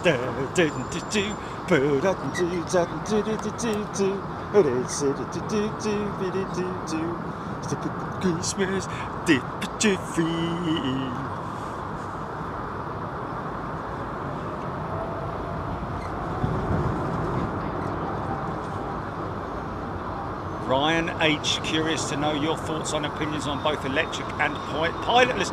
Well, Ryan, right from the get-go, I can say forget about it for pilotless aircraft. It's not going to happen in our lifetime. I can assure you of that. In terms of electrically powered aircraft, we're not very far off, it has to be said, but that would only be in terms of the look at the little one following the big daddy one. Look, he's taking him for a walk, isn't he? Come on.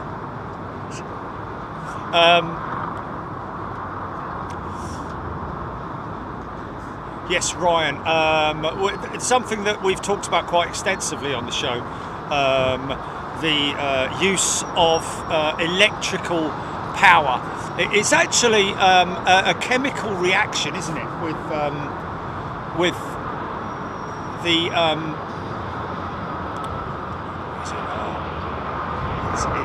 is it nitrogen? Is it nitrogen and air mixing to create electricity? Or when I say electricity, it's actually oh hello, a little bit of floofage.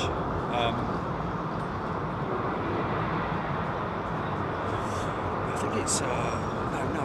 Is it not nitrogen? It's what is it? Matt Weaver's gifted 10 memberships. Thanks, Matt. It's been so long since I've discussed it. It's a chemical reaction between air, which is free, and the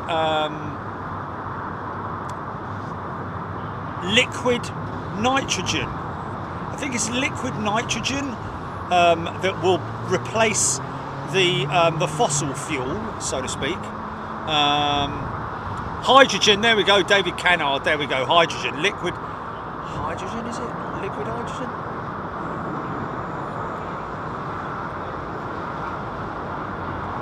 Yes, I kind of did. No, I did. I got him, yeah.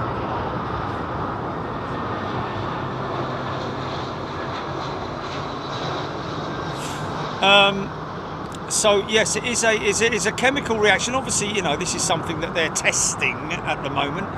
But basically, it will be a contained element inside the wing of the aircraft. It's hydrogen, I think. Is it? I don't even think it's hydrogen. Is it hydrogen? A liquid.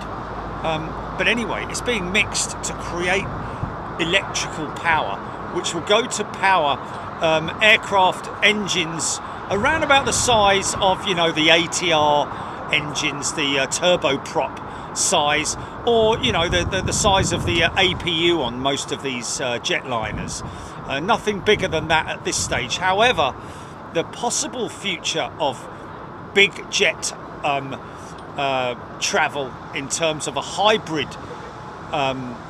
facility will be that they will continue to use the fossil fuel to power the engines for departure and arrivals. I know it sounds crazy. Why do you need to power the engines for arrivals? Well, you need the power in case of a go-around. So you have to have the engines and all the everything operating at full power capability in the case of needing to call on a sudden requirement of power. It's a hydrogen fuel cell. There we go. Wheel in a chair. There we go. He's got it. Hydrogen fuel cell. So basically we're talking about like batteries here. So what will happen is the air will mix with the hydrogen. That will then create electricity, which will be transferred into a cell. And the cells will be what the aircraft engines pull on for their electrical power. Hydrogen, of course, is an element that is well, in terms of zero carbon manufacturing facilities, would the hydrogen, the manufacturing of hydrogen, still require energy? Is the question. So in other words, will it be 100% carbon free? Screaming emu, nice crosswind technique.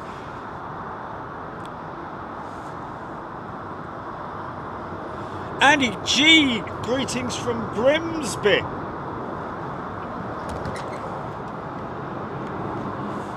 Oh no, it snowed.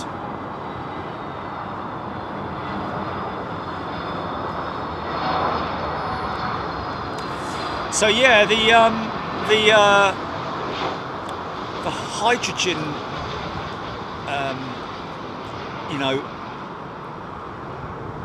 the electrically powered aircraft will be something that we will see from a regional perspective. ATR 72s, they're already looking at the possibility of being able to retrofit the likes of ATR 72s and other aircraft. Rolls-Royce have already flown an electrically powered aircraft, albeit single engine, blah blah blah, prop aircraft, no turbine powered aircraft at this point in time, I don't believe anyway. But then again, it doesn't really matter whether it's a combustion engine versus well, it must be actually. It must be a turbine involved in that single engine with Rolls-Royce, isn't it?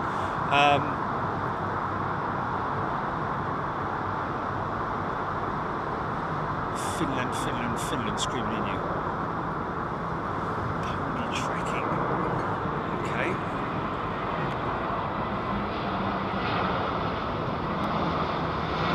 It's a very slight crosswind. Southwesterly. Gary Pitt has gifted 5 memberships. Thanks, Gary.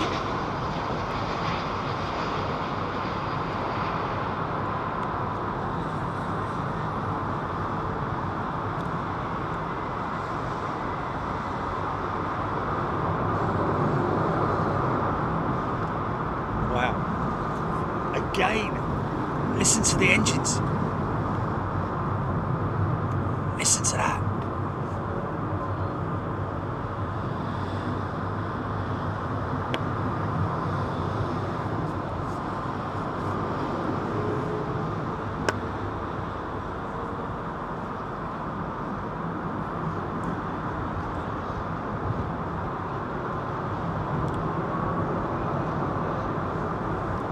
See all the plumes of heat coming out the back of that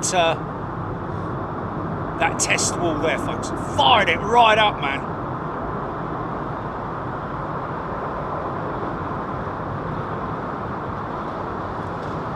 EGPX, yeah, I mentioned it earlier on. 120 years since the first powered flight by the Wright brothers at Kitty Hawk in the United States of America.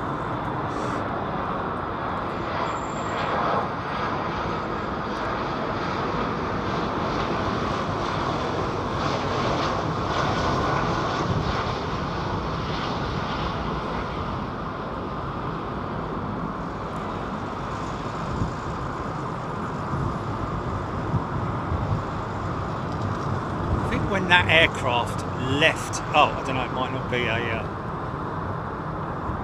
Helsinki flight. Cheryl Howard. I don't know if you can see the tail trembling, but you can certainly see the. Yeah, you can see it moving.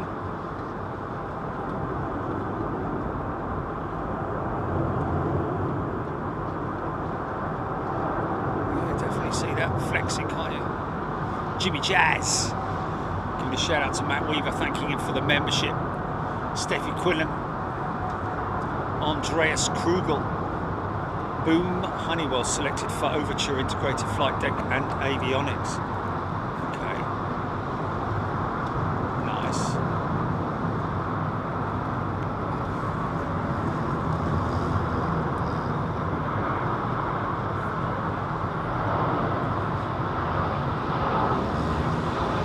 Oh, okay, yeah, I'd like to know that, yeah. Oh, okay, it was Rome, London, thank you. So it was a BA flight then, that Finnair jet. So Gilly's just sent me some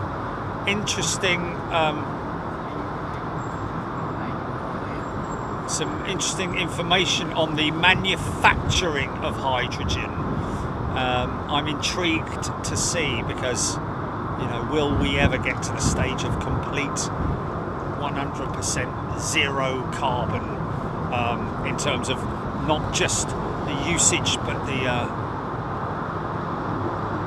yeah, no, that's not the lamppost. It's not the lamppost moving, mate. That's the tail of that jet moving, because you can imagine that inside that that cell, that area right now, that is very turbulent with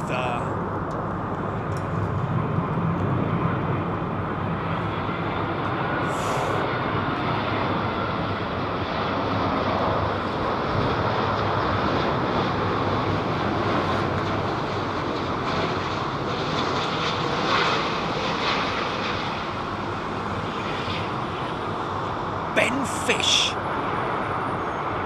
G'day Ben Fish, brand spanking new member on Big Jet TV. Great to see you, my friend. Organically grown member. Yeah. It's Royal Brunei. Oh. Phones. 5 minutes again. That's interesting. Is that the Oh, wait a minute. That's interesting. My camera might go off, GP.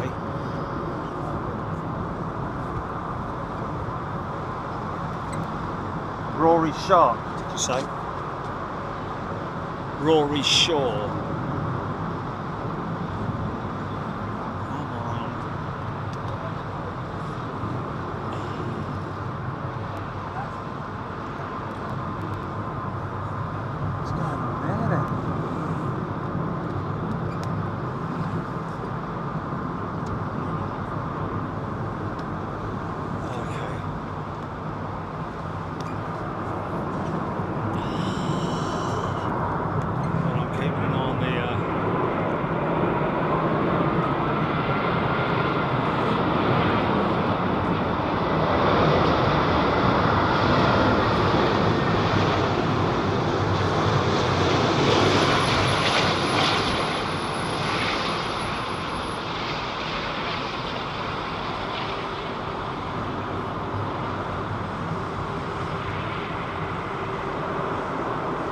Oh wow.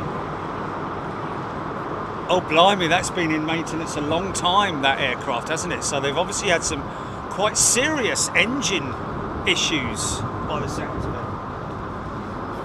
Now they're giving it a proper run for its money by the sounds of it.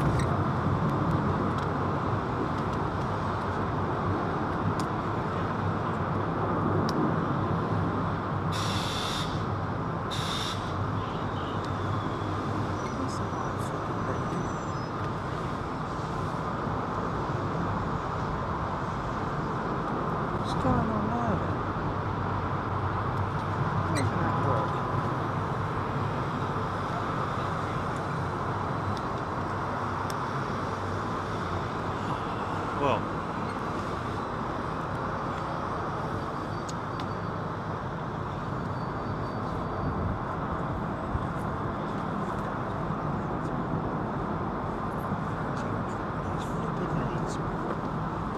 It's working absolutely perfect.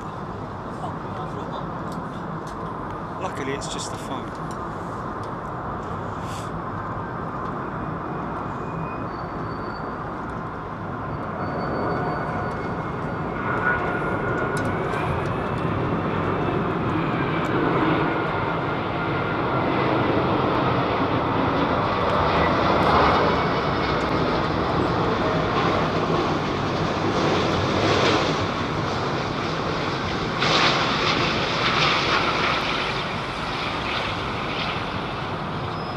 Nice shot of the ailerons there, man.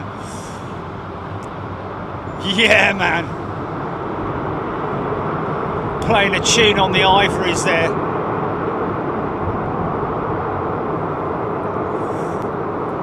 Now being used as ground spoilers as well.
Yeah. Yeah.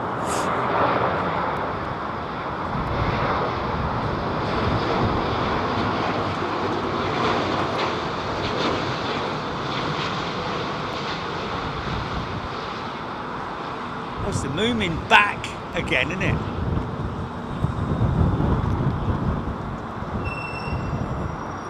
So hold on a minute, that came in here, offloaded its cargo, offloaded its passengers, reloaded passengers, went back out to Helsinki,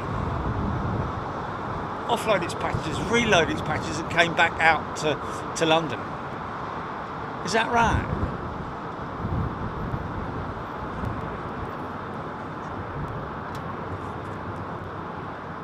It's interesting. Virgin 350 going on to remote. That remote anyway. It's not often they park them there. I think that's because of the fact that the lack of parking spaces available.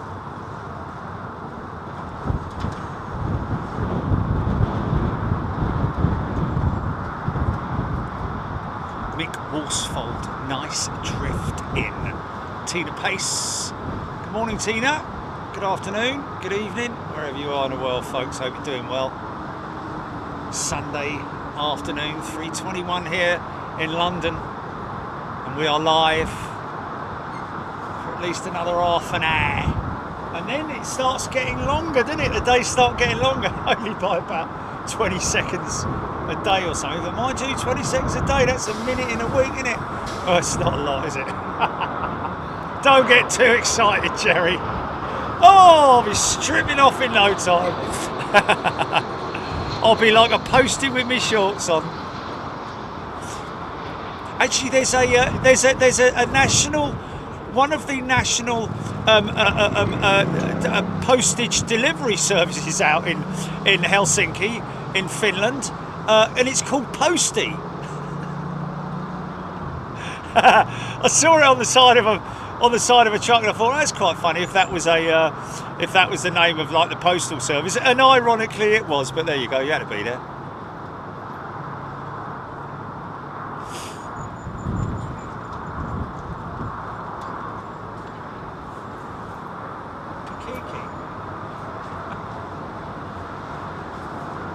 wow, that Qatar. Oh no, it's their 777. Sorry. Oh, skipper name Glenn. 2 minutes a day after the 21st. Oh, that's more like it. That's really good, man. Where's he going? Where are you going, son? Hold on, what's going on here? What is going on here? Mate, you're going the wrong way, son. It's over there. Look at this fella, look. Okay. About 12 minutes. Oh, here we go. Look, he's just. Oh, okay. I got. Yeah. All right. Cheers. I see it now. Yeah. Over to me, right? Yeah, you got it. Wow, 12 minutes a week. 12 minutes a week, not 1 minute a week. Yeah.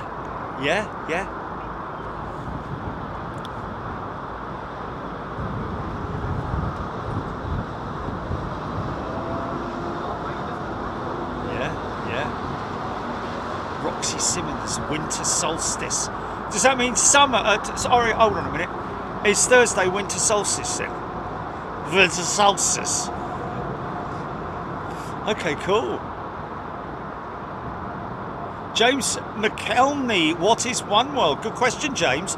It is an alliance that airlines have where they join together to do code share, where you may fly with BA on OneWorld and then fly with Cathay Pacific as OneWorld customer.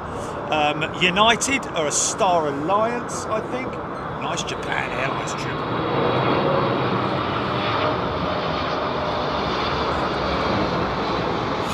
Still got my Japan Airlines DC-8 proudly displayed.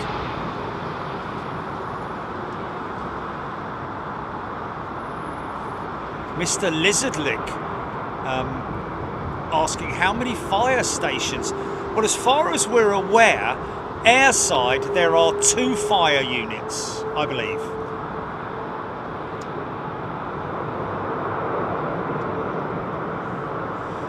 Right. Robert Cade, winter solstice, 0327 on the 22nd of December. Rob Ashplant. Yeah, the OneWorld Alliance is big. It has to be said. I think OneWorld is the largest alliance. Is that right? So I know that Qatar are part of it, aren't they?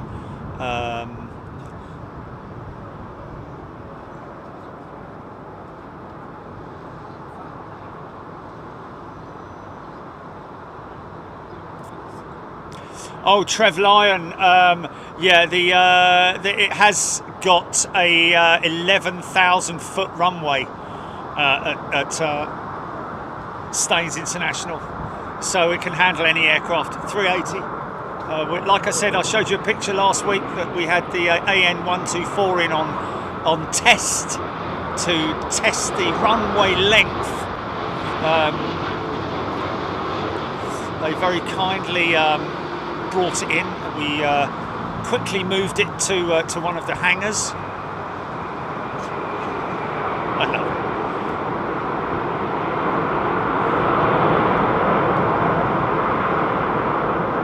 Yeah.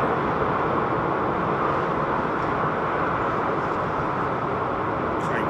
One fire station at Birmingham on the Alpha taxiway.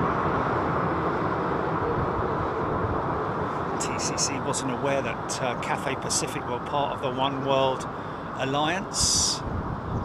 Melody, yes, we're having a Christmas stream. Always have a Christmas stream. Christmas Day I will be live.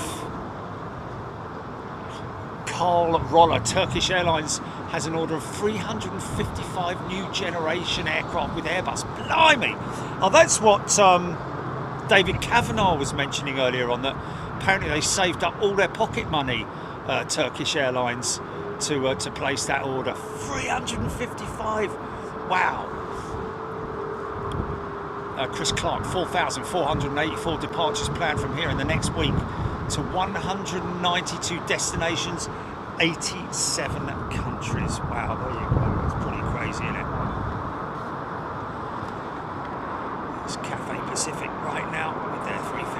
got jets in town today.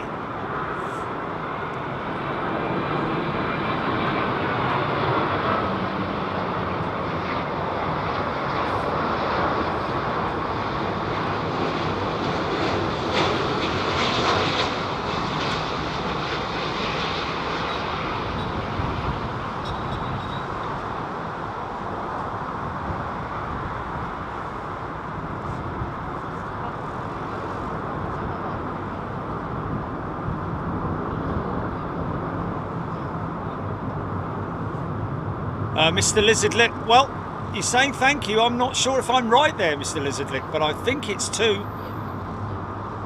Paul Freeman. ATC full.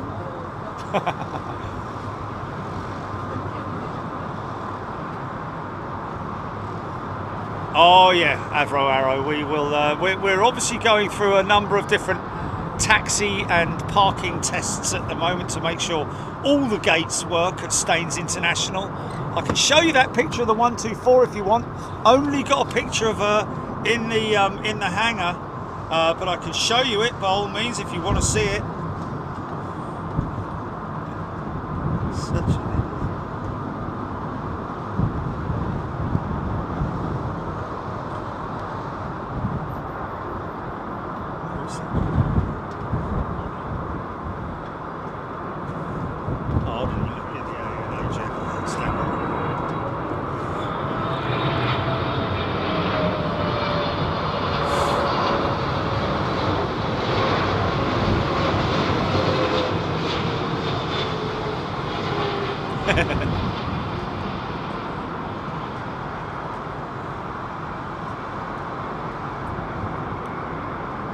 We could do.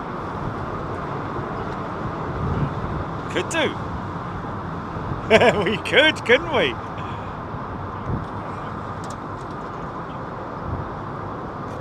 Possibly, yes, yes. No, no, keep camera to the ground.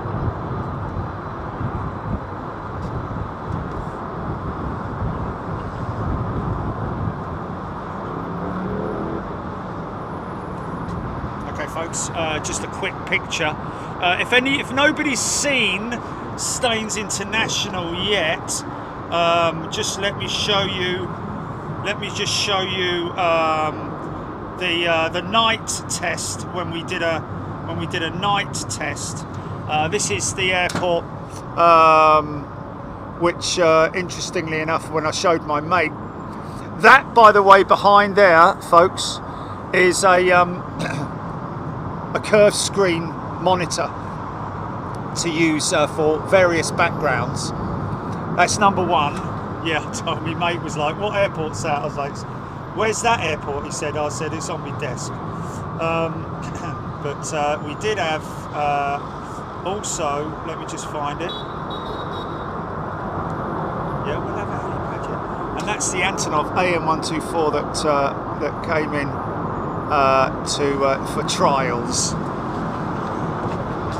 Such a child, Jeremy. You're such a child. I love it though, man. I love it. I love being an idiot. It doesn't take much to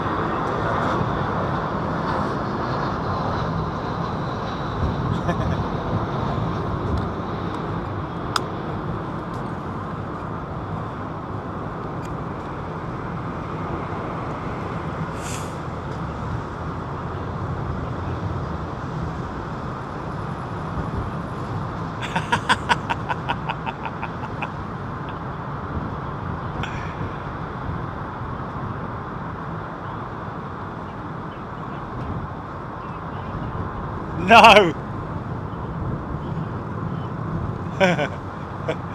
We got everything, folks. We got everything. We're even going to plan on doing some de-icing there, and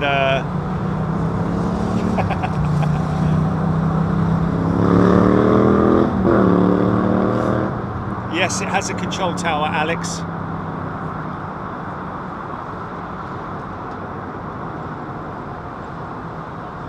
Craig Whitmore.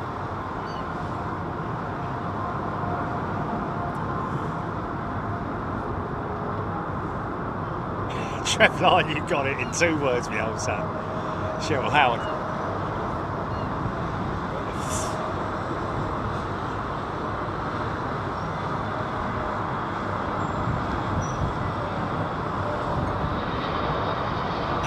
Rohit, really? Really? Fair play. Well, you might be able to Google Staines International in the next 6 months. It might actually show up on Google.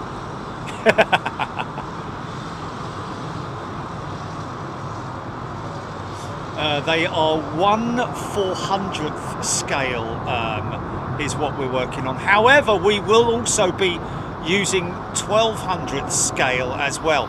Sounds crazy, but because of the depth of field that I'm going to be adopting, oh, look at that beautiful aeroplane, man.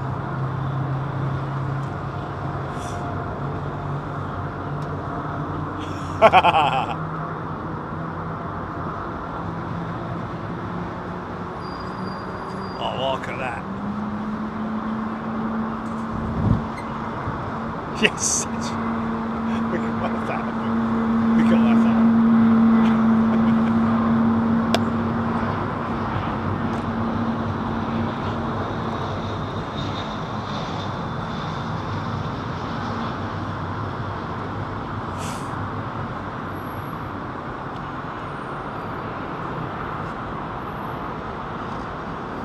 Chemical tanker driver, any paddock at Staines International. Figures would be too small, folks, that's the trouble. They'd just be too small. Yes.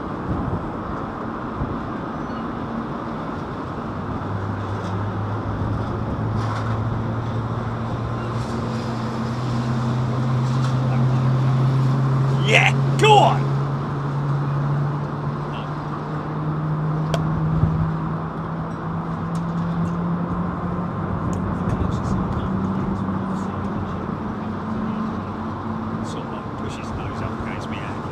That's about as far as it goes.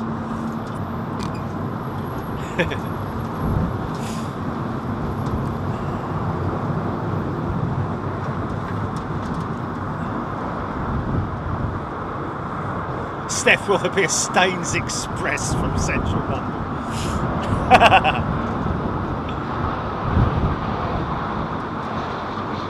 Rohit's still cringing at himself, Googling it.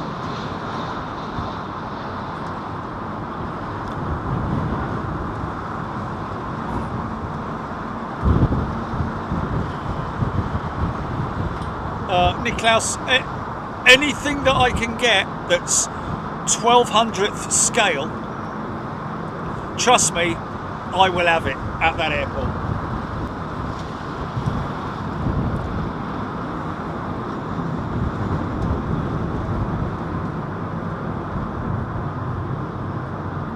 Paul Skilling, River Thames is too far away from the airport, I'm afraid. Cheryl Howard. Chris Clark, Biman Dreamliner looks to be circling over Basildon. Flight Radar 24 says it is diverting back to its origin in Bangladesh. ES Big Jet TV series premiere. Yeah, we're hoping to bring you something very exciting from the office, folks. ATC 4. Diane 78. We are inviting all the numerous airlines to. He's just come out of.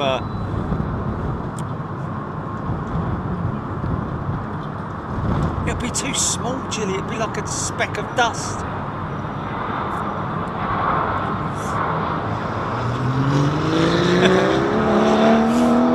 Farid loving the Saudi livery.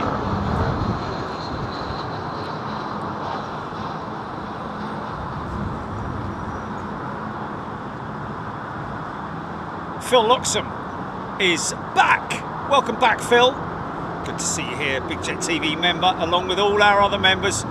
Thank you, folks. Always very grateful for your support, and also, you know, it's I'd say money well spent. I mean, when you compare it to other, channels, not just aviation channels, but other channels on YouTube, we really are very anal about what we provide our members in terms of doing what we say we do, but also giving you value for money. $4.99 a month to be able to come overseas with us, to the US once a month, to Europe once a month, all the chat, the discount and all that kind of thing in the stores, in the store. You know, it's just it's a very you know, we feel very justified. There are some channels out there that charge tens of twenties of 50s of pounds for very little return. $4.99 a month. I mean, I know for some people it even, you know, 49p is too much, and we appreciate that. That's why we do gifted membership, and we're not interested in any of the super chat people having to dip into their pockets feeling like they need to. We're just very, very humbled by our amazing family of people, which has gone on now for 7 years. Gadget, welcome back, Gadget. Roxy Simmons has gifted a membership. Thank you, Roxy. You guys just are fantastic. Craig Whitmore, will you be visiting Barcelona or Madrid? Well, we were actually talking about that, weren't we, Jilly? Madrid. Yeah, because there is a spotting location at Madrid, and one which I have looked at, but I've only got as far as the bottom of the hill. I think that would be the one, Chile, where it would be good to get an ATV to get up there, to get access up there. But that would mean going from the ATV pickup point to the hill, which again would not be a problem. There are ways of carrying the equipment without it all falling all over the gaff, you know. Dimitri Spirou says that the Biman looks like it's coming back into Heathrow. Keep an eye on that, folks. Strong smell of Dunlop. Okay, Biman looks like it's coming back, folks.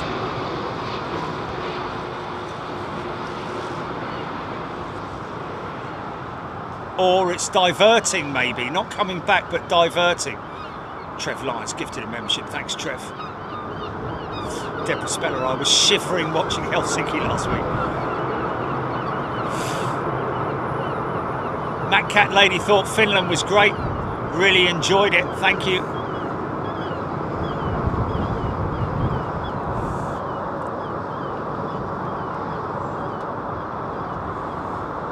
Tom Elliott, giving a shout out to Trev. Thank you. Don Gutzman. Scott Salmi, g'day. Hope you're doing well, my friend. Out there in oh look, it's the new A3 bagless coming in on runway 23 left. Going a little bit fast, wasn't he?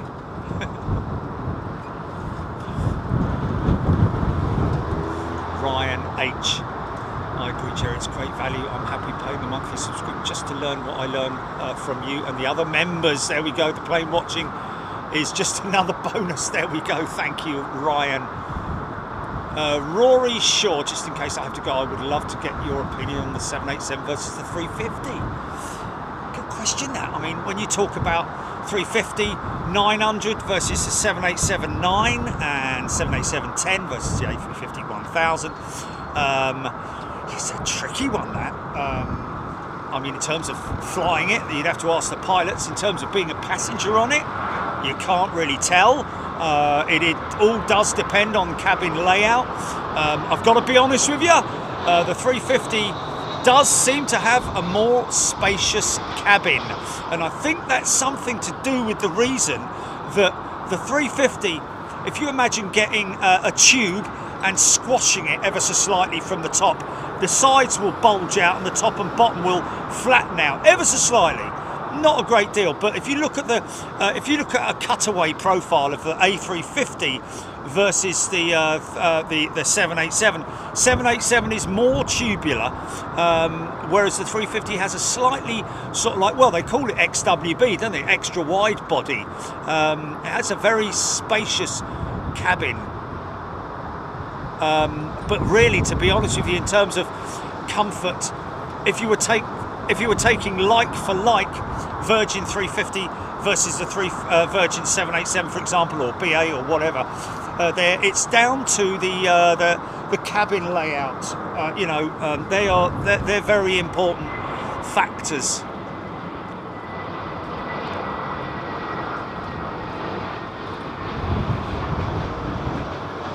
And this, go look at the inside of this aeroplane, folks. A321neo with ITA. Unbelievable, like sitting in a Ferrari. I've got to be honest with you. Even the economy seats are like, beige leather, and it's very, very nice indeed. Must smell fantastic inside that aeroplane. It does have a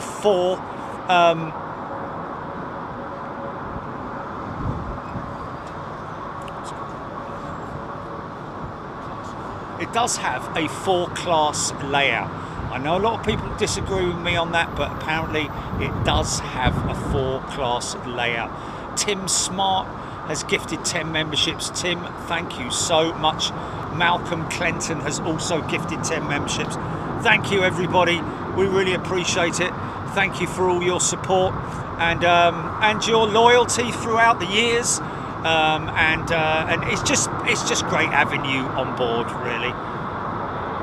So yeah, Rory, 787 in terms of the fuel efficiency,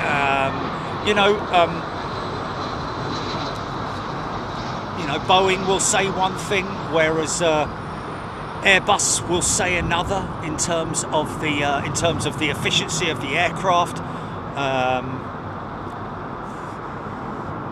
Rolls-Royce will say one thing.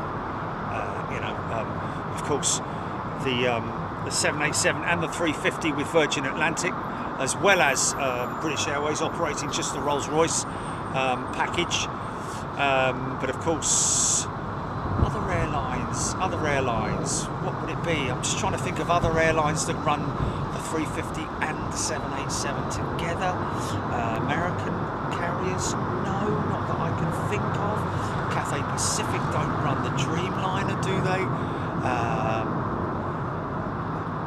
There's not that many. There's not that many, is there, that operate both aircraft types?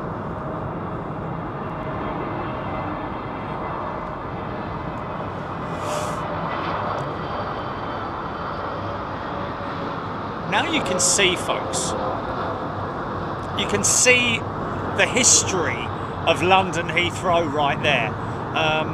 You see the archway there. That's how tall aircraft were way back in the day. Of course, they can only take modern jets up to that wall, sort of like 3/4 of the way in, before they either touch the nose, because they're so much longer than the old airplanes, but also they for tail clearance.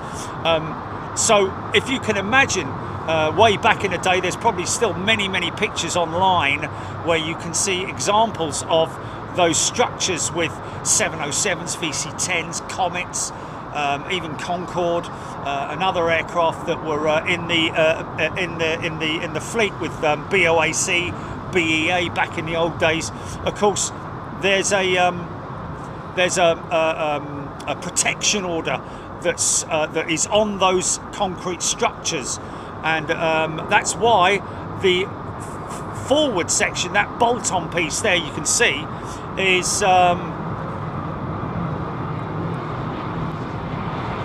to allow them to be able to shut the doors and work on the aircraft inside the hangars.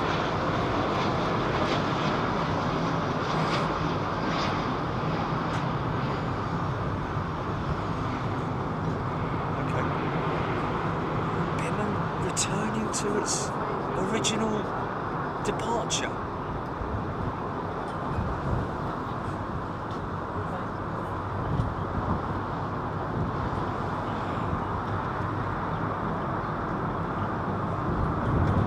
Chris Clark, a big stack of jets.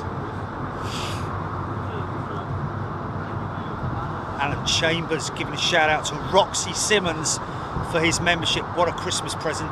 You don't know how much that means to me. Oh, Alan, that is fantastic. Well, hopefully, Alan, you'll be able to join us overseas on at least one trip in January. Look at these guys here.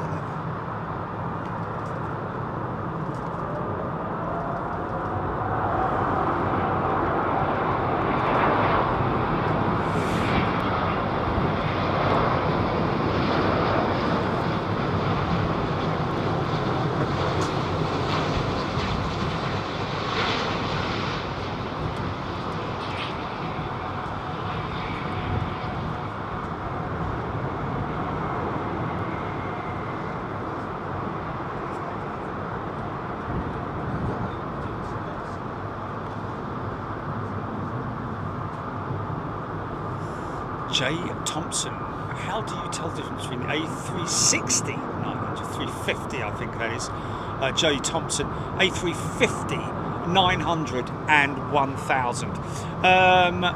Jay, first thing is the length. Literally the A350 900, much like the 787-9 versus the 10, shorter in length, but other than that, it's just the undercarriage. Everything else is identical. Same wing, same engine, maybe slightly different power settings on it, I don't know, but either way, it's a bib and jet now, isn't it? I don't know. No, yeah, it is.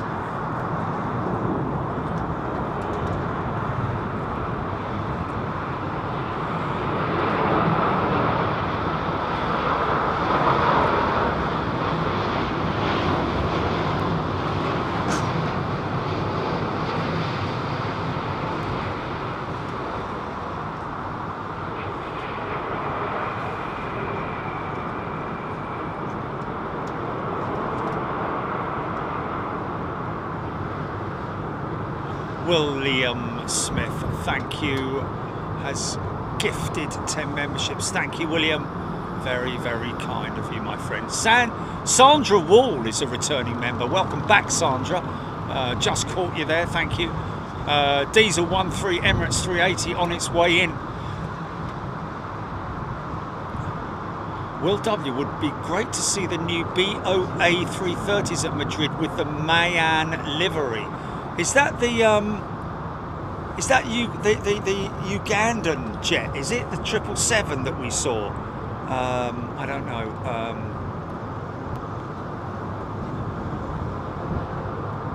Chrissy loving the Saudi livery. Jill Baxter, miles behind on the comments. My apologies, folks. Miles behind on the comments. Wow. Naya Delta doesn't have any 787s or 777s. No, it doesn't, I don't think. I think they've got 777s, Delta. Or they did have, at least, didn't they? 787s, 350s, yeah. Delta got 350s.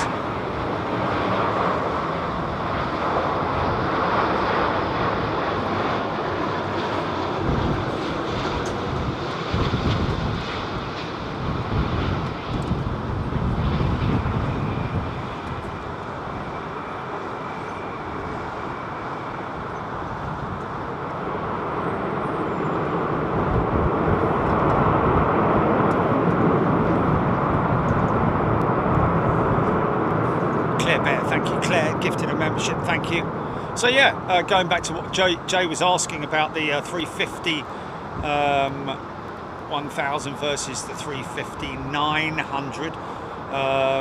It is literally just undercarriage visually, and also the fuselage length. 1000 obviously longer than the 900. Still got the same fuselage dimensions. But just a shorter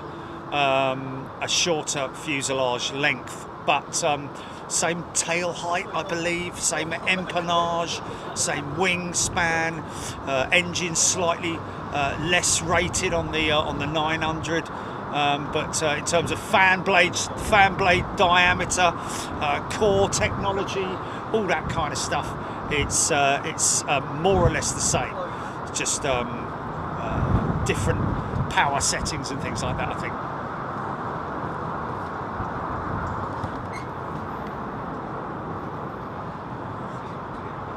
All of Virgin's fleet are 350-1000s. Oh, Rory Shaw's flying on the 787 tomorrow. Great jet to fly on, man. Strong smell of Dunlop. See the triple undercarriage there. Very wide gate. A very wide gate on the 777. Sorry, on the 350. Compared to the 777, if you look at the width across from wheel to wheel, the axle width is a lot wider on the 350, and also the 350 does not have a tilt mechanism like this 777, which has a tilt mechanism to allow the undercarriage to sit inside the undercarriage bay, the wheel housing. The 350, very clever how they did it. They reduced the width of the middle cart axle ever so slightly. By doing that, they've done away with the need to have an actuator and any type of lifting equipment to change the tilt of the undercarriage. But it's great to see and watch the 777 when it goes up. Same as the 767, 787 as well. They have actuator systems on them as well.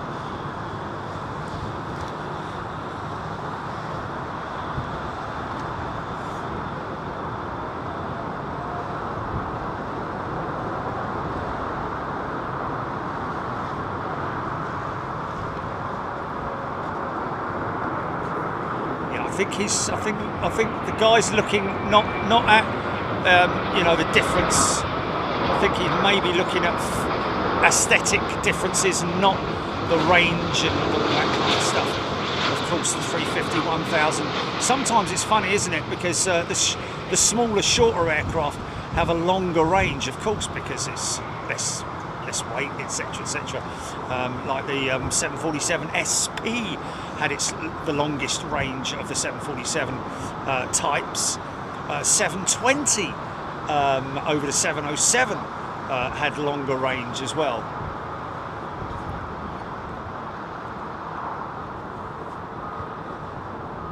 Mark B CLE has gifted a membership. Thank you, Mark B.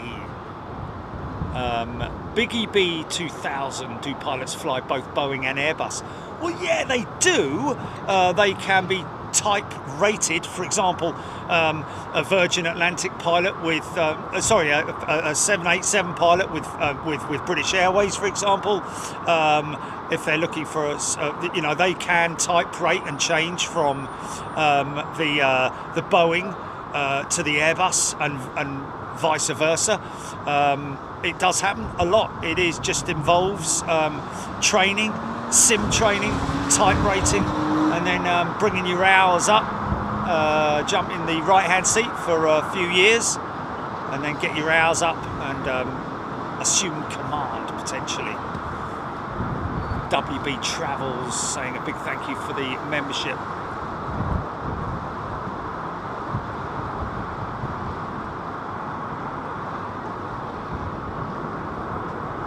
See how narrow the gate is on the 777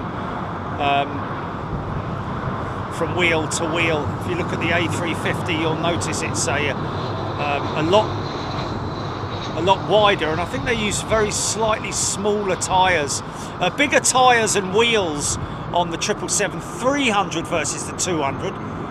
That's a definite. I'm not, but I just have a feeling, looking at the size of the. Wow, they're still going at it, man. Listen.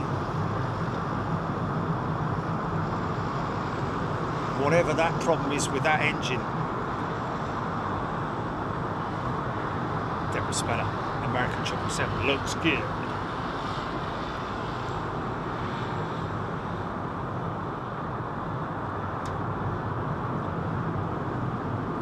KW Green, less than 2 months, and I will have been a member for 5 years.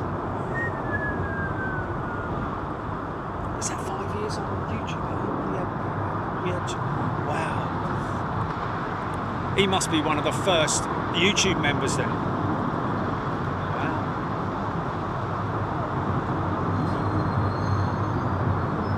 Super Ted. Give me a shout out for whomever gifted the membership.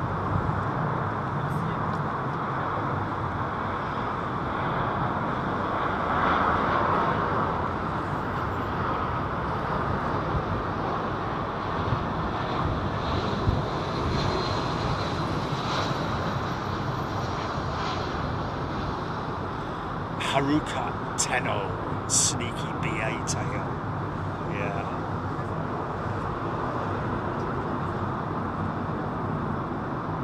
Penny Haskins, pilots who fly the 380s, do they only fly those planes? Well, Penny, a very famous captain with British Airways, Captain Dave Walsworth, went from flying the A380 to the A350. And he actually asked the community, didn't he? What do you think I should do? Stay with the 380 or fly the 350? And eventually he opted for the 350. So a type rating from Airbus to Airbus is a very simple thing, and Boeing to Boeing, to be perfectly honest with you. If you're going from, say, A350-900 to the A350-1000, it's literally just the length of the aircraft that you need to consider when you're type rating, because everything else is more or less the same. Might be a couple of little changes, but all in all, it's just knowing the length of your aeroplane when you're landing and taking off.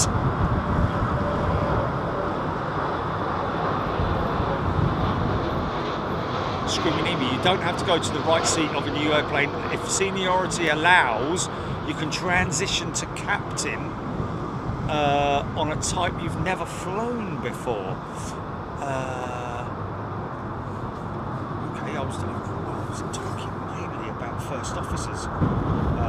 Really, it wasn't so much about captain, but maybe that's where the confusion lies. So, yeah, if you're a first officer, obviously you'll need to, and you want to transition to another aircraft.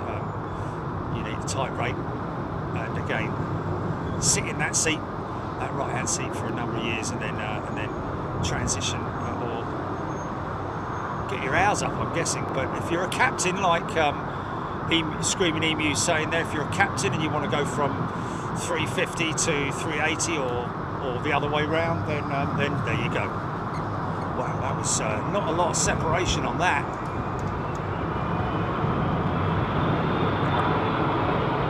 TCC's getting his platinum star in another month.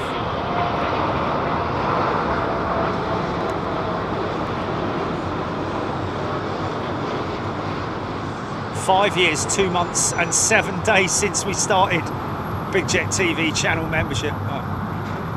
Okay, all right.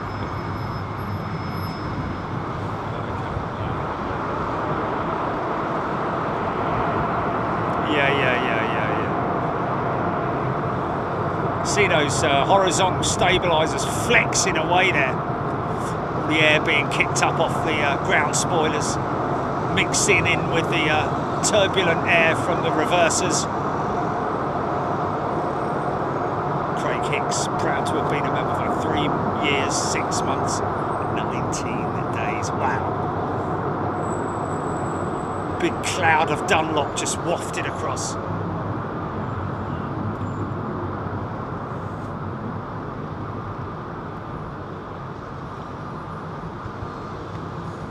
Rohit Parkal, that's funny.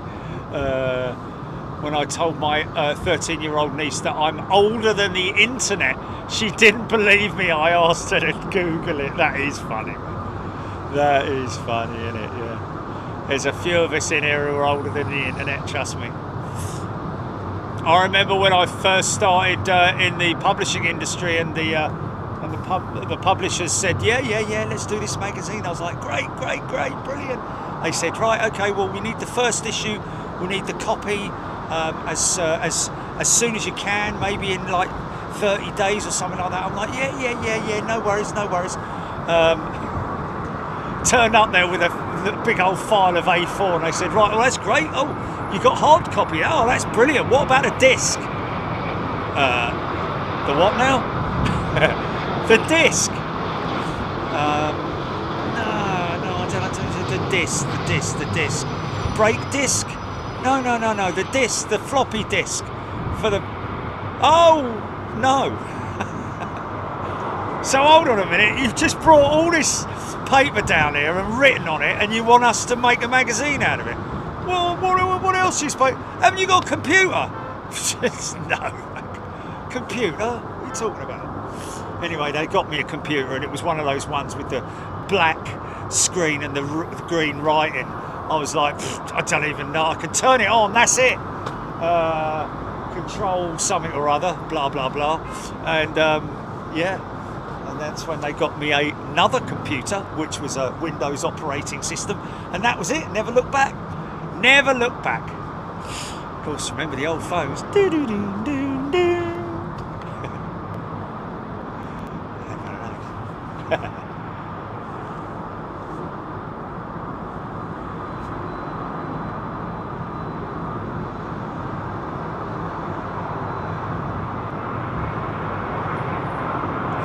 Peter May, yes, Air China can still refill at Heathrow.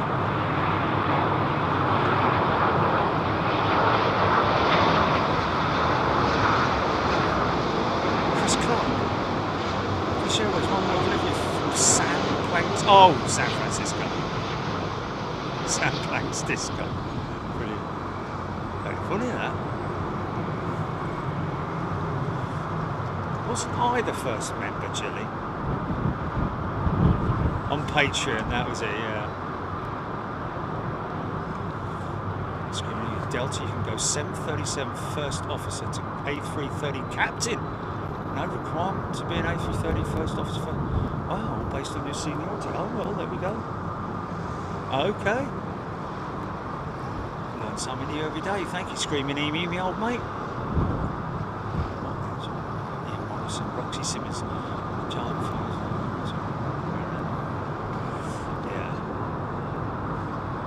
I remember when they first made. Don't laugh at me, right? Don't laugh at me.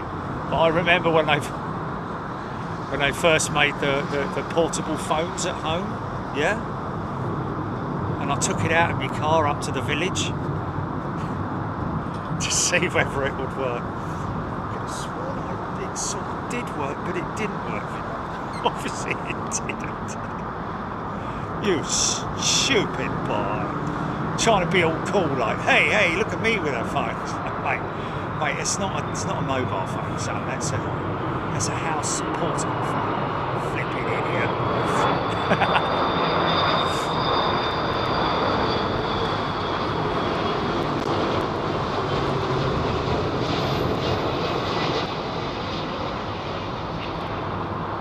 Front set.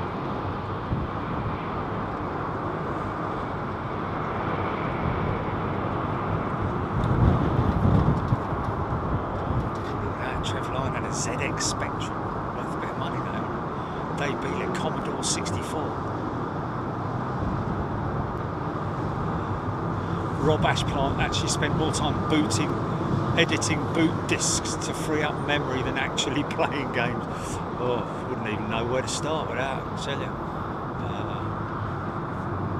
With the giant antennae, Roxy Simmons, yeah.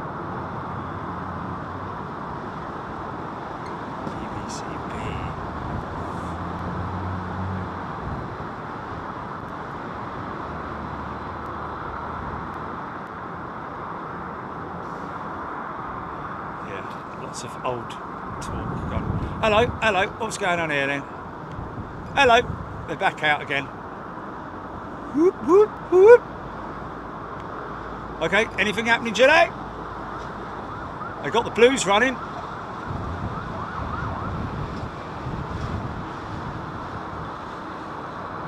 Emergency.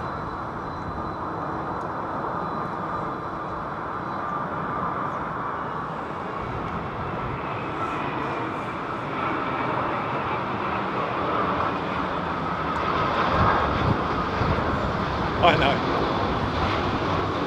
Dragon 32 computer. What's that? Say about that.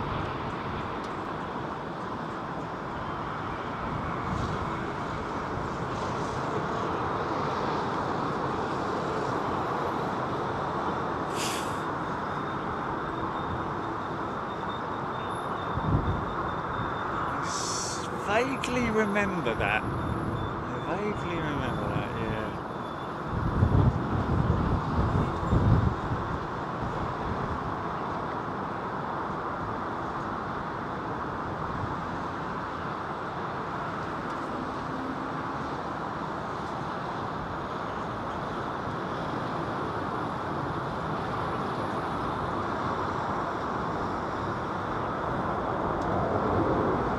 Andy P, 1p a minute internet free serve. Yeah, and back to aeroplanes, yes indeed.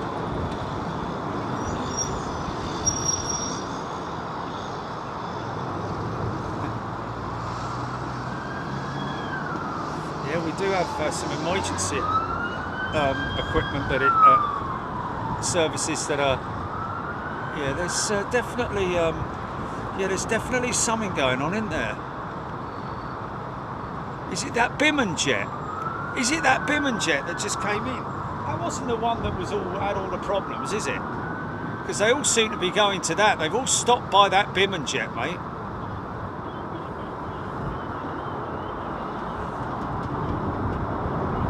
Yeah, because there is definitely yeah, there's definitely a number of fire units that are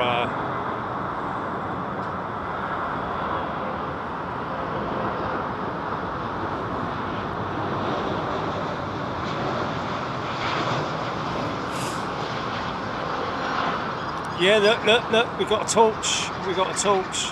It's got to be at the back end of the aircraft, hasn't it? Yeah, they're inspecting something. Is that some kind of... Oh, I tell you what, those horizontal stabilizers are in a right old low, right in the lowest of low settings, aren't they, pilots? You see the horizontal stabilizers, they're very, very in the maximum down position.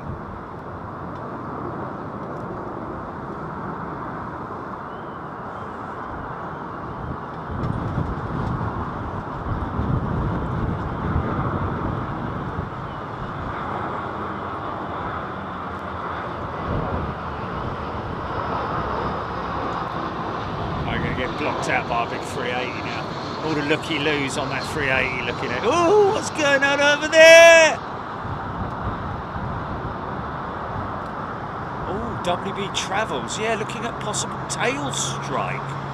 Very interesting, WB Travels. That's a good point, that.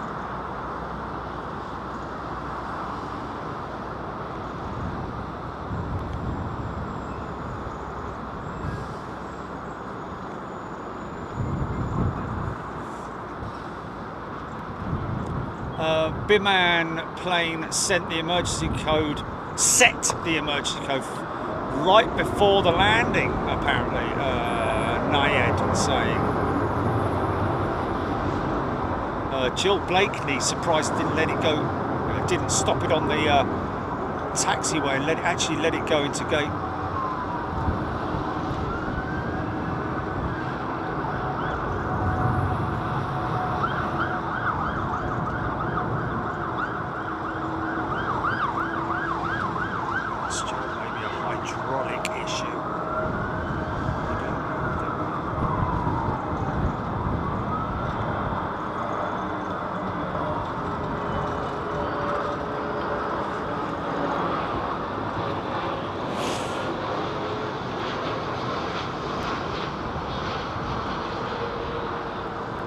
TCC, yeah, it's always possible to do a tail strike on a calm day. Just over rotation, innit?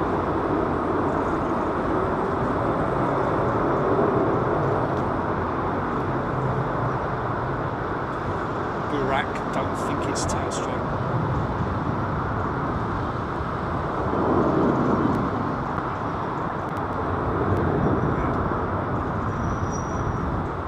Well, I mean, a good point. I'm seeing as they are, pointing the torch at the tail, the underside of the tail. It would. Were they concerned about? I mean, are those horizontal stabilisers locked in that? I wouldn't have thought so.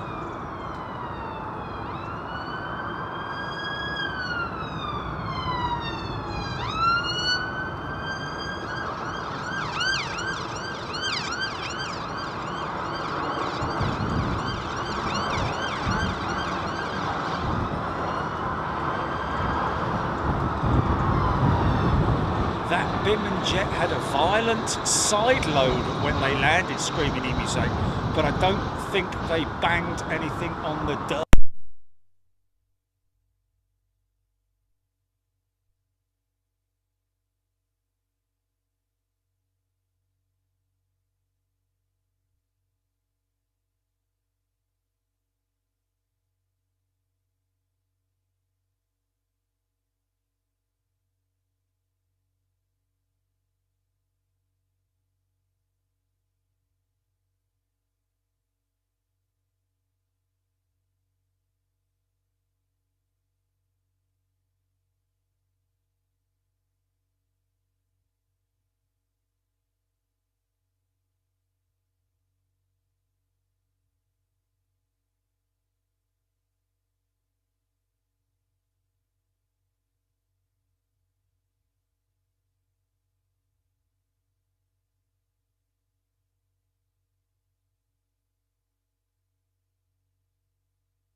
It's a bit, but you should be all right with that now. You should be all right with that now. Totally, sort of like.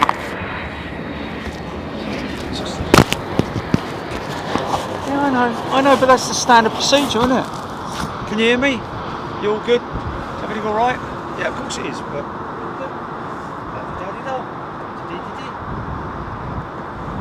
yeah, but no. Yep.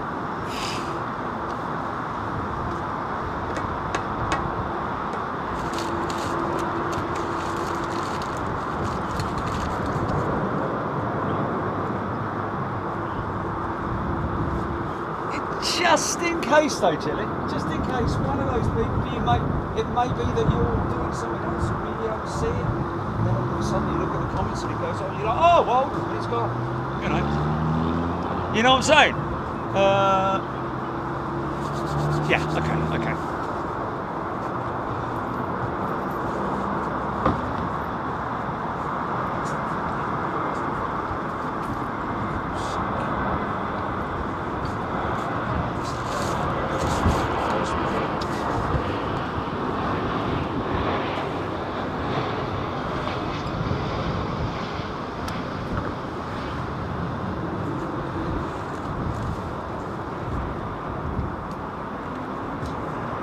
Right then, folks, you lot have just been fantastic once again.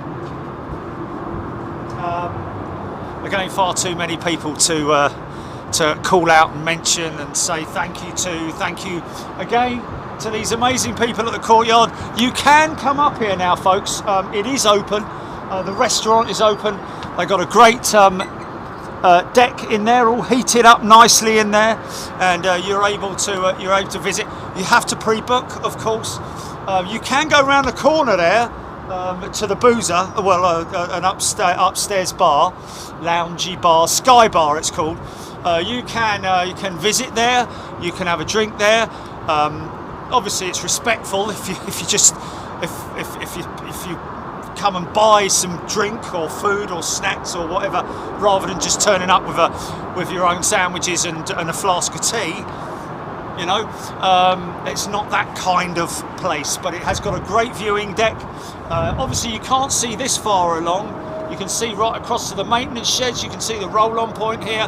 There's a lot of action going on there. A lot of people hang out there. But of course, if you want to come here and hang out, you do obviously need to pre-book and arrange. Come up here, have some drinks with friends, have something to eat. It's definitely worth it if you're travelling into London Airport to come and view the planes, and that's an A400 over the top.